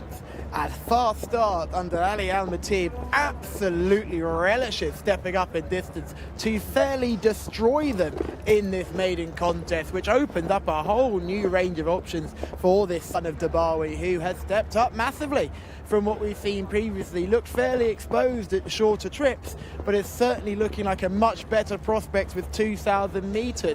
Very exciting to see, because he settled well off a fast pace led by Dabawi Delight, who finished in an absolute hole, and has come and taken it up from Nahez on the turn for home and had fairly run them into submission. Nahez was scrambling home to hold on for second behind in front of Sayek Alker, and then the rest of them were coming home in dribs and drabs. I think it was a very strongly run 2,000 metre contest. The boys in the studio will know more than me, but for me, what it looked like to my untrained eye, this was a properly run race, and he fairly destroyed them. So although it's just a maiden, I don't know how excited we can get about the form, but the time and the clock will mean this horse certainly wouldn't be out of place in a handicap or an open race over this trip. You just don't know, but it's opened up some options for the team, and Fast Start is your winner. Boys, it's another horse that isn't favourite, but I'm intrigued to see what you think about this performance, because the eye test he passed. Did he pass the test of the clock? It looked like they went a really strong pace from the outset. Dabawi Delight, Alex Moreno obviously thought that try and utilise his stamina and with the stamina queries surrounding Fast Start, Rory, but he settled pretty well, and Dabawi Delight went out like very, very quickly. Maybe something might be amiss there. Yeah, I mean, he's been the best piece of form without the shadow of a doubt was that run from Fast Start. It was just whether you believe that a horse who's been running so often at 1,200 metres would suddenly be able to stretch out to 2,000 and be able to ration his speed. But he did. He settled very well, and he does have a lot of ability. He's got a lot. As I said before, he's got a lot more ability than the mark of 72 suggests. He was beating horses rated 90 last time out. There's no fluke about that performance either. It's just, well, and he kept going last time over 1,200, so I can see why Connections might have wanted to have a go at this, but I think they just wanted to find a maiden for him to get a bit of confidence, and this was the one that happened to pop up. But the concerns pre-race were that he might over-race a little bit if he was held up, but he hasn't. He's settled very, very well from stall 7, and just travelled sweetly into the race, let the others get on with it up front. Dabawi Delight seemed to get a fairly easy enough time in front, just a bay for company, but that one, as you said, checked out a little bit too tamely off the home turn. When others came to join in, he didn't find anything for pressure at all. Nahez, Jimmy Jerkins didn't sound awfully confident about him, but he's run his best race, and he clearly has benefited from stepping up in trip. But he ended up going head to head with a horse who just had loads more speed than him, and without the buttons having to be pressed, Fast Start was able to sort of get to the bottom of Nahez, and that won the race. He didn't have to get into a battle with him. He just had superior speed. Nahez knew it, and he hasn't given in, but he's not been able to match that speed, and has allowed our winner to go on. But he's shaped like the trip isn't a problem at all in the race here. This was the question mark now, wasn't it? Yes, he's going into unknown territory, but he's not. For a horse stepping up from 1,200 metres at this trip, you would expect them to tank, but you'd expect them to do too much. Get there, travelling double, but maybe, with their mouth wide open, or the jockey trying to restrain them, and you're thinking, oh, you're not going to last home because you're expecting this to be 1,200 metres. But he just seemed to let his rider do what he wanted with him, and said, well, you let me know when you want me to go a bit faster, and I'll go faster for you. And that's exactly what he's done. So he's now proven that he's adaptable. Obviously, if he was up in open company at this trip, it would test his stamina a fair bit more. But the fact that he's just been so easy to place in this race and has done exactly what his jockey's asked him to do means that he will be adaptable, both tactically and trip-wise. And that opens up a lot more options for him. Just amazing that he's not won a race before now. Yeah, definitely. Given the talent he's been showing of late. Absolutely. Look, that form last time we said was strong. Sometimes it's just so obvious, but with such a big step up in trip, we see it a lot in Australia, don't we? With playing around with trips. And again, you talk about how they race in France, and the way they race in Australia is very, very different as well. They don't tend to go all out in the early stages of the races there either, and it's really all about what happens from the home turn, whereas a lot of races in the UK, they tend to be more speed-based. And of course, on a dirt track, that early speed tends to be absolutely crucial. I mean, fair play to Connections, because that has opened up a lot of options now for fast start. Yes, in better company over this trip, could possibly get found out again, but then the pace of the race might even be stronger than today, which brings him into the race towards the end. Yes, the fact that he'll always be able to position himself well in races over 1,600 metres or 2,000 because he's got that sprinter's speed, but he's shown that he's able to ration it over 2 turns to go well. So yeah, he shouldn't be hard to place. The handicapper won't murder him for this either, because he's not, you've got to look at the horses he's beating here, and the handicapper's liable to ignore Dubawi Delight here and look to rate this race through Nahez, who came in here with a rating of 56. Now, I think that's lenient as well, based on what he's capable of at this trip. So the pair of them could sort of escape a hiding for this race and could win races in handicap company. Again, the issue with that, we constantly spot horses who are well treated here, but are they going to run in handicaps next time out? As a rule, that's not the case. But if either of them were put in a handicap in the next week or two, they'd be exceptionally interesting. Fast start then, fast at the start, but faster at the finish. Right, it's on to race number 10. It's a maiden for the 3-year-olds, 2,000 metres yet again. Let's go to Gareth Topham. Thank you, Tom. A maiden on the way. Then number 1, Audible, the mount of Abdullah Al-Khamis. Number 2, Al-Kasi with Rayan Al-Matiri on board. Alexis Marino looks for a double and partners number 3, Al-Munib. Number 4 is Al-Qadim Ajmal with Sultan Al-Mamoni on board. Number 5 is Al-Rahawi, Camilo Ospina. Number 6, Al-Shade, the mount of Fawaz Wanas. Number 7 is Al-Walid Azil Al-Zahani. Number 8, Bat Hill, Nawef Al-Mudiani. Number 9 is Call Me Mischievous, Eddie Castro. Number 10, Helma Abdullah with Ayad Al-Tarisi. 11, Histor, Khalid Al-Mamoni. Number 12, Jara Al-Arab, Muhammad Al-Nassar. Over the page to number 13, Nassim Al-Baha with Abdullah Al-Rashid. Number 14 is Rayed Al-Akir with Salman Al-Rashid. 15 is Saudi Anna, Rayan Al-Tuesh. Number 16, Sahal, Osama Al-Sharani. Number 17 is Wadi Al-Ayed with Mohammed Al-Yami. Scratch the 18. 19 is Francisa Barbaro with Mohammed Al-Ubail. Over the page to the final couple, 20, Jawarat Al-Janub with Rakana Al-Obaid on board. And number 21 is Alorja with Naif Al-Martin. 22, 23 and 24 are scratched along with the 18, but still a big field here. We'll rejoin Callum, who has more. Thank you very much, Gareth. Just a bit of housekeeping here. There's been a lot of general murmurs of discontent from a few of the smaller owners and a few of the smaller trainers, and I've been trying to work out what's going on. I've eventually found out what's going on. So Jcsa is a local racecourse which is quite close by to Riyadh. Now that is one of the racecourses that isn't associated with the Jcsa, but lots of runners who run here in Riyadh also run in Jcsa, which is why we see so many maidens here on Thursdays, because a lot of these maidens are basically local races that have been upgraded to take place at Riyadh. Now, the land at Jcsa is government-owned land, which is now being turned into housing projects, town projects, all Vision 2030, Saudi 2030.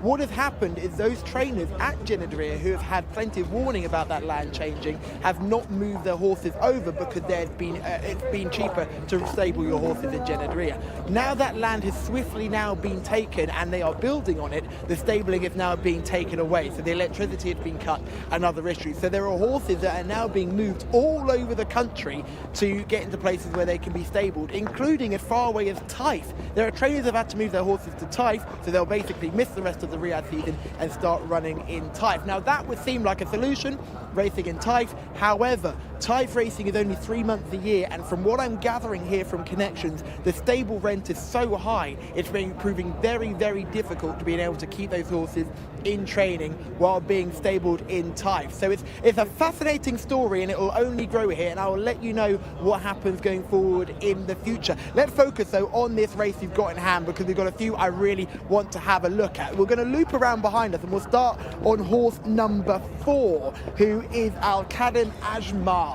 who is right on the other side of the parade ring, but will come towards us sooner rather than later. First of the eye catchers, I would say a really fit-looking individual who's only had the 5 starts and has shown pretty decent form in the last 3 starts with back-to-back second place efforts, and I have not been turned off by this horse at all. Horse number 4, Al-Kadem Ajmal, is a real looker, a good-looking individual, certainly got plenty of fitness on side. You can see connection seem confident, lovely bit of muscle definition in this one, shining up well in the coat. We've got a few bold patches on the mane, they're rub marks, nothing to be too concerned about, but lovely looking type and real massive eye catcher. Let's go back to horse number 6. This is Al Shaib coming towards us now, another chestnut who looks really well in the coat. Maybe not as far forward physically as the horse we previously saw, but certainly not to be messed. Fawaz Wanas on board. You won't be able to see him with his little schnood on, but he'll be looking for his first winner of the day. We will then go back to horse number 8, Richard Batil, coming towards us now. This for the Red Stable, who were unfortunate to have a second place in the last race. This is a big, strong type. We'll just make sure now stays as safe as possible. Here he comes towards us. Big, strong boy, no doubt will do better over this trip, stepping up. And in behind, we've got a horse who I just cannot get my head around. This is Call Me Mischievous, horse number 9. Absolutely gorgeous, but just hasn't hit the heights expected at all for connection. This horse was brought to be pretty special here, but just has never ever hit the heights. Hopefully connection will hope this step up in trip will help. But lads, if I had to pick a paddock pick, it would be horse number 4, Al-Kadem Ajmal. Well, Al-Kadem Ajmal is the 9-4 market leader on the international market as well, so there's a double positive. Let's just run you through the prices for race 10 here. Al-Kadem Ajmal number 4 on your race card, 9-4 Fable. Al-Rahawi is 11-4. Camilo Ospina on board, still 20 to come out of though. Number 14, Raid Al-Akir, 15-2. Bat Hill at 8-1. I thought he looked really well in the parade ring. Callum gave him a good mention as well. Number 6, Al Shaib is at 10-1. Also 10-1, Call Me Mischievous, as is number 16, Sahal and Wardy Allard, and it is 16-1 bar those. Big field here, Rory. Let's start with the favourite, Al-Kadem Ajmal, second on last 3 starts. Especially behind Speedy Boarding last time in a week made over 1,400 metres. Yeah, well, Speedy Boarding would go well here, wouldn't it? Yeah, Speedy Monster on the other hand. Speedy Monster, sorry. Runner-up 3,000 maidens this season, as you said, all over 1,400 metres, and kept on very well to chase home Speedy Monster last time out. This is a fair hike in trip up to 2,000 metres, but the way he finished last time out suggested he was worth a try over further. I was expecting a step up from 14 to 16, okay, but he jumps all the way up to 2,000. We've had this discussion in the last race about what is a likelihood of staying, but Al-Kadem Ajmal looked short of pace over 1,400 metres last time before staying on, so I can see why connections are looking to make that move, and is clearly the one to beat on a rating of 63.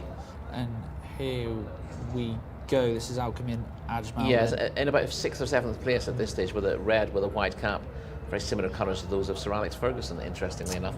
But runs on well here to grab second. Speedy Monster was quite an impressive winner. The form of this is easy enough to work out. There's one or two others within this race as well. Now the question here, is this horse running on so well that you think it wants 2,000 metres? I don't think he's really making an awful lot of ground. Is the winner late coming in the back day. to them more? Winner's coming back to them a little bit. He's not getting further away from the others. So I can see why a furlong further might help. Now this is Al-Rahawi, who we're seeing here finishing second. The winning jockey of this race is Camilo Ospina, who rides him today. Yeah, placed on all 3 starts this season between 1,600 and 1,800 metres. Looking like a little bit further will suit, is just a bit one-paced. So although he's drawn widest, I think he's got a very good chance, and there's no finer jockey to get away from a wide draw here than Camilo Ospina, who seems to have a natural knack of doing that. Number 6, Al Shaib. I thought a little bit big at 10-1, to be honest. Stepped up massively on day when went up to Yeah, I've watched that race back twice now. I'm trying to get an idea of whether he was better than the result or a little bit flattered by it, because he's come from quite a long way back. And definitely benefited from a longer trip when finishing 4th to Wasap Al Diriyah over 1,800 metres last time out. He was passing tiring horses late in the day, and there was one who I think finished third, who was finishing faster than him from the rear. So I thought, although that trip was a help, I think he ended up finishing as close as he possibly could the way that race was run. So that was an open contest. It probably wasn't the strongest. He definitely comes into the reckoning here, and he has a good draw on stall 2. But my gut feeling was that he wasn't as eye-catching second time round as he was first time. Okay, let's have a chat about number 8, Bat Hill. I thought it looked really good in the parade ring, considering we haven't seen him since March. He looked fit enough to me from the Jimmy Jenkins yard. Yeah, I liked Bat Hill. I liked his profile as much as I liked the Jerkins runner in the last race. He showed half decent form last year without pulling up any trees. Fourth on his second start, and ran to just a similar level, won 7th last time in a big field, but just looked like a work in progress. Looked like the kind of horse who would improve from his first season to his second. And I thought, given the way Jimmy Jerkins trains his horses, I just thought he'd be allowed time to develop, and he just looks a stronger horse already than he did last season. So he was my pick here. I thought he would improve enough to win this. He's probably, 3rd or 4th best on the figures, but his profile screams improvement this season.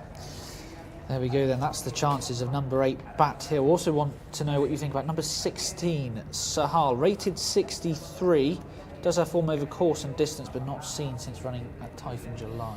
Yeah, disappointing last time out at Taif, and possibly not as well suited by this track as he is here, but has a rating of 63. His earlier form, is placed on his first 2 starts here earlier in the year.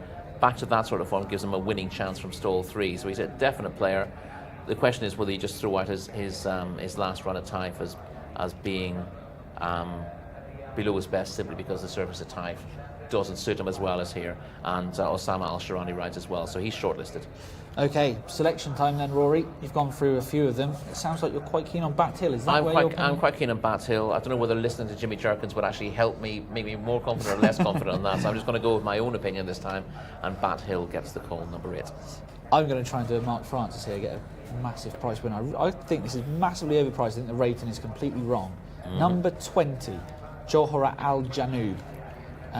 Ran over way too sharp last time of the 1,200 metres.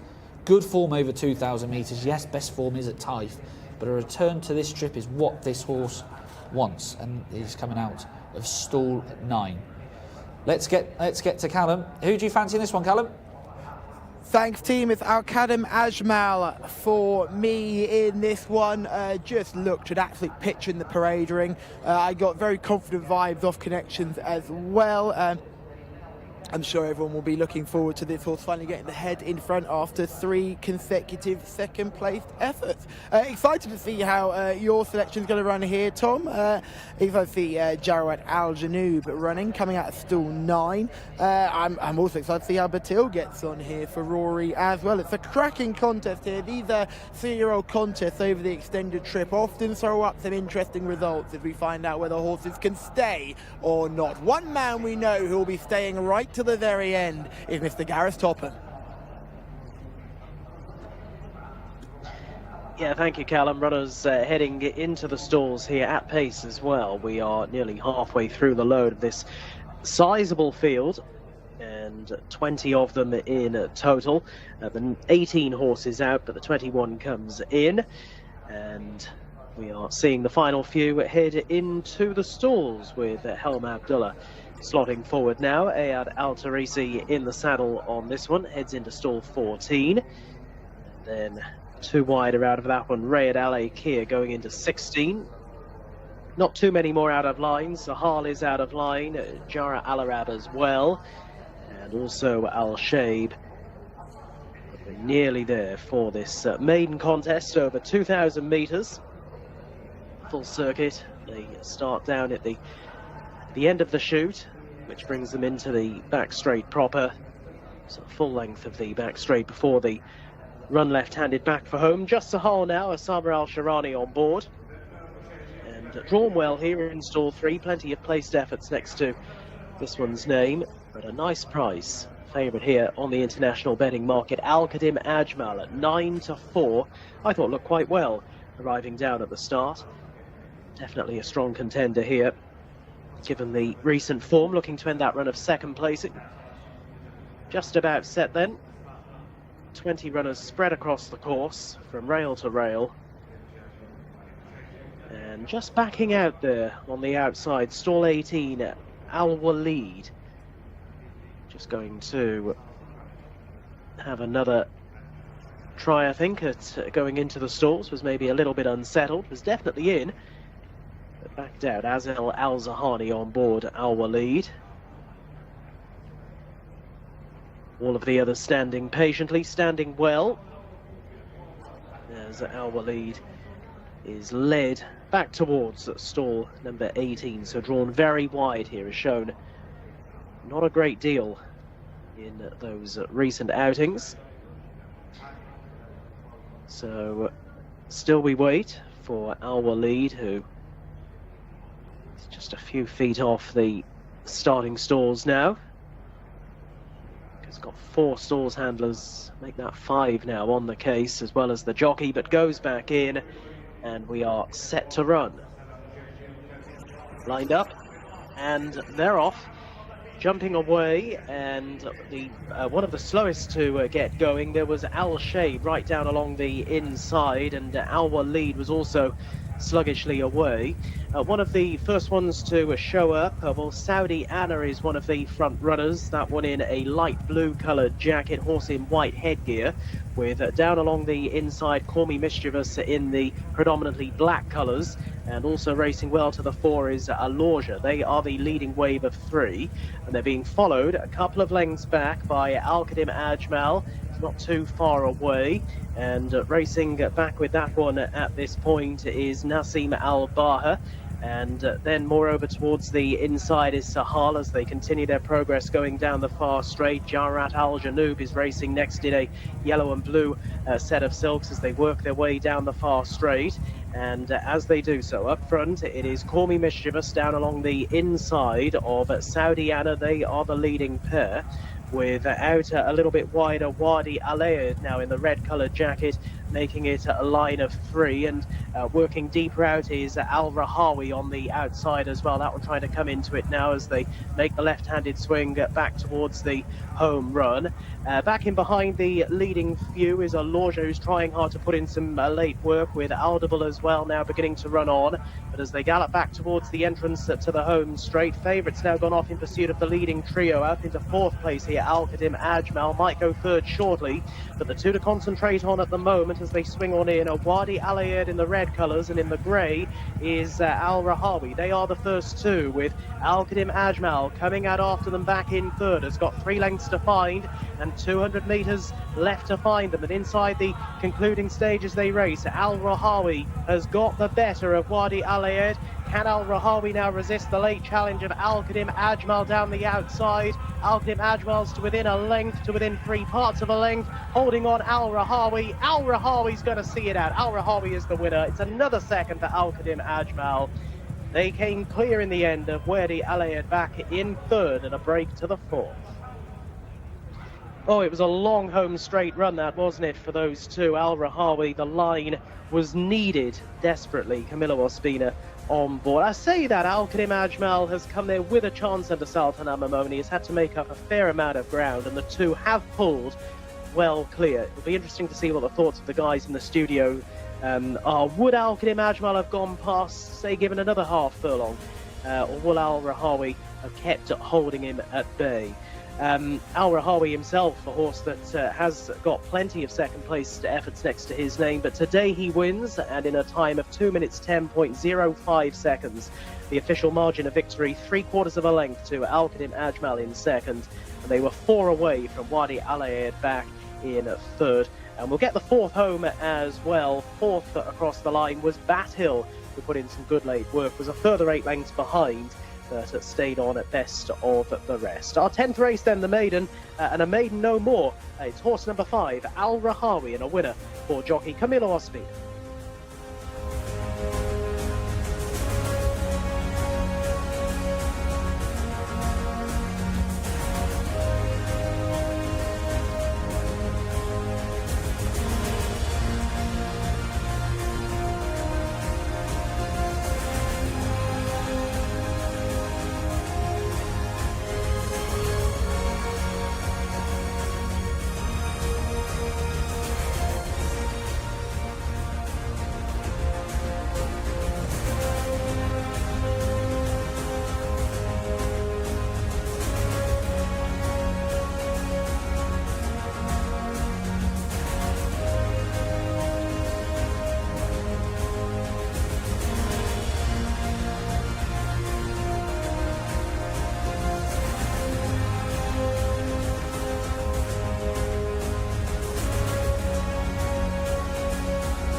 taxes, and Camillo Ospina having a winner. That's what we know of the three certainties in life, and Camillo has got this horse home in front, and he used all of his wily ways to get this horse to win, getting first run in front of the eventual second, Al-Qadim Ajmal, who was under Sultan Al-Mimoni, who's still wet behind the ears, bless him, and I think was just ridden to sleep there. Camillo got first run, Sultan had to make up bags and bags of ground, and that all paid in the final 100 yards. And what a moment for Camillo, who is taking advantage of Adel Al-Faradi being banned. Oh, here comes Osama Ashani as well to celebrate this win as well with winning connections, which is often very lovely to see.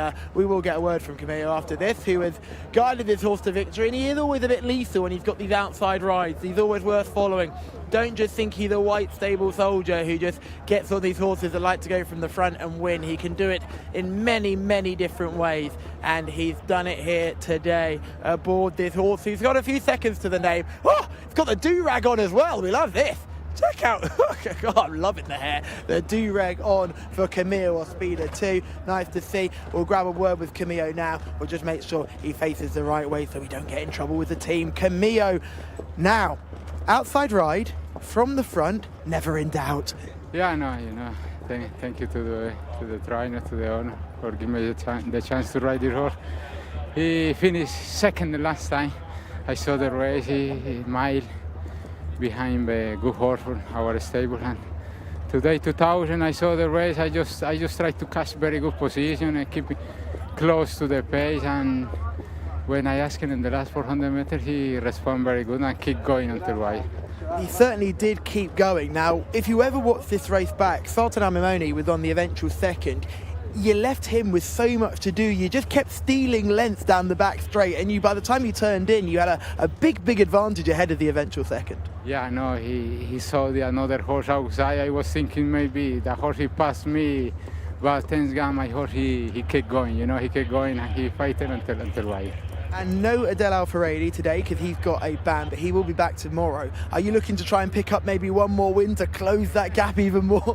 No, I feel good when I ride, I win the races, but Adel is very good jockey, he win, I win. The all jockeys win and I'm very happy, I just try to catch my 1,000 winner because in five winner more, I will win the 1,000 winner in Saudi Arabia.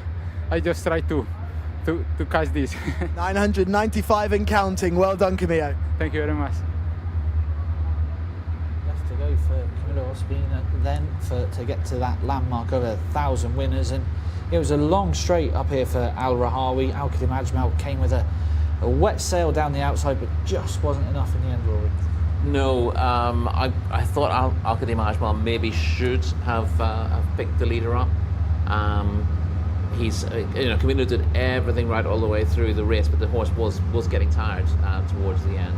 And I just wonder about the resolution of Al-Qadim Ajmal for all of us sort of gradually getting closer. I think he'd give another furlong and he still probably struggled to get there. Here they are from the start, then pretty good break from the winner Al Rahawi.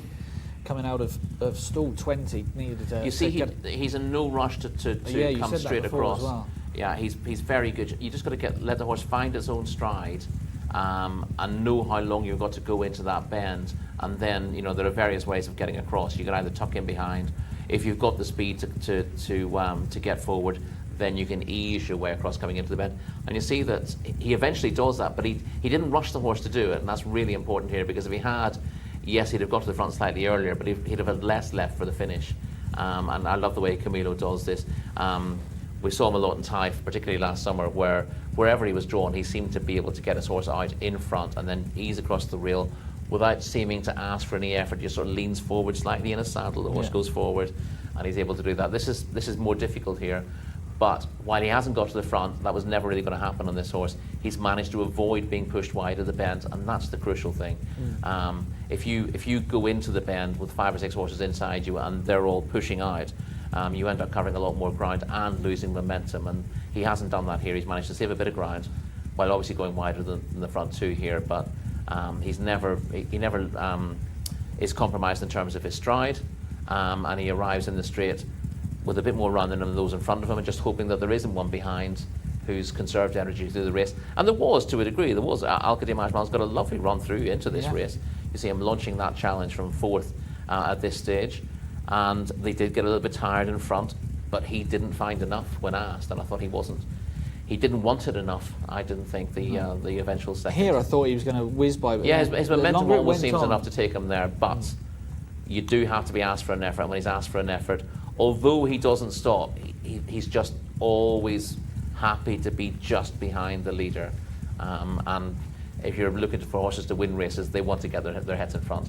And too many horses who are running in maidens, and you see lots of them who are frequently in the frame, they're happy to act like pack animals and run just up to horses but not past them. Now, one horse you can't see in the shot, and me and you were amazed to hear that he finished fourth. You can just see the noseband now. He was in an absolutely awful position at halfway Bat Hill. Looked like he was going to trail the field. And we don't even see him on the overhead shot coming into that final bend, but just on the head-on, you can see his white noseband appear out wide, and he runs on from a long, long way back to finish 4th. I thought that was, in terms of form, it won't be his best effort. I thought it was a remarkable run in this scenario to pick up some prize money. He looked very rusty. He'll do a lot better after this. Okay, well that was race 10. Let's go over to Gareth for race 11. This is a 4-year-old fillies maiden for the local bred fillies, 2,000 metres. Here's Gareth Topham. Thank you, Tom. Then our penultimate race of the night here in Riyadh. Number 1 is Jcsa, the mount of Rayan Al Tuesh. Number 2 is Mosawimar with Rakan Al Abeid. Number 3, next, Hamza Saad. Number 4, Nuf Al Moghtara, Mohammed Al Yami. Number 5, Alfa, Demikiano Delgado takes the ride. Number 6 is Kaltar with Khalid Al Mamoni. Number 7, Sandalar, Ricardo Souza Ferreira looks for a double on the day. Number 8 is Shower Fay with Muhammad Al Nassar. Full field of 8 for this locally bred fillies maiden, and it's back to Callum. Thank you very much, Gareth. Let's look at Jcsa, the first one we're having a look at. Didn't quite continue the good effort she showed on penultimate start when well beaten last time. She's a nice looker though, isn't she? She's a big, tall, rangy individual. She's still only the 4-year-old here.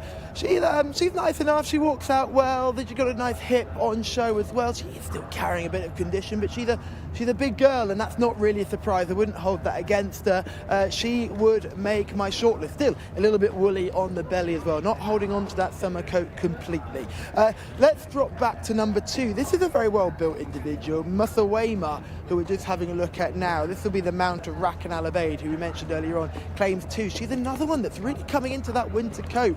We're seeing that a lot more nowadays at the moment, and she's another one who's a bit fluffy. Not the biggest, obviously, you can see compared to the first horse we looked at. She's a bit of a teeny tiny thing, but she's not a bad looker. I thought she looked quite well fitness wise. I thought she was certainly a horse that looked fit enough to do herself justice today, carrying a teeny tiny bit of condition, but I wouldn't hold that against her. She's got a very staccato action, doesn't she, as she walks. She doesn't strike with a horse who's going to get this trip, but in one of the weakest maidens you'll see all season, you have to give her a chance.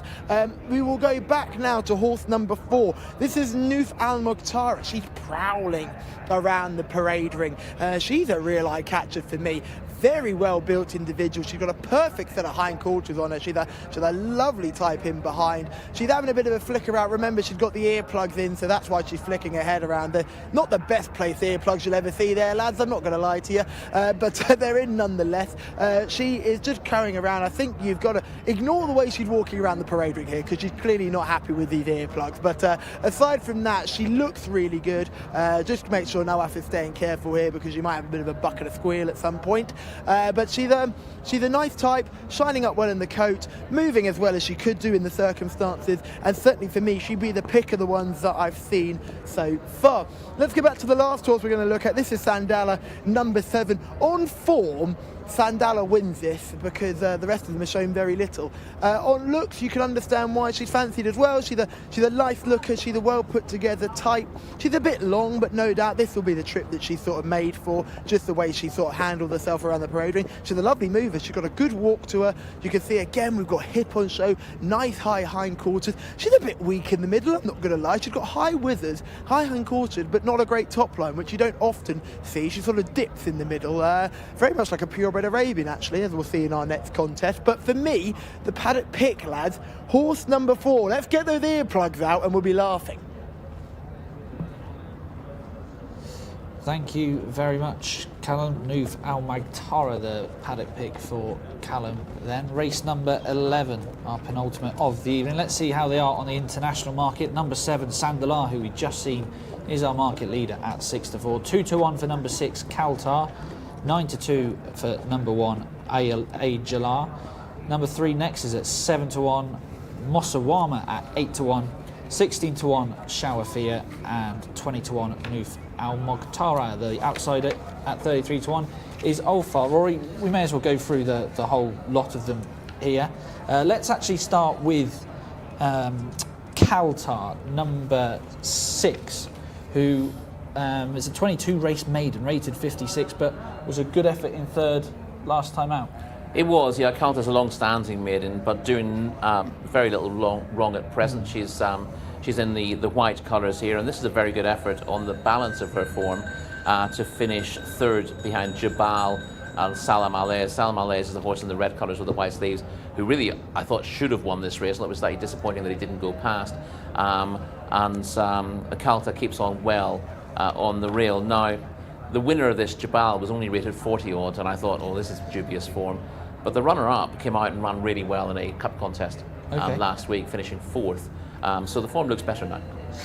This is Sandalar that we're seeing here in the red colours there, finishing 4th on October the 31st. Would this trip be a bit of a worry for you? Yeah, possibly. This is not exactly, it's not a massively eye-catching run. 9 3/4 lengths, 4th to Nadirat Al Maidan. That was on her return to action. I thought she looked a little bit rusty there. This wasn't a particularly strong race either, but she is gradually improving start to start. So I thought you could be reasonably positive about her overall profile. And although she's only rated 49, I can see her stepping forward again. The trip's a slight question mark. She wasn't finishing off strongly there, but she would have needed the run as well. So yeah, that's true. I can see her being better for that run. There's no suggestion that what she was doing there in that video was good enough to win this race, but No. it was a starting point for the season, and she's lightly raced and gradually going forward, so it should see her in a better place now. Skinny enough then, 13 to 8, 6-4? Yes, I'd say so. Although I was reasonably positive about her on paper, that's because there's not many of these you could be too positive about. It was all very guarded stuff, to be perfectly honest. Well, try your best and try and find something positive about some of these. We'll run through them. Number 1 on the card, Ajala, 9-2, 29 race maidens and rated 46. Yeah, 46 is certainly not too. It's not too low, I don't think. It's held by Santala on that run that we saw. We didn't actually see her in shot. She was 5th on that occasion, beaten double digits, and then has run since and run a stinker. So the only good run on her card is that 5th 2 starts ago, and we saw the race. It wasn't a strong maiden in the first place, and she's beaten a fair way, so I cannot be positive about her chances, other than to say this is probably quite a weak contest. Yeah. I presume the same comments apply for number 2, Mosawama, 8-1, 12 starts, rated 46.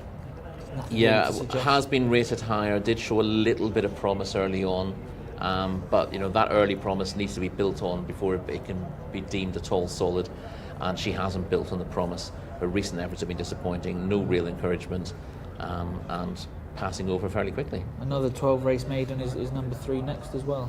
Yeah, Nix has at least shown a little bit more form recently. I would have her down as a slightly disappointing performer. She's caught the eye once or twice. She is only 9th to Nadirat Al Maidan last time out, so she's actually held by Ajala and Kaltar on that, or sorry, Sandala rather, on that form. But she does have better form before that.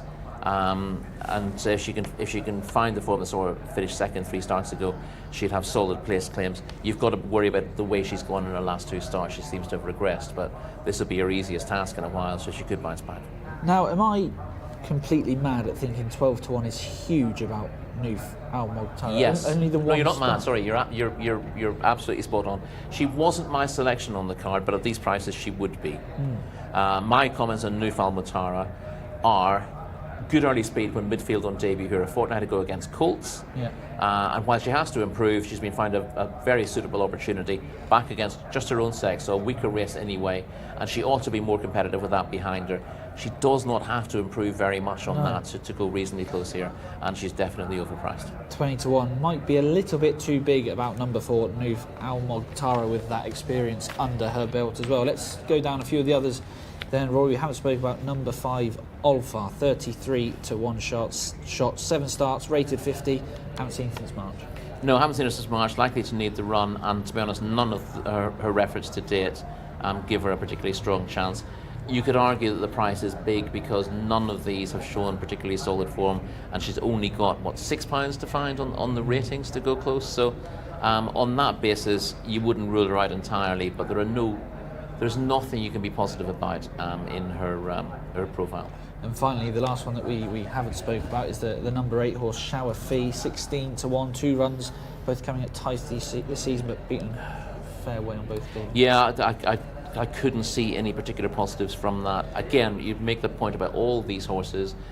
It doesn't take a very good performance to win this race, and horses who've been well beaten in better races can't be ruled out. But to put anything forward, you've got to see something positive, and the horses I've seen something positive from are Calta, Sandala, who we've seen in action, and Noof Al Mukhtar. I couldn't have anything else, and therefore Noof Al Mukhtar would stand out as the one you'd want to back at the prices. 20 to 1 seems extremely big. Let's go back to the international market, run through those odds again. Sandalar 6 to 4, Kautar 2 to 1, 9 to 2 for Aguilar. Next is 7 to 1, 8 to 1, Mosawamesh. Shore Fear at 16 to 1, 20 to 1. Rory, think that's way too big about number 4, Noof Al Mukhtar, coming out of stall 4. Number 5, Olfar, is your 33 to 1 outsider. Just watching Noof Al Mukhtar, I know we've been talking about her quite a bit, but in the parade ring going down to the start, she really is showing herself off well, and like I said, she probably would have come forward for that run. Yeah, I'm very surprised by that price, because it's not difficult to see positives in that debut effort. She showed speed, she needed the run, she was against stronger opposition and against Colts, and although she didn't last home, she gave enough encouragement to think that she'd be able to win a small race. She couldn't have found herself in a less I was going to say enticing, but it's quite enticing if your connections. She couldn't have found a less competitive contest really to find her second start. So she has to be in this again. In finding selections, you're drawn towards either Calta or Sandala, but from a betting perspective, there's no doubt that Noof Al Mukhtar is the one who stands out at those lofty prices. Sandalar now 6 to 4 from 13 to 8. You were saying how good Ricardo Ferreira was earlier. Looking at that replay we've seen of her earlier, this trip could be a little bit of a problem, but with him on board, she's going to have every chance to stay the trip. I'm hopeful on pedigree she ought to stay, and I'm hopeful that was just a run that she can build on, and so I'd be reasonably positive about her. But she's only semi-appealing at the price. So, selections time. Where are you going? I'm going to go to Calta. Yeah. I will probably be with Calta as well after 22 runs. Let's quickly get to Callum. Thank you, team. Yeah, Noof Al Mukhtar for me. As mentioned, the massive price, but the form, the previous form was okay. That debut effort was okay, and for me, was by far the paddock pick. Now those earplugs hopefully are out of the way, she'll be absolutely fine. So she's going to be the pick for me in this contest.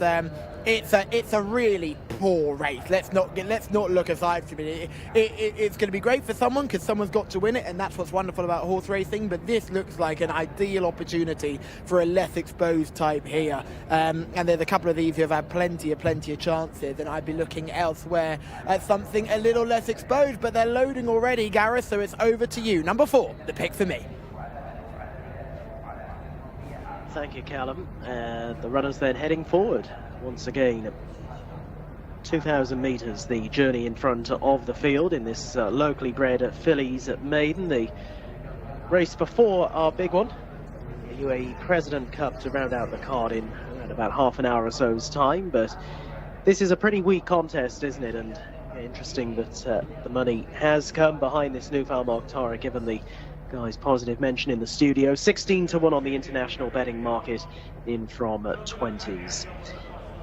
Just playing up a little bit is Sandalar, due to head forward into stall 7. Is also number 7 here.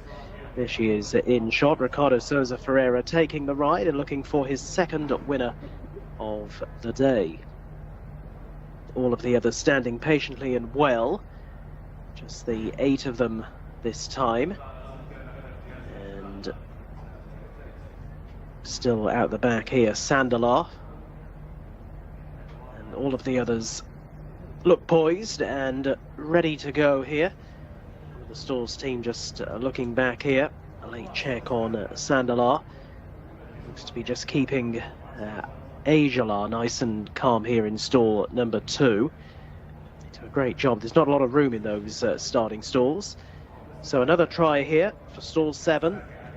Sandalar heading in.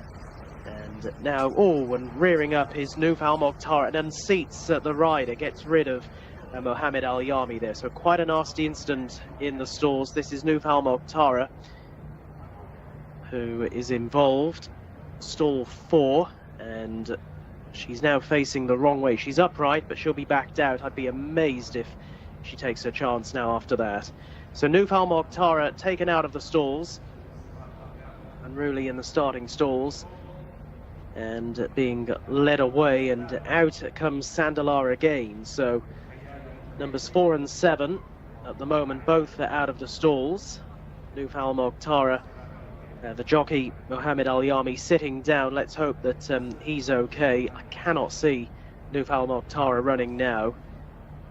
We've got Sandalar out of the stalls, and also Shower Fair is back out of line as well. So one or two of them a little bit restless following that incident. So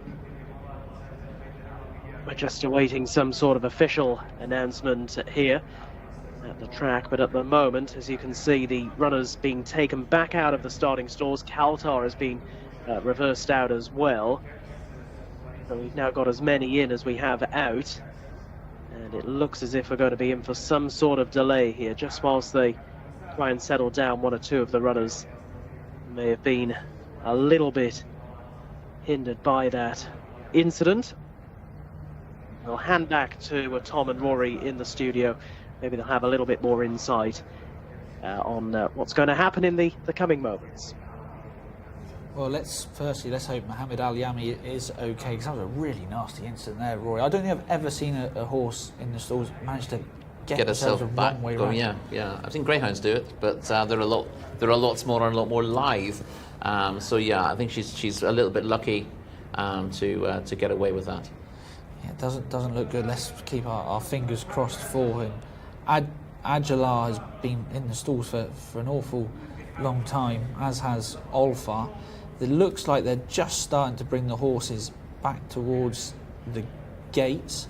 There's our favourite Sandalar. Sandalar got upset as well. That was in stall 7. Maybe that set off Newfoundland Mokhtar to play up later. Yeah, it is possible, or you know, a little bit of both. But we know that Newfoundland Mokhtar is now out of the race. Yeah, no surprises. No surprises there. That number 4, Newfoundland Mokhtar, has been withdrawn, and we're hearing number 8 as well, Shower Fear. So down to 6 runners now. That will obviously change the international market as well. So yeah, a lot getting upset. That is what can happen in these maiden races, but they're 4-year-olds. They probably should know a little bit better. But when one does play up, like Sandalar did, Shower Fear in stall 5 can have a knock-on effect, can't it? Was next to Newfoundland Mokhtar. So let's just hope everyone's okay. Let's go to Callum quickly for more. Thank you, team. Yeah, I'm going to go for Sandalar now. If the fourth are gone, Sandalar will be the pick. Not quite sure how settled she's going to be, but Sandalar will be the pick. The less exposed runners, the better for me in this one. But if you're the connections of the 4 and the 8, you are fuming at Sandalar because everything was settled and Sandalar kicked off massively, and then it all went wrong from there. So they're circling down at the start. I imagine there are going to be a few vet checks here to make sure anything else might be withdrawn now. So everything is being taken out of the stalls now, and we will be having a delay ahead of our last race, which will be very interesting to see whether they try and catch up, because if we do get a delay before the last, we tend to just go at a normal speed without dramatically trying to quicken up. But the runners are circling down at the start there. The jockey who came down is Mohammed Ali Army. I will get a word from the doctor as soon as I know more about that. I've also got Keith just in front of me, clerk of the course as well, so we will find out more about what's going on. He's got the radio mic on. I might just be a pain and go and ask him now. Keith, I know you're on the radio right now, and I'm the last person you probably want to speak to, but any update from the start? Just that we've unloaded the horses while we take a jockey for observation.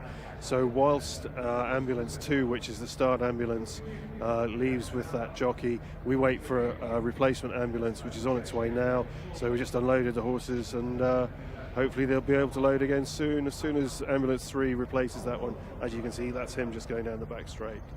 Perfect. So we'll be there in a minute or so.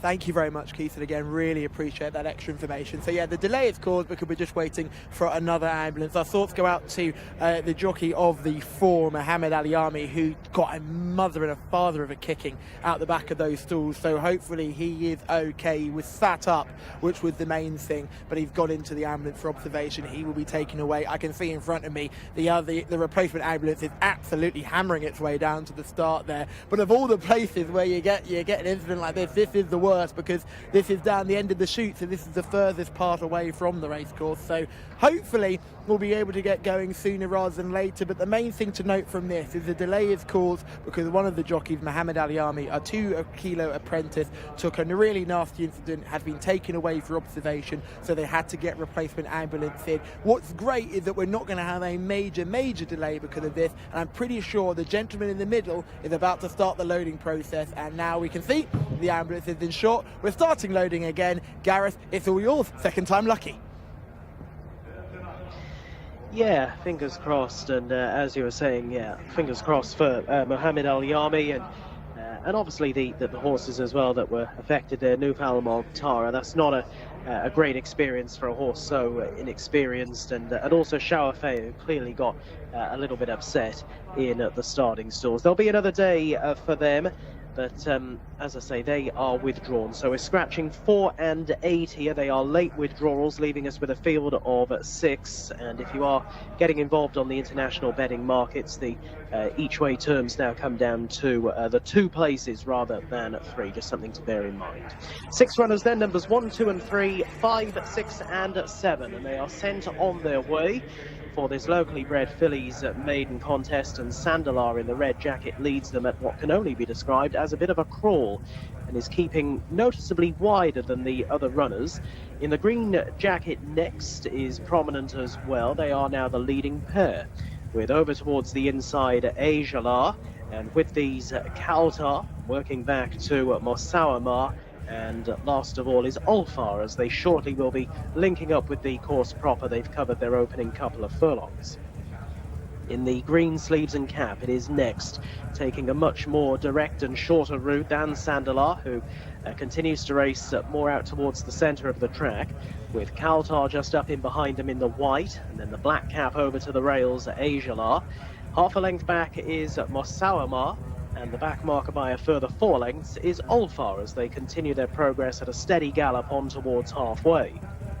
Sandalar double-seeking Ricardo Sousa Ferreira, now crossing over from that wide pitch, and takes over now from in second position next, and up towards the outside and travelling sweetly is Kaltar as they head into the bend. 4th position is held by Mosawamar, who's moving a little way in front of Jcsa, who starts to backpedal and weaken, and Ulfar has never been involved and will be doing well to land a blow from there. Fully 12 to 15 lengths off the leading duo. who are now beginning to step it out a little more on the run back towards the final 400 metres. Sandalar looking to see off at Kaltar. There's just half a length or so between them, and Kaltar looks the real live wire around the outside of Sandalar as they race on into the home straight. Mosawamar is back in third, but looking a bit one-paced at this stage, and Kaltar looks to have taken the measure of Sandalar now as they approach the final furlong, and Kaltar in the hands of Khalid Al-Mamoni has kicked on by 5 lengths very quickly to Sandalar, who in turn is well clear of Mosawamar back in third. That might well be the order in which they finish here. Certainly the first two. Kaltar will beat Sandalar by a good half a dozen lengths or more. Up to the line for third will be Mosawamar, and that one in turn in front of next to ran fourth. It's a win for Kaltar. Again, well done to the guys in the studio. Kaltar was the late pick there and is off the mark at the 23rd time of asking. It didn't look much of a race beforehand, and the fact that a horse who's made it 23rd time lucky has gone on to win is probably evident of that fact. But all she could do was win, and she's won well today, Kaltar, and has scored handsomely at the line. Khalid Al-Mamoni, there'll be no moans from him in any case. 2 minutes 11.62 seconds at the winning time. They went pretty slow, didn't they, in the early stages of that race. It's not going to be breaking any 2,000 metre records, that's for sure. 9 1/4 lengths the gap back to Sandalar in second place, and Mosawamar further 12 away in third. They finished very well strung out there behind Kaltar, the easy winner of our penultimate race.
Moment as they turned into the home straight, where Khalid Al-Mamoni just removed a set of goggles and looked incredibly confident aboard Kaltar, and myself and my producer who supported Sandalar were both thinking, I don't think we're going to get away from this one, and Kaltar has duly romped up here to make it 23rd time lucky, winning her first race of the career as a 4-year-old. Well done to all involved. They found the race, she's done the job, and she is a very, very exposed filly, but she's a winning filly, and that's all that matters. Having been at the bloodstock sales here in Saudi Arabia over the past week, you realise how important it is for everybody involved in the industry for fillies to win races, and that is exactly what she's done. And Khalid Al-Mamoni was the picture of confidence aboard this 4-year-old,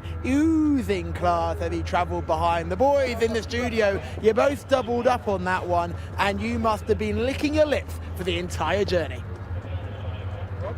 I don't know about the entire journey. I thought at the start of the race, we'll see here, Rory, it looked like Khalid Al-Mamoni was really desperate for a bit of cover, because Ricardo Ferreira broke really well on Sandalar, but went straight over, right hand down to the centre of the course. Yeah, it's an interesting move, isn't it? And I thought the issue with Sandalar was that she got upset pre-race. She then got a little bit warm with the delay. And you mentioned the question mark about her stamina for the trip, and I think the way she was ridden, something of my question I goes, he's wasting ground out there. What's he doing that for? He should go for the rail. But he wants to stay away from any other horse through this race because he knows that she's likely to get lit up if something comes and races with her. But if she races on her own, then she might just settle well enough to get home. So it was a gamble to take. And obviously he's been able to get the lead, and he's not been buzzed up by anything else in the race.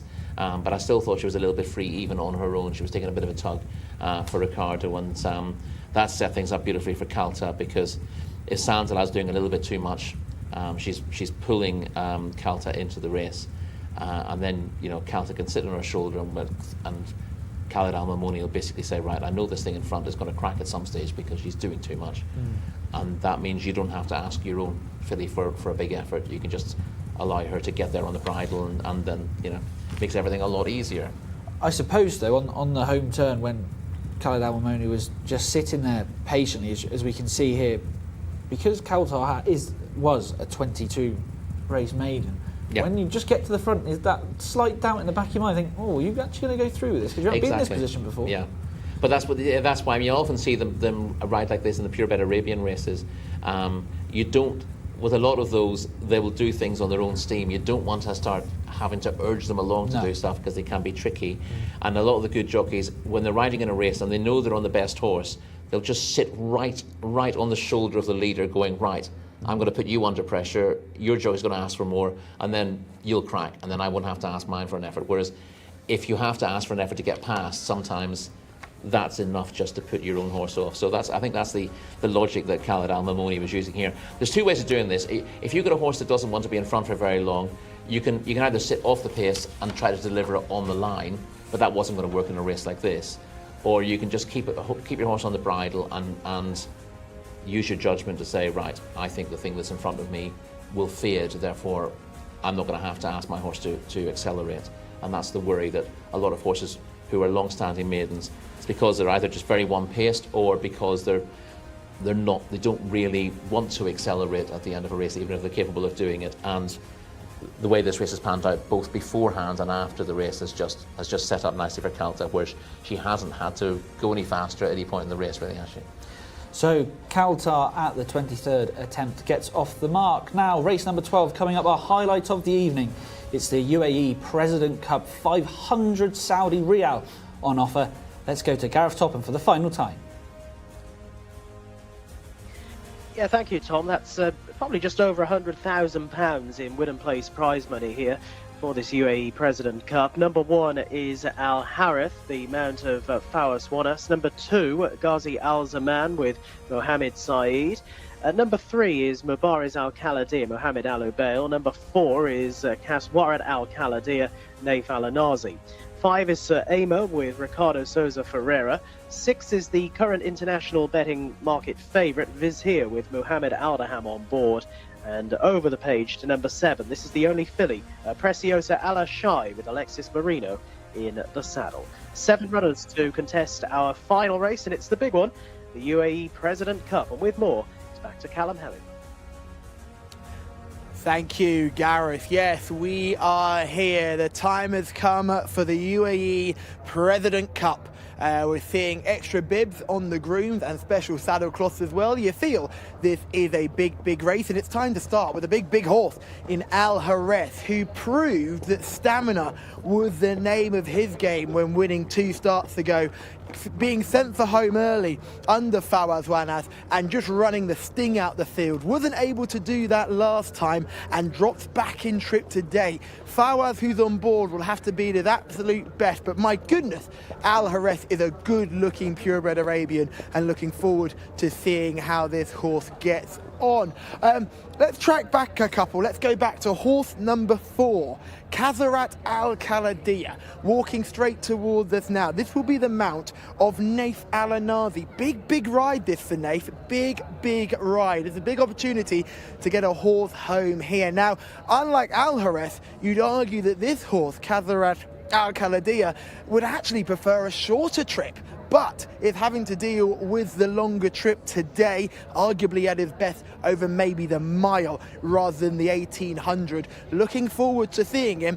I would just be slightly concerned that there might be a bit too much stamina in some of the other fields. They'll run a very hard race in this one. Let's go back. Number 5, this is Sir Aimer. Talmer Al-Dahani yet to have a winner today. Has hit the crossbar with one, who'll be looking to get this horse home in front.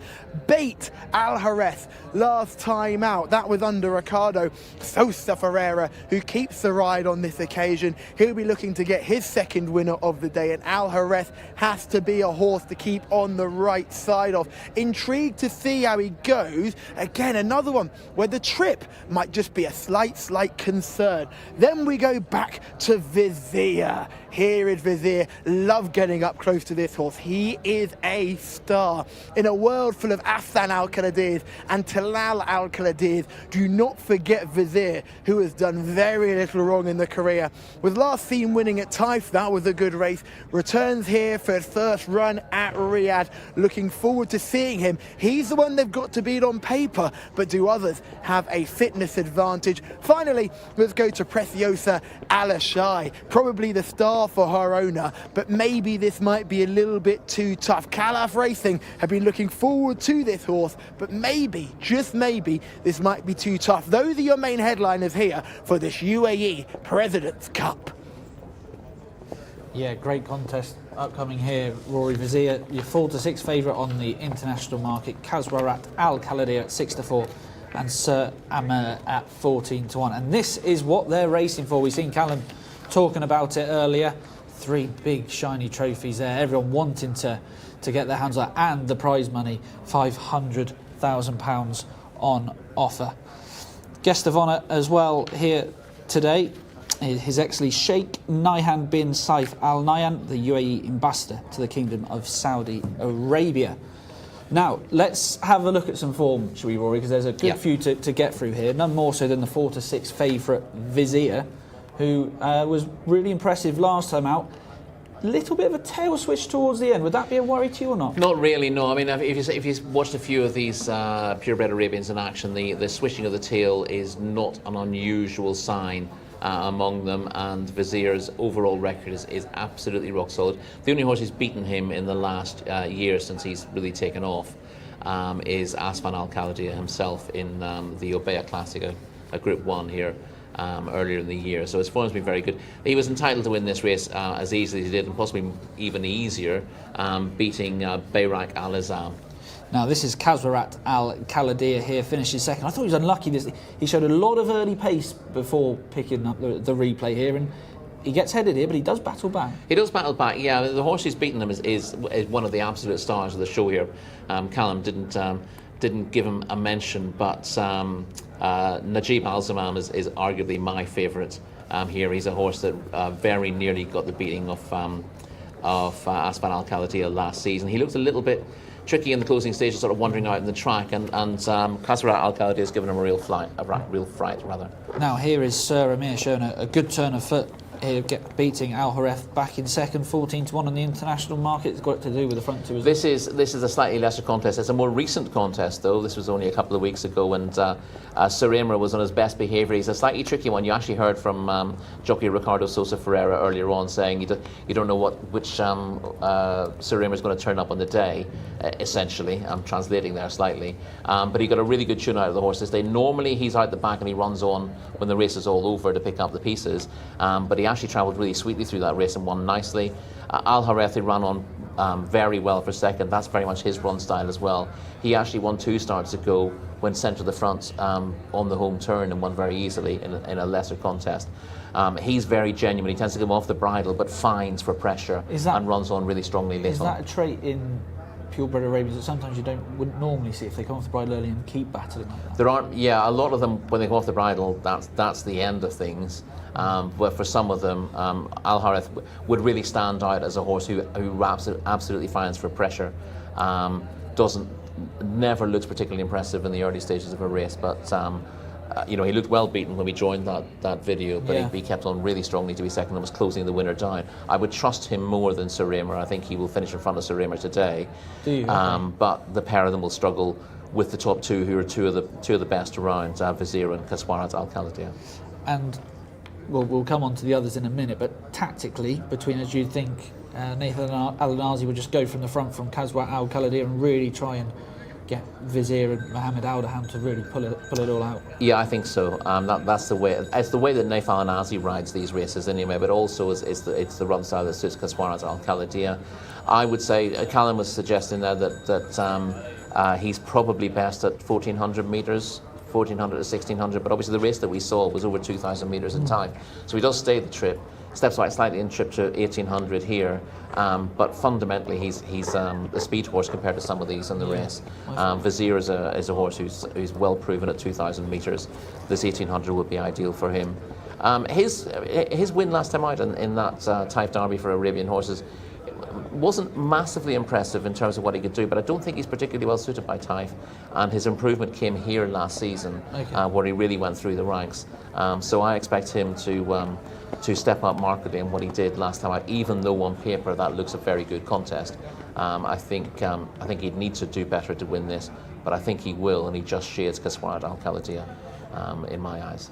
We've covered 4 of the runners. I think that is Alex Moreno, just about to get laid. That was yawning a minute ago. Hopefully he's woken up a little bit. Long day here. It's a long old shift, but he's getting on board. Preciosa Al Ashai. What do you make of this one, Stratan? Well, she's 111. She's also improved a fair bit now in the last year. She looked fairly exposed when we came to Taif last year as just an ordinary performer, but she has progressed very well through the ranks in the last 12 months. And she was second to Maitha Al Khalidiyah in a 1600 metres open last time out, having finished further behind that on her reappearance. This is a tougher race again, and she'll do well to get in the frame, but she does deserve credit for having stepped forward. And it's worth pointing out that I think Al Hareth will finish third here, but on the ratings, Preciosa Al Ashai is actually a better horse than him, getting 2 kilos and rated 2 pounds higher. But I would hark back to Al Hareth's rating and look at his last 3 runs, which have been excellent.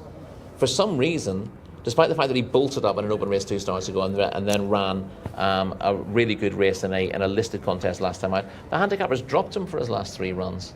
So he was rated 115, I think, and he's now down to 109, despite the fact that he's looked as good as ever on those last 3 starts. So I can't quite get my head around that. But yeah, so he ends up looking like he's sort of 4th best in this race, but I think he's running well enough to be 3rd. Okay, let's just go through the 2 outsiders then, if you don't mind, Rory. Yeah.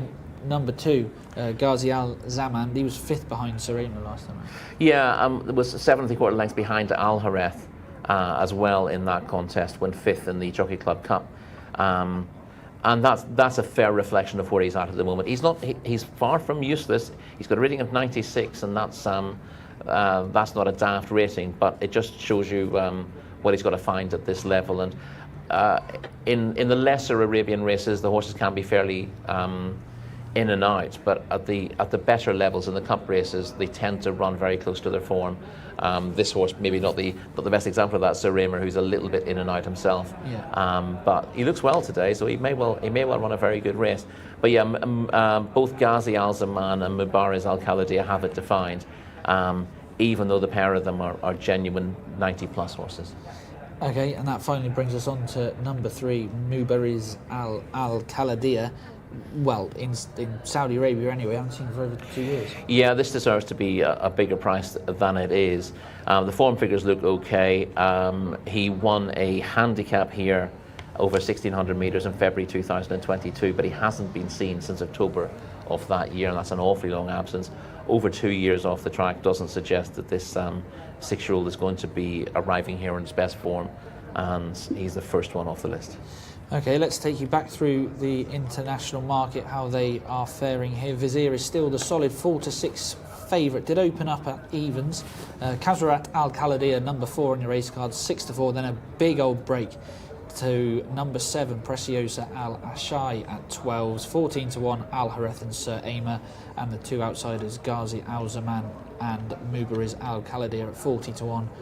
Mubariz Al Khalidiyah should be bigger than 40-1, says Rory Delaghi. Now, it's edging towards selection time. Obviously, we've had a bit of a delay earlier on. They're trying to make the time up. You can just see in your shot there Vizier and his biggest market rival, Kasrat Al Khalidiyah, just going down to start.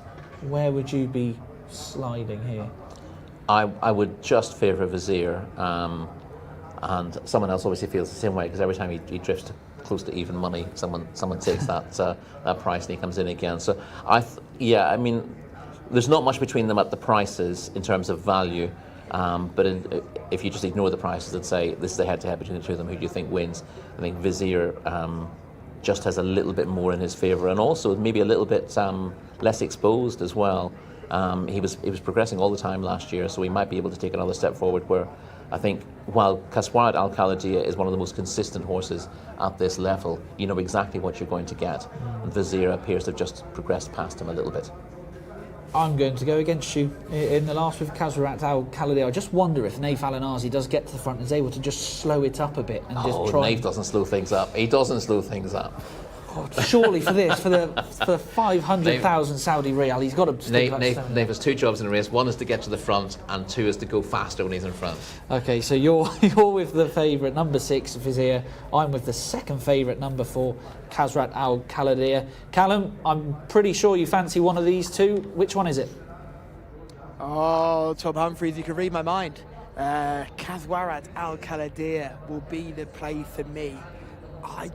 There's something about Vizier which I just can't fully get behind, and I'll probably be made to look very silly here, but he's a bit one-paced, and I think he's been found out against pacier rivals. I could be completely and utterly wrong, but I think if Kasrat Al Khalidiyah can get him out of any sort of rhythm, he could be in a bit of trouble. Of the other horses, I spoke to Connection, the Preciosa Al Ashai. They like the fact that we're going over 1,800 metres today. They think a lot of horses are stepping up or stepping back. They know this is this mare's choice. They like that.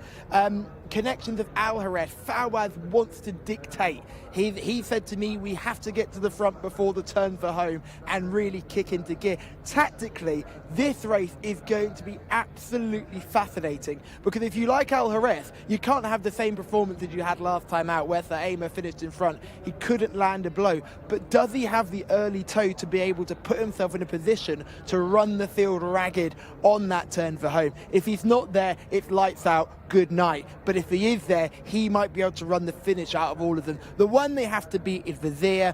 He's a terrifying prospect if you're going against him, but Kasrat Al Khalidiyah is going to be the play for me. Naif Al-Anazi has already ridden a couple of cup race victories here in Riyadh. He comes to play when the lights are brightest, and hopefully he can do it again. Just of the other horses that came around, Ghazi Al Zaman looked very well in the parade ring, I must admit, shining out in the coat. Mohammed Saeed on board that one, and Merbaith Al Khalidiyah, Mohammed Al Hubail on board. Had a quick look with Connections, didn't really get much from them either. I think look at Mohammed Al Daham riding Vizier, very positive jockey booking. I think he's criminally underrated on board these purebred Arabians. His strike rate must actually be quite interesting, because he's always bang up there in these races. Doesn't often get the opportunities to ride, but for me, the selection is Kasrat Al Khalidiyah. We're taking on Vizier, boys, and Gareth Topham can call them home. Yeah, an absorbing few minutes in front of us then, and a big clash here, Vizier and Kasrat Al Khalidiyah. 4-6 Vizier, 6-4 Kasrat Al Khalidiyah on the international betting market, and looking further down the line, it's 4-1 bar those two. So how will this race develop? We're about to find out. As runners are slotting into the starting stalls. In goes Ghazi Al Zaman, who's one of the bigger priced runners, and also heading forward into the stalls, Al Hareth. This is Kasrat Al Khalidiyah, drawn in stall 1 right along the inside, and we're almost set to go for this closing event. And they're all in the stalls here, so best of luck if you're playing on this UAE President Cup. Starter lets them go, and they're away, off and running with Kasrat Al Khalidiyah straight into an early lead, and bands away by a couple of lengths. from Vizier as they settle themselves down and head towards the junction, which will bring them onto the course proper. A little wider out on the track is Preciosa Ala Shai. That one racing at this stage just in front of Surreyma and Al Hareth, as the leader now crosses more over towards the inside. Ghazi Al Zaman right over to the inside here, the right-hand side as we looked at them from that camera point. Mubariz Al Khaladia at the moment in the second half of the field. But it's the other Al Khaladia, Kaswarat, who leads them. Kaswarat Al Khaladia by 2 lengths over Vizier in the dark blue colours, racing in second. Al Hareth is running just about in third. From Surreyma on the wide outside, and tracking those two is Preciosa Ala Shai, with over to the inner Ghazi Al Zaman, and Mubariz Al Khaladia can't go the pace, but Kaswarat Al Khaladia is the leader with just over 600 metres left to run. But Vizier, of course, with a tremendous strike rate, is racing in second place. He's won over half of his starts so far, and he has Kaswarat Al Khaladia very much in sight. But there's still 2 lengths between them as they're making the run back for home. And a little look behind there from Naif Al Anazi on the leader. Does he feel he has Vizier covered, I wonder?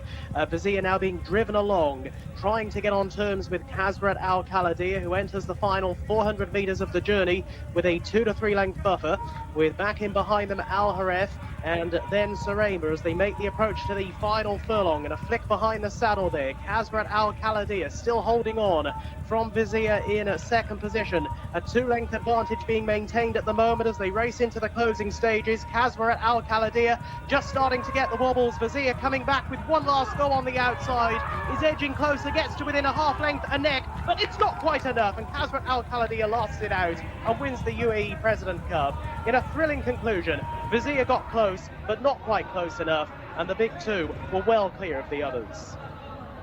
Kaswarat Al Khaladia, Naif Al Anazi, a big race win for him, and lasts out in a thriller. Just edging out towards the centre in the concluding stages. The head-on will be of interest. Vizier was closing late in the piece, but ultimately it was too late, and they were away from Surreyma and Al Hareth, who have filled out the minor honours in behind those. A terrific finish then to our final race of the night here in Riyadh, the UAE President Cup, and it's Kaswarat Al Khaladia making most of the running and holding on from Vizier in a real thrilling conclusion. And there we can see them crossing the line, just a neck or so splitting them, and it was even tighter for third place. That is best left for the judge for the minor honours. But the big 2 fighting out the finish, and what a finish it was.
When the lights are brightest, when the pressure is highest, big race Naif comes to play, and he has dragged Kaswarat Al Khaladia to victory in the UAE President Cup in an absolute thrill of a race. I'm very jealous of the boys that they'll get to go through this on the replay, because there's so much to talk about. But let's not take anything away from our winning jockey, Naif Al Anazi. That's a 3rd cup win of the year here in Riyadh for this jockey who is such a big name in Saudi Arabia. I cannot stress enough how important this man has been for our transition into racing into Saudi Arabia, for building up the audience both nationally and internationally. Naif Al-Anazi is such a huge figure in the industry. I think he'd be the first to admit that technically he is certainly not the best jockey out here at all on a technical standpoint, but my goodness, can he ride them when he wants to. Naif Mutlaq with him as well. Lovely scenes involved throughout and wonderful scenes all the way around. People really wanting to celebrate. I think that's one of Naif's children there celebrating as well, which is lovely to see. Beautiful scenes all the way around. Naif's brother, also a trainer, another name to watch out for in the future. He's got about 4 or 5 horses in training and is always very keen to stop and say hello, and congratulations all round as well. I've just seen if we might be able to get, while we're waiting here, we're just waiting for some other connections to join us as well. Look at these scenes. These are wonderful to see. Absolutely wonderful. And what a ride he gave this horse, because at one stage you thought, oh, Vazir's closing the gap, and then he kicked again and found yet another gear. He'd flown off he'd nearly taken the head off someone as he does his flying dismount. I think I'll take a few lessons from Frankie before that again, but take nothing away from this ride, because there were times where I thought, oh, we're in a bit of trouble here, but he quickened again on the turn and stole the race on the turn and has got the victory here today. We'll go and get a word with him as soon as we finish, and we'll find out a little bit more about this ride from Naif Al-Anazi, getting hugged from all the connections here. And yes, we'll get him as he comes and weighs in. And we'll just we'll watch him weigh in and make sure he gets to see. He's already thrown away the saddle cloth. He knows what he's doing. There he goes. We'll just make sure the weighing goes correctly. Waiting for a thumbs up. Drop the hat as well. Waiting for the thumbs up. The thumbs up is good. The thumbs up is good. Hugs all round. Yeah, that's fine. That's absolutely fine. We will walk and talk with you. He's going to go for the cup. He's going to go for the cup. So we'll walk with Naif as he goes for the cup. And he's going to celebrate with his children, which is just beautiful to see. He's just coming through here. Unbelievable scenes all around us. People everywhere. Naif is with him. I don't want to run over a child. Naif, congratulations. Well done. That was so impressive. Thank you, Khan. Thanks God first thing. قصوة الخالدية I ride him Taif. I win. Today in my feeling inside, I know my horse well. I breathed him last week. Thanks God. Today he's doing very well, thanks God. Congratulations, well done. Go and celebrate. Thank you. Naif Al-Anazi then, extremely happy, and rightly so, Rory, from the front. It was a real good battle up the home straight. It was, yeah. He made it as difficult as possible as he could for Mohammed Al-Daham and Vazir to get past. If you stick to the rail, you make yourself a target for something coming from behind. You're basically inviting them to come and get you. So by coming off the rail, it just made the runner-up have to think about it. And you see, although he's getting closer all the time, and looked like he might run a Kaswara Al-Khalidiyya down, he's had to change his direction in the last 100 yards there to get past, and that's just enough. Just changing that stride enough maybe to cost you a neck when the finish can be quite close. And there's often not enough in that for the stewards to want to look at it, but they may be having a look at this. We're hearing there is a stewards inquiry, but it's for the 4th and the 3rd. So luckily for Naif Al-Anazi, he's got that share of 500,000 Saudi riyal. So we've just seen that, but what would be your highlight of the 12 races today? That was a fantastic race, and I wouldn't suggest it wasn't my highlight. I always have to go back a little bit earlier in the card. And race 4, the fillies open race, was a very strong contest. A lot of maidens on the card today, and there were some very smart fillies. Rimal Riyadh, Al Faisal Leia, topping that with ratings in the 90s. But neither of them were going to be victorious. No, exactly. Here we go then. We can see the replay, and on the far left is your winner, the grey Warder Al Mayadeen. But just towards the right in the noseband, that was Al Fasilaya, the favourite, Rory, and just maybe got caught up in that early pace. There was a bit of a pace duel. Dora Penny, who we see just fading out of it on the rail with the red cap and the white colours. She went hard early, and some of the big players, Rimal Riyadh, her stablemate not even close, and Al Faisal Leia ended up getting drawn into that battle. Al Faisal Leia, the favourite, and Alex Moreno clearly didn't want to give first run to his main market rival Rimal Riyadh. So he's ended up getting there with her, and the pair of them went on early in the straight, but they've gone a little bit too soon. And the one horse who didn't really get involved in that, one filly, was Wardat Al Mayadeen, who was just held up a little bit further off the pace by Abdullah Al Fayrouz, and that ended up being a winning move. I don't think she's the best filly in the race. She's reasonably, she didn't have an awful lot to find. She's rated 87 here, but she's just been seen to maximum effect on the day, given how that race panned out. And do you think they'll stick at 1,200 metres next time out? Because she obviously needs that fast-paced way, because she does stay further. She does stay a little bit further. 1,400 metres will be fine for her, whereas in terms of the three immediately behind, they would be 1,200 metre performers through and through. One thing you didn't really see from the replay there was how Alfaiza Leia tried to pick up again when she was headed close home. She was coming back at the winner at the line, and that just shows how genuine she is. She's a really reliable performer.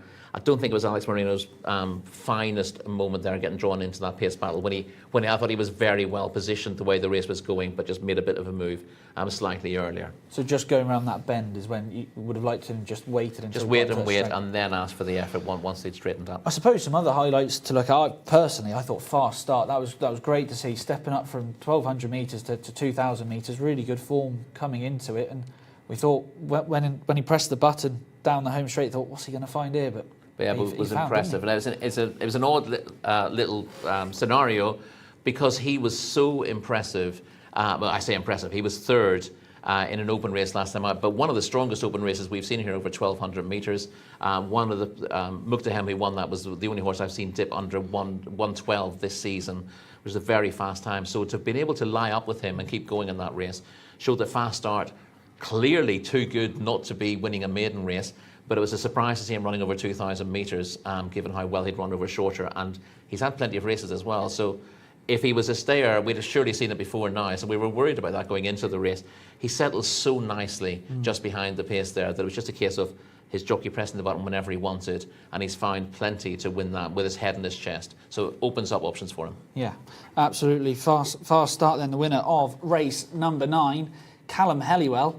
He's had a fast start, hasn't he? He has 5 winners today. It obviously does show, in all seriousness, we all joke, but him being in the paddock, that is why it's so important to see these horses. It is, yeah. No, but as in our first day here, he had a 40-1 winner in the first race. So, we take the mickey out of him, but he does sterling work there in the parade. No, he's done a fantastic job. Wardat Al Mayadeen was the highlight for Rory today. Probably for me, fast start, going from 1,200 metres up to 2,000. But the final race of the day, the UAE President Cup over 1,800 metres, went the way of Kasra Al Khaladir. Please join us again tomorrow on the Jcsa English-speaking channel. It's good night from me and Rory.